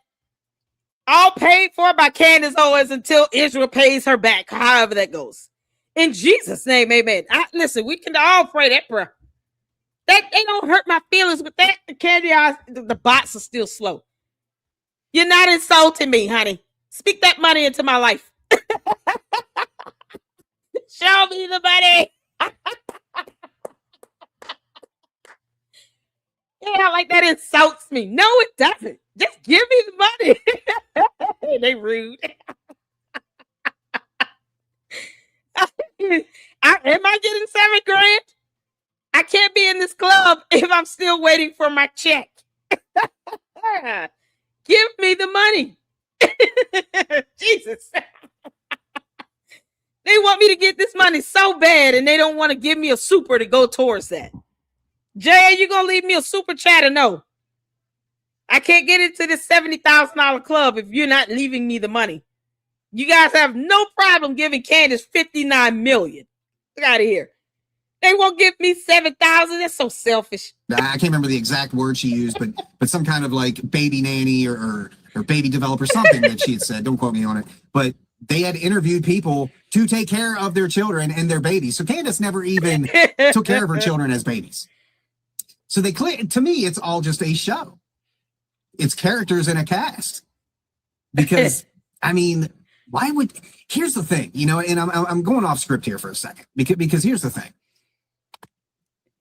If you loved your children and your husband, your family, whatever, I know, right? That's like a free trip. Would you constantly be making yourself a target? Think about that. Would you be out there embarrassing your entire family and putting them at risk because of the lies you are saying? This leads me to believe she doesn't have a care in the world for anybody except herself. This is why she has people raising her kids for her. Okay? Exactly as well. So let's keep going. These are just questions, guys. But here is one of my favorite parts of this episode, okay? This is a name I'm going to throw out to you, and it's rarely looked into, at least from what I've seen. And the name is Paul Joseph Watson. And before I continue, why is it that all crazy people seem to go by 3 names? Does anybody ever notice that? John Wilkes Booth. It's like you got to have the 3 names, and then that just means you're crazy. Camber, Candace, Amber, Owens. Camber Owens. You know what? I'm distracted. All right. Paul Joseph Watson. Some of you are sitting there like, who's Paul Joseph Watson? Some of you are like, oh, yeah, I know where he's going with this. Well, let's go there. This is the man who actually set up Candace and George for this infamous dinner where they supposedly met for the first time. George had seen her at the UK speaking event. He even spoke at the event. And then this man, Paul Joseph Watson, sets up a dinner because he wanted Candace to meet George. So let's be clear on that. Paul Joseph Watson is the one who set up Candace and George, according to their story. Okay. I firmly believe George knew Candace way before all this. Okay. I really do. Me too. And in another episode, we're going to get to that. Yes. Please do another episode. I said the same thing. Didn't I say that? I've said that this whole time. Candace and George have already talked by the time she stole Charlie's credit card and booked that flight. Candace, you owe TPSA money for that dumb trip. No one told you to use his credit card to book a flight and hotel and pay for food. You know you didn't pay for any of that out of your pocket, girl. I want to see the credit card bills. All of them. Candace out here splurging money. Using that, the candy asses don't say anything about Candace using Charlie Kirk's credit card to book a flight to the UK either. She said she took the card and used it to book the flights and didn't even ask him. He didn't say, yes, this is okay. Let me approve it with the board. No. She said, I just took his card and booked the flights. You stole it. They're not going to get on her about that theft. That's called theft. Candace, you stole it. Theft. They sit here worried about something with no theft. I'm sure that bill to the UK is more than $7,000 too. Candace, you owe me $70,000. Your bots and your cult members want me to get paid this money so bad. Be clear on that. Paul Joseph Watson is the one who set up Candace and George, according to their story. Okay. I firmly believe George knew Candace way before all this. Okay. Yes. George knew Candace way before all of this. I believe that as well. I'm in agreement with that. I believe that he knew her and he had been following her. He had been doing his little research, his homework on her. And Candace probably just got this little message, IM, text, whatever. Hey, why don't you look into George Farmer? I heard he is interested in you, finds you curious, finds you've intrigued his interest. I mean, he likes boys, but whatever. And then she did her homework on him, and I'm sure all this guy had to say is he's worth $244 million. And she, being the broke ass that she is, because she didn't pay rent for 7 months. She owed money. She lost the lawsuit. And she was stuck with Yeasty. Oh, Candace has had a never-ending yeast infection for years. She realized, I gotta get some money up, and I'm not being paid enough. $244 million. It's pretty lucrative. What does she have to lose by marrying George? What does she have to lose? By that point, Charlie wouldn't stun her. He was like, nope, Erica's my girl. The end. You can kick rocks, girl. And TPUSA is doing well. Candace out here being controversial. She I'm sure she saw the writing on the wall. And you somehow, if you pique the interest of someone that has well over $200 million as valued assets, and he has wealthy parents, and he's called Lord in his home country. Yeah, okay. What does she have to lose? Was Candace dating anybody that had $200-some million? Nope. I could guarantee you, Candace's boyfriend, whomever she was with at that time, girl, boy, whatever, was nowhere near as wealthy and financially set as George at that time. So they had a communication, they had some conversations, and they came to an agreement. What does she have to lose by saying yes to an 18-day meet and greet and proposal? A proposal after 18 days. Are you serious? I don't know any parent that loves their kid that would sit here and say, yeah, I'm gonna be happy for my child after getting engaged after 18 days and never having even gone out on a date with this person. Yeah, okay. No. My father would have been like, nope, try again. That's not how we do. George did not even give her the opportunity to even get a better proposal. We just did it over a video chat. She was like, yep, cool. Have we seen this video of that proposal? Has anyone ever seen that video? If he proposed to her over a video call, I mean, did she not record that? She's getting engaged, right? And she doesn't take the time to record that video of all things that she wants to try to get video footage of. Not her proposal that was done over a video call. Has anyone ever seen any video footage on that? Good night, Juju. Yeah, let me know. If y'all come across video of this engagement, of this call, please let me know and email it to me. This applies to Candace as well. Watch out, Jesus warned them. Beware of the yeast of the Pharisees and Sadducees.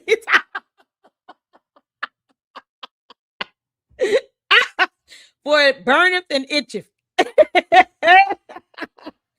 Let me just say this. So if she didn't record that video, because that would be interesting to see.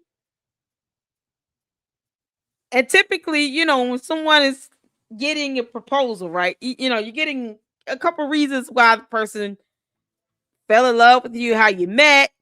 It's like some little exchange here. I love you. I've met you. Wanted to be with you from day one. And blah blah blah. You're the best woman on earth. For the Bible says that that he that findeth a wife findeth a good thing, and I found the great thing in you. So I want to know if you want to spend the rest of your life with me. Like, that's a moment to remember. Especially after 18 days of knowing this person. I'm like, wait a minute. Let me record this. I'm recording it. Candace, you didn't record that? It only happened once. Funny how he never proposed again. He's like, you know, I'm going to do this properly because I think you deserve something more in person with flowers after a first date. And then that way we can have this, you know, recorded so kids can see this. My sons can look at this and see how this is how it's done. Candace, you didn't record that at all? I'm wondering, what did he say when he proposed? Yeah, that's something else. Oh, good night, Carrie. That's something else. I honestly, my dad would have been like, nah, nope. No. I personally would have recorded. It's so hard to see Candace being proposed to, this engagement, and yet you didn't record it. Come on now. Candace, you should have recorded that one. How often does that happen? How many times is George going to propose to you again? Never. Why didn't you record it? So who knows what was discussed in this engagement? It could have been, all right, here are the terms of the marriage. You'll allow me 2 weekends a month to have with the Bullingdon Club. And then I'll allow you 1 weekend a month to go and obsess over another man. And in exchange, you have to earn this amount of money and before we combine this income together in this one account. Like, who knows what was said? You can't make this up. So Martha says, have you watched the new interview Mitch Snow did saying Joe Kent was the one that vetted him when he went to Candace's podcast back in December? I haven't seen it. Yeah, we're going to have to watch that tomorrow. Good grief. We're going to have to do another live tomorrow and get that one in. Candace is probably by. Yeah. We've seen too many videos of her kissing on and hugging on and grabbing on other women's butts. No. There's no protection for Candace. Nope. No, God is taking care of her, rightfully so. Can't make this up. I owe her nothing. Candace is not my cult leader. I don't owe her any protections at all. Chabu. Yeah. And in another. Candace, what a video of you being proposed to. 18 days is rather quick, girl. Was there any documentation you had to sign or something? Maybe he sent her a PDF file to sign.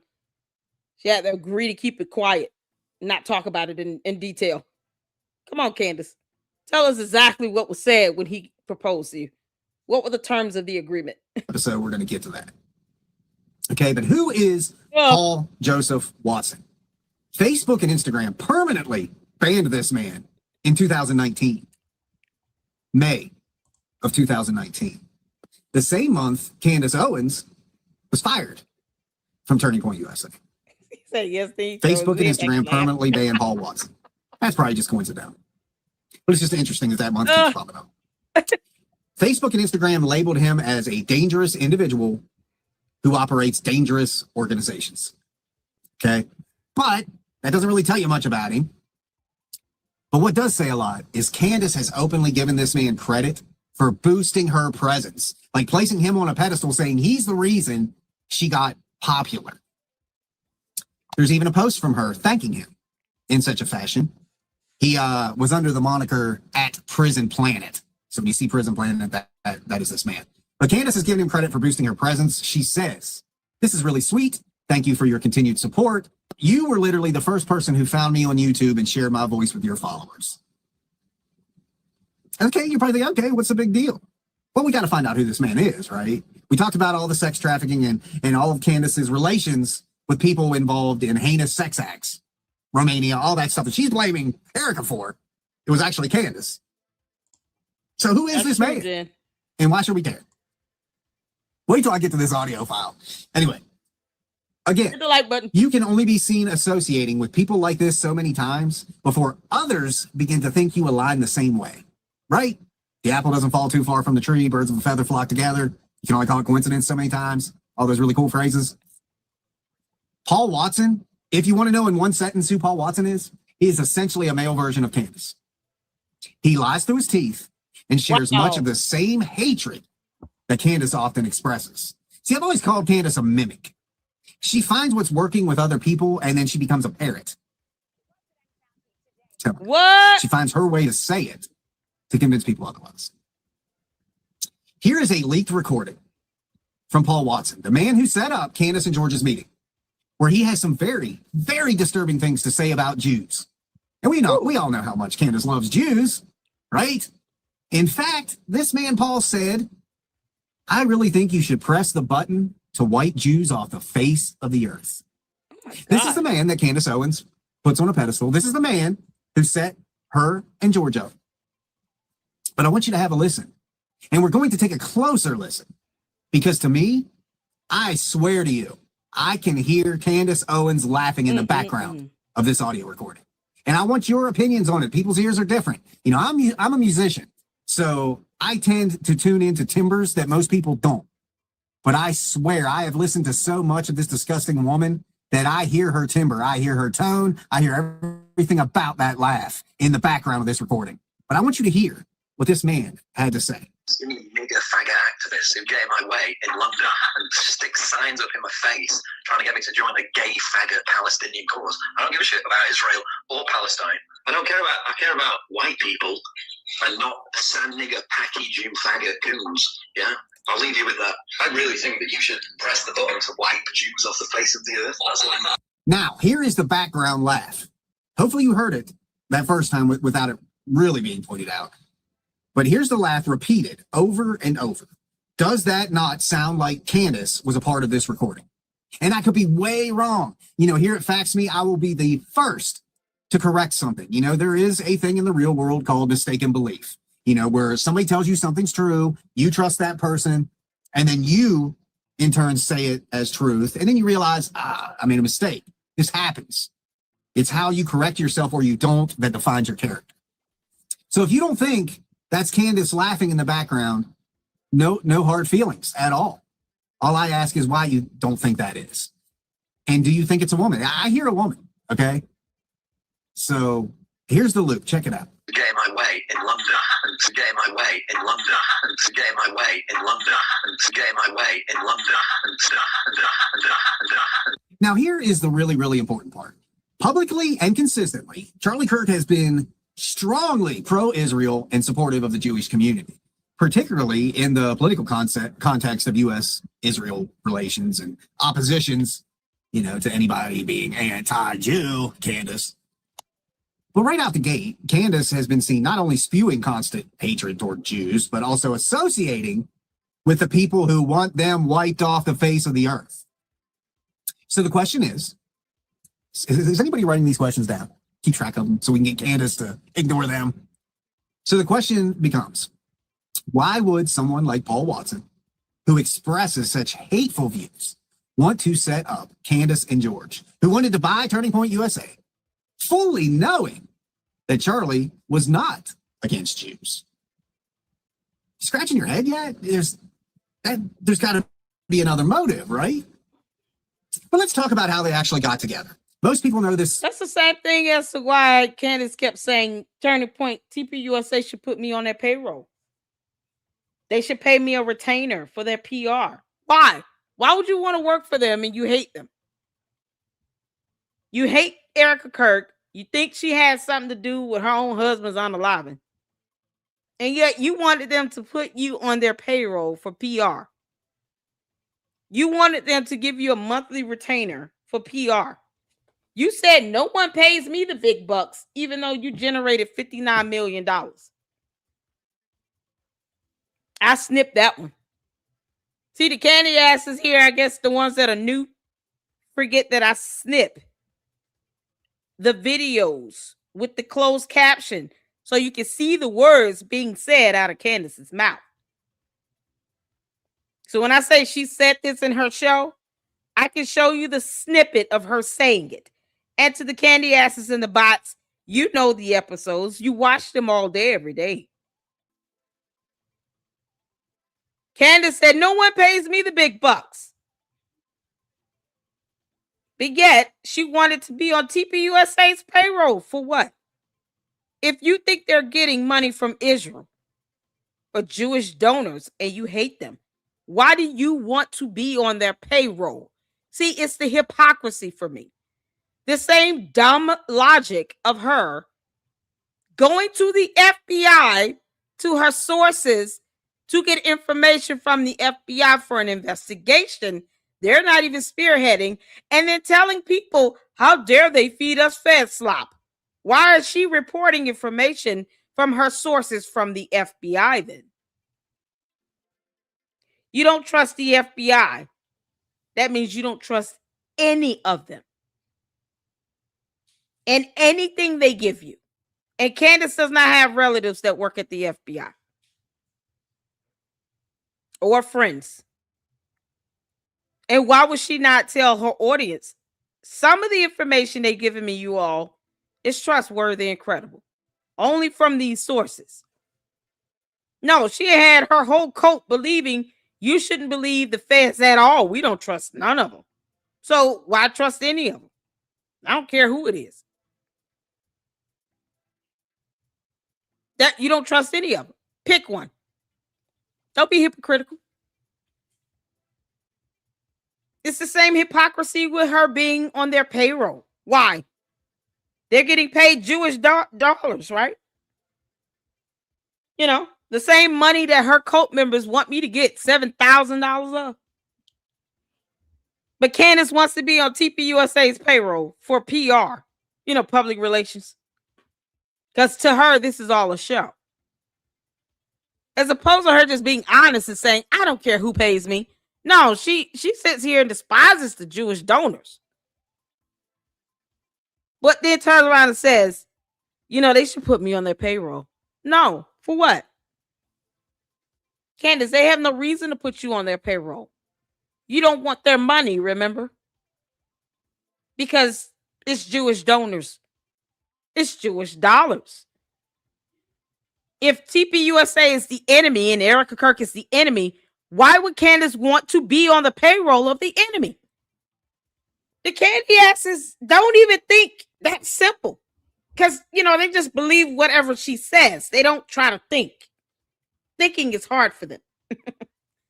I love the idea that they've been fed slop this whole time from her fed sources that, you know, one's turning out to be Joe Kent because Sloppy Joe. But they didn't trust the feds at all. There were no exceptions to that. How many chats and comments have the candy asses and the bots left in my live streams, and I can go back and pull them, where they said they don't trust the feds. They don't trust nothing from the feds. So you don't trust anyone from the feds then. You had no exceptions then. Why generate an exception now? Is it because you really don't want Candace to have you look stupid? As you realize, oh goodness, she was feeding us fed slop because she was giving us information from an FBI agent. The same way she's telling you all, TPUSA is the enemy. They taking Jewish donors and dollars and blah, blah, blah. And then turns around and says twice, they should put me on their payroll. They should pay me a monthly retainer. No one pays me the big bucks. Why would you want to work for TPUSA if you're Candace Owens? You can't make this shit up.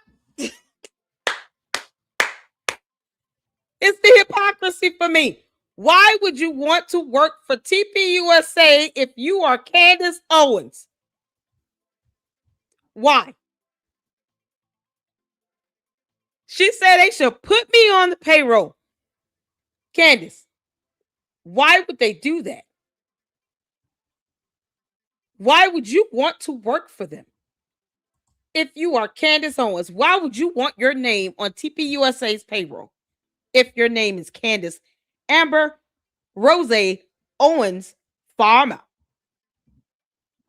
Candace, you keep lying to your audience. You know, I'm going to call you out on it because I don't really give a damn. You're not my cult leader. You're not God. You're a mere mortal. Somehow procreated 4 times. But you're also a liar. I just find it comical that your cult members realize that you're lying like hell and they keep trying to make excuses for you as if you pay their mortgage. Because she definitely doesn't pay mine.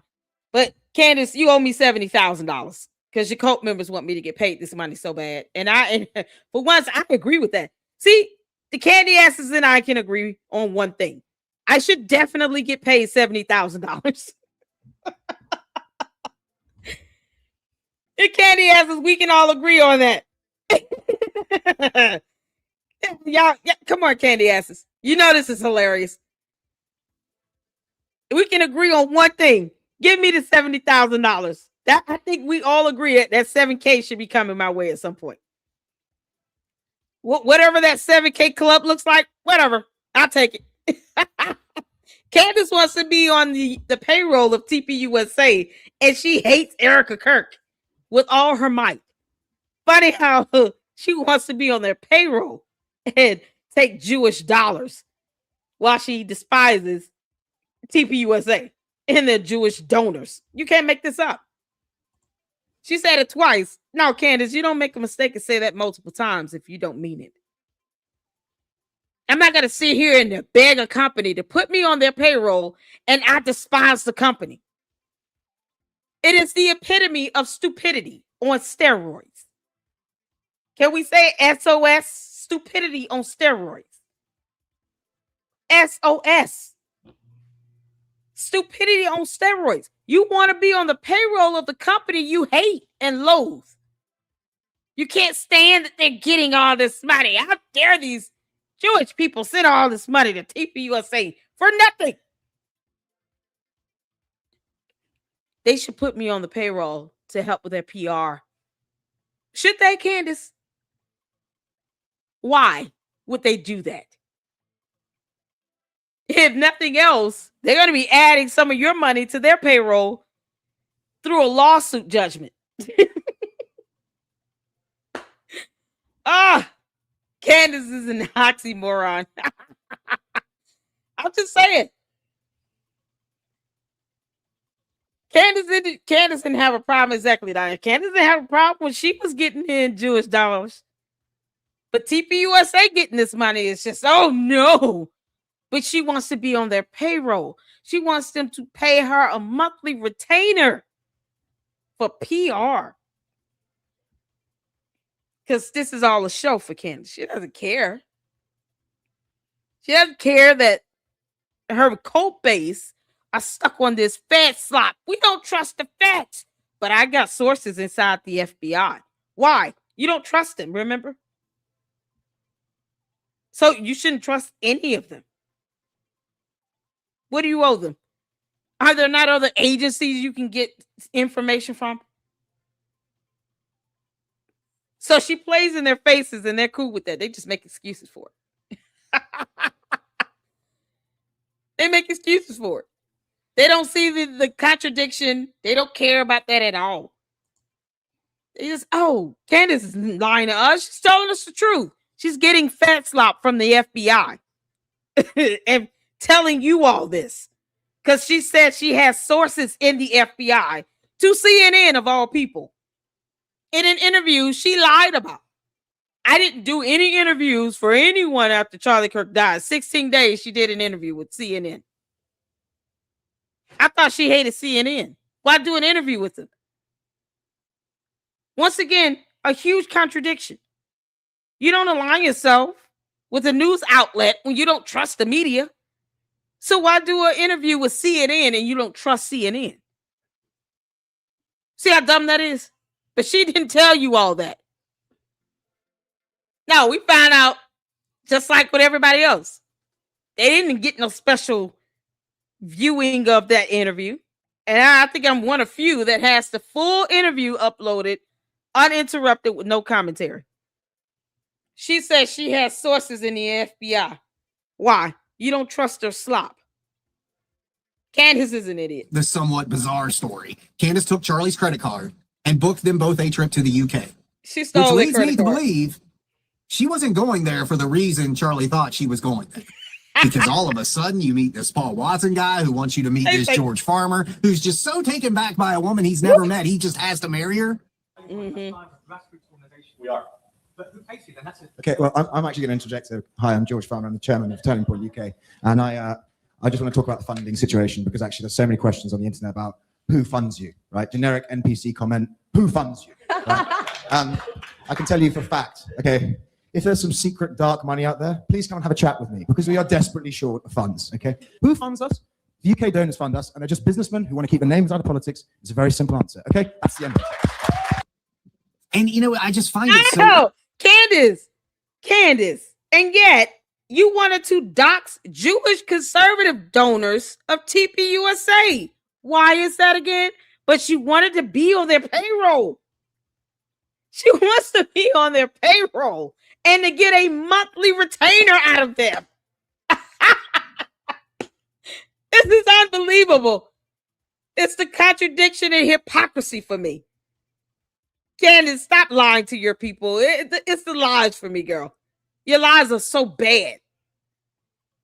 You literally tell them the truth in their face and it still goes over their head. All of them. All 6 million of them. Interesting that for somebody who claimed to really want to support Turning Point USA, when Charlie says, no, dude, I'm not going to sell you my business, George says, well, then I'm not going to be chairman anymore.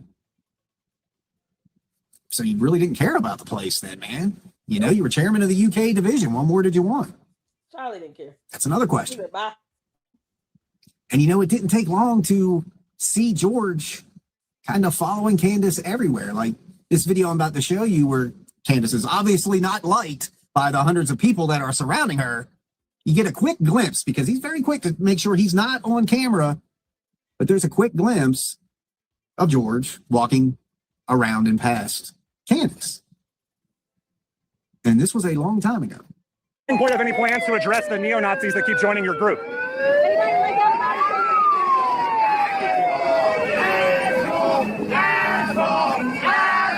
Candace, I was just hoping to get your comment about the neo-Nazis that keep infiltrating your group.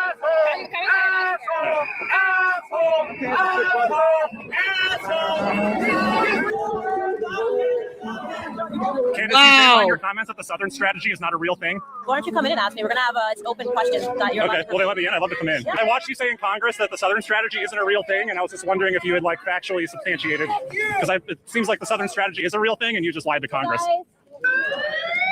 Oh, she lied to Congress. Yeah. So how do you feel about the...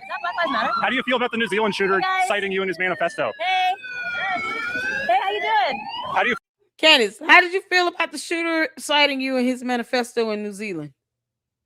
You know, because you don't mind speaking your mind any other time. Y'all, this freeze frame is epic. When I tell y'all Candace has no soul, look into those eyes. It's nothing but darkness. It's straight black. You don't even see any white a part of the eyeball. If you don't have any shame in what you said, wouldn't you be able to corroborate and double down on it? Why not answer the question, Candace? How about those 2 men that were charged with sending threats to Jewish conservatives? And they're citing you as their inspiration. Candace keeps getting cited as inspiration, and yet she doesn't actually gloat on it. Any other time, her narcissism will not allow her to ignore it. But this time, for some reason, she ignores it. Why? Candace, you should be proud. People are getting death threats because of you and your free speech, allegedly, as you call it. And they're citing you as their inspiration. Own it. Your candy asses don't mind sending out threats in people's chats and comment sections. And they sit here and defend you and threaten others in their lives. Why do you have a problem not owning up to what you say, where others are using what you say to send threats to other people's lives. It's a cowardly move. Feel about the guy who murdered all those people in the mosque citing you? Why? What a weird question to ask him. Yeah. Well, so why do you think, even if, like, I'm not saying you radicalized him, but why do you think he said you radicalized I've never him? been to New Zealand. I don't know him, so I can't answer. Okay. There he is. I wanted to invite you. So here we go, guys. Candace is literally targeting everything she wanted to be. She wanted to be Charlie's wife. She wanted to run Turning Point USA. Charlie said Erica could be president. So have many other people. There are clip after clip after clip of people saying that Erica could be president. Candace has even discussed, and being the subject of this discussion, about herself becoming president. It's like, dude, could you be more obvious? Putting all that back in one person. But Erica is the beating heart and the spiritual center and the life force. You could just feel it. And, you know, Chris, I hope your audience knows this was exactly what Charlie wanted. He had made plans because he was, you know, getting death threats all the time. He knew that there were people that wanted to hurt him. And obviously we took precautions in that way, but he was prepared. And he told me personally, he told members of the board and other executives at the organization that should something happen, that Erica was going to be the person that took over. And he knew, I mean, he started dating Erica when his life was already a little crazy. Well, it was a fraction of what it became, obviously, as the years went on. But he knew Erica could handle this type of lifestyle. He knew that she had it in her, and she was incredibly strong and fierce and true and good. And so Erica, she, you know, obviously she wasn't wanting this to happen. She wasn't prepared for this to happen. But in another way, Charlie knew she could handle it. Hey, she could be president one day. That's what Charlie said. I always say over and over again, I don't think that people should aspire to be the president. I think that there's something very narcissistic and egomaniacal about that. If I felt that we did not have a strong enough candidate on the conservative side, I would step up to the plate if I felt my country needed me to. It really makes you wonder, doesn't it? Everything about Erica Kirk, you also want. And there's nothing wrong with that. You know, envy's not a good thing. It's a sin. But I look at a friend of mine, man, you just got this great new guitar. I wish I had it too. And I work hard and I make sure I get that same guitar. It's kind of apples and oranges, but she is literally mimicking everything that is Erica Kirk. Yep. And what we're seeing is the ramblings of a jealous loser with severe psychological disorders. And that's really what this all boils down to. Yep. Because we are far from done. Check out this screenshot. And I have questions. Foreign money. And not just any foreign money. Foreign money with a perpetual flow. In other words, it never ends. The deal is this money keeps coming. Yep. But this is perpetual flowing money that does not acknowledge its origin. So it's perpetual, it's forever. It will forever be coming to Candace and George from an unnamed source. Yep. But what is it? Candace and George are collecting millions from a foreign for-profit organization. Yep. They've been taking this money for nearly 30 years. That's one of the LLCs that we looked at when we looked at the Brexit taxes as well as the lawsuit from the Macrons. The Macrons have named the Georgetown Inc. as one of the co-defendants in their lawsuit because they followed the money and they know that money is flowing under this Georgetown Inc. But what is it? What's it for? I can't find anything on it. Now to be clear, don't let that word foreign lead you in the wrong direction. Foreign doesn't necessarily mean international. Now I truly believe it does. Okay, we're talking about George Farmer and where he's from. You know what I'm saying? And most of the time when you are laundering money, you do it through foreign channels. You're not going to do it right here in the country. Doesn't mean I'm right. I'm just saying this money could be coming from anywhere. And that's the problem. That's the genius behind it. It could be coming from the United States. It could be coming internationally from anywhere, right? And that's a problem. So what exactly is it? What is this money that they are forever going to be receiving? Somebody find that out for me. I'm very, very curious. A week before Charlie died, he had this to say about Candace Owens. And a lot of people have disputed this clip. But again, I'm going to say Charlie was not the kind of person who was going to come out and just attack somebody because he is a godly man. There's so much to be taken away and learned from that man.